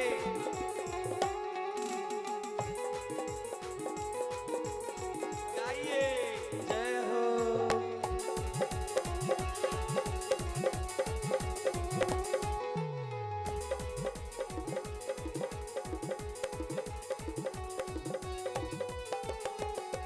राधे।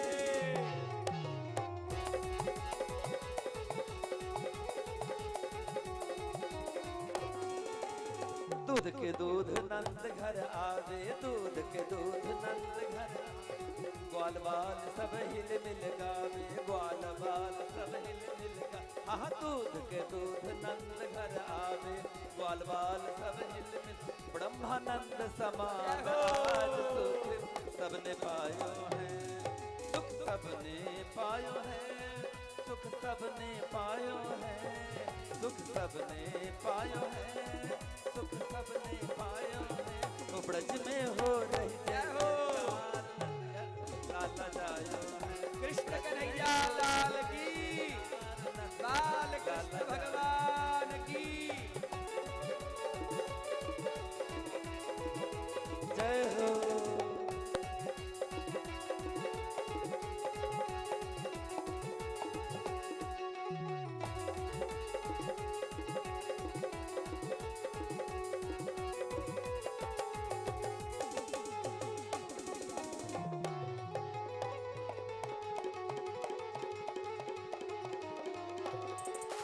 ब्रज 84 कोस में मैया, ब्रज 84 कोस में मैया, धन्य है नंद यशोदा मैया, धन्य है नंद यशोदा। हाँ ब्रज 84 कोस में मैया, धन्य है नंद यशोदा मैया। और 60 साल की आयु में सुत ऐसो आयो है, सुत ऐसो आयो है, सुत ऐसो आयो है, सुत ऐसो आयो है, सुत ऐसो आयो है। वो ब्रज में हो रही जय जयकार, लाला जायो है, ब्रज में हो रही जय जयकार, नंद घर लाला जायो है। नंद घर आनंद भयो,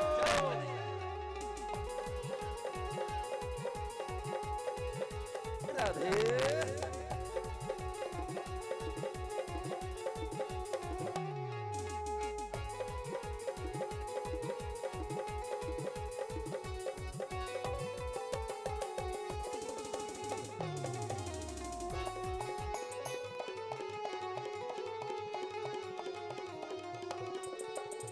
मांगलिक सब वस्तु ले ली, मांगलिक सब वस्तु ले ली, गावे गीत सभी अलबेली, गावे गीत सभी अलबेली। मांगलिक सब वस्तु ले ली, गावे गीत। और नंद और द्वारक में दध कीच मचायो है, वो दध कीच मचायो है, दध कीच मचायो है, दध कीच मचायो है, दध कीच मचायो है।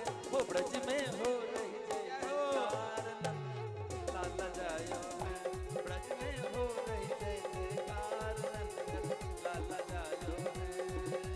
जय कन्हैया लाल की, मदन गोपाल की, जय कन्हैया लाल की, मदन गोपाल की। आनंद उमंग भयो, घर घर में आनंद भयो, जय कन्हैया आसनसोल में आनंद भयो, घर घर में आनंद भयो, ये है आनंद उमंग भयो, हे घर घर में आनंद भयो, हे आनंद उमंग भयो, हे जय कन्हैया लाल की, जय कन्हैया लाल की। ब्रज में हो रही जय जयकार, नंद घर लाला जायो है, ब्रज में हो रही जय जयकार, नंद घर लाला जायो है। वो ब्रज में हो रही जय जयकार, नंद घर जय हो। ब्रज में हो रही जय जयकार, नंद घर लाला जायो है, ब्रज में हो रही जय जयकार, नंद घर लाला जायो।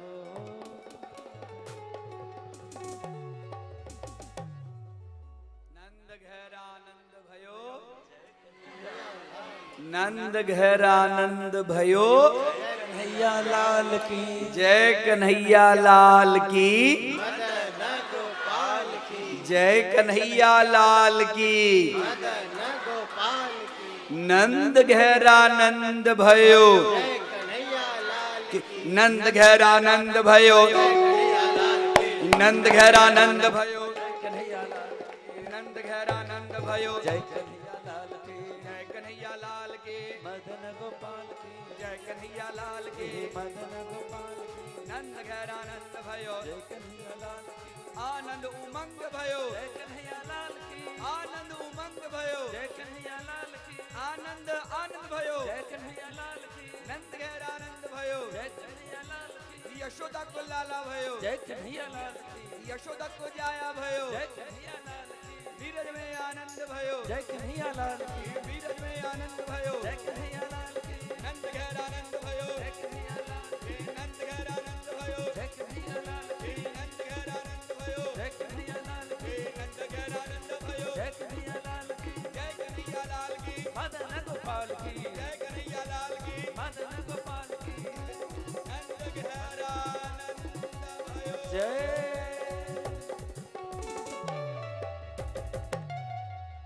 बोली कृष्ण कन्हैया लाल की बाल कृष्ण भगवान की जय। कृष्णाय वासुदेवाय देवकी नंदनाय च नंद गोप कुमाराय गोविंदाय नमो नमः। बोलिए गोविंद भगवान की जय।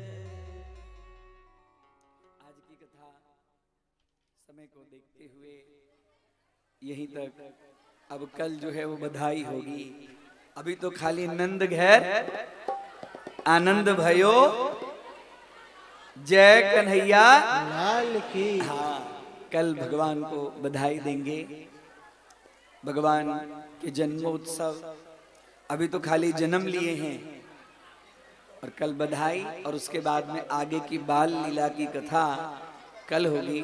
समय को देखते हुए हम सब आरती की तरफ अग्रसर हो। बोली कृष्ण कन्हैया लाल की जय। द्वारिकाधीश की बाल कृष्ण भगवान की अथ नीराजनम।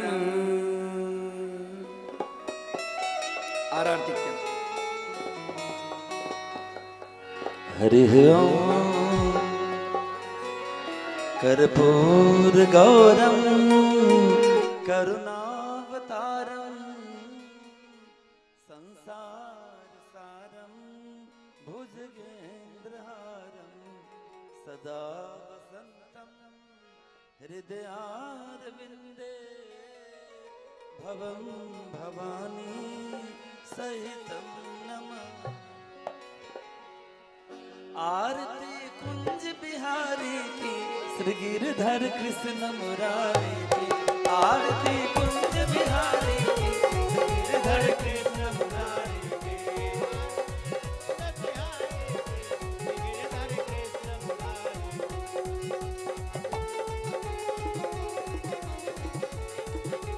जय हो।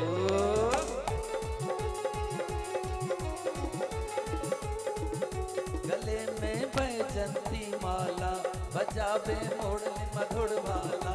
श्रवण में कुंडल झलकाला नंद के आनंद नंद लाला। गगन सम अंग कांति काली राधिका चमक रही जाली। लखन में ठाढ़े बनमाली भ्रमर सी अलग कस्तूरी तिलक। चंद्र सी झलक ललित छवि श्यामा प्यारी की श्री गिरधर कृष्ण मुरारी की। आरती कुंज बिहारी की श्री गिरधर कृष्ण मुरारी की।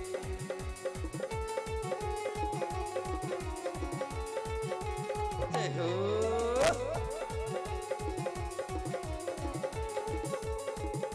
कनकमय मोड़ मकुट बिल से देवता दर्शन को तरसे। गगन सौ सुमन रास बरसे बजे मूर्छंग मधुर मृद ग्वालनी अतुल रति गोप कुमारी की श्री गिरधर कृष्ण मुरारी की। आरती कुंज बिहारी की श्री गिरधर कृष्ण मुरारी की।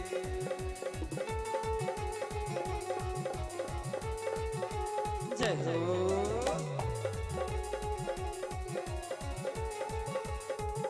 जहाँ से प्रकट भई गंगा सकल मलहारिन श्री गंगा। स्वर्ण ते हो तुम मोह भंगा बसी शिव जटा के हरे अधिक चरण छवि श्री वनवारी की श्री गिरधर कृष्ण मुरारी की। आरती कुंज बिहारी की श्री गिरधर कृष्ण मुरारी की।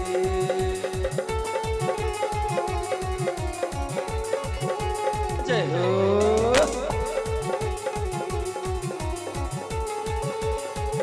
चमकती उज्जल तट रेनो बज रहे वृंदावन बेनो। चहु दिस ग्वाल बाल धेनो हसत मृद मंद चांदनी चंद कटत भव फन। टेर सुन दीन दुखारे की श्री गिरधर कृष्ण मुरारी की। आरती कुंज बिहारी की श्री गिरधर कृष्ण मुरारी की। आरती कुंज बिहारी की श्री गिरधर कृष्ण मुरारी हरे कृष्णा कृष्ण कृष्ण हरे हरे, हरे रामा राम राम हरे हरे, हरे कृष्णा कृष्ण कृष्ण हरे हरे, हरे रामा राम राम हरे हरे, कर्पूर गौरम करुणावतारम संसार सारम भुजगेन्द्रहारम सदा वसंतम हृदयारविंद भवम भवानी सहितं नमामि, भवम भवानी सहितं। आरती कुंज बिहारी की श्री गिरधर कृष्ण मुरारी की, आरती कुंज बिहारी की श्री गिरधर कृष्ण मुरारी की, श्री गिरधर कृष्ण मुरारी की, श्री गिरधर कृष्ण मुरारी की, श्री गिरधर कृष्ण मुरारी की।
पाप कर्मा हम पापात्मा पाप संभवम त्राहि मां पुंडरीकाक्ष सर्व पाप हरो भव,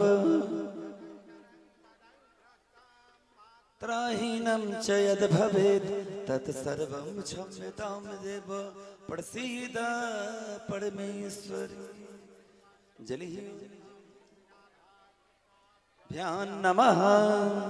बड़भागी भक्तों, आप सभी को श्री कृष्ण जन्मोत्सव की हार्दिक हार्दिक बधाई और शुभकामनाएं। एक बार जोरदार दोनों हाथ खोल करके बोलिए बाल कृष्ण भगवान की, कृष्ण कन्हैया लाल की।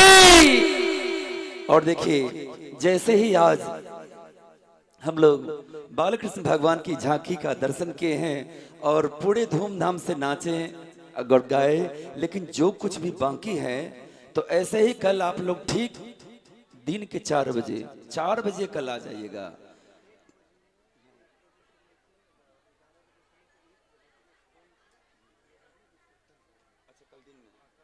हाँ, विशेष सूचना, कल दिन में 11 बजे से लेकर के 1 बजे तक कुछ टीम है बाहर का, इस्कॉन का, वो भजन करेंगे। आप लोग भी आना चाहेंगे तो निश्चित रूप से आइएगा। और जैसे ही आज कृष्ण जन्मोत्सव में भाग लिए हैं, वैसे ही कल गोवर्धन पूजा होगी।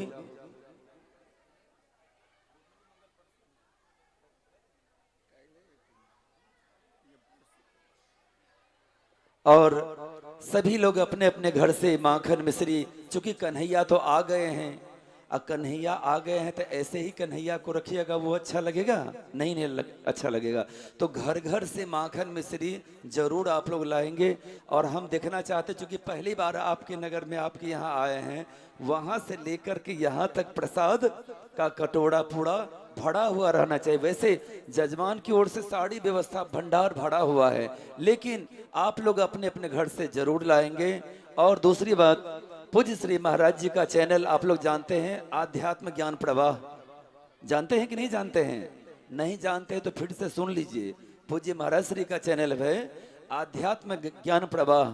डॉक्टर सतीश झा जी, आप जरूर इस चैनल के माध्यम से श्रवण करेंगे। और एक बात और, हम आपको कई बार आप लोगों को जानकारी दिए हैं, इस चैनल को जरूर सब्सक्राइब करेंगे। कितने लोग सब्सक्राइब करेंगे? जरा हाथ उठाइए तो। सभी लोग सब्सक्राइब करेंगे निश्चित रूप से। जोरदार जयकार लगे सभी लोग मेरे साथ। बोलिए बाल कृष्ण भगवान की, व्यासदेव भगवान की। हर हर महादेव। धन्यवाद। हाँ, प्रसाद लेकर के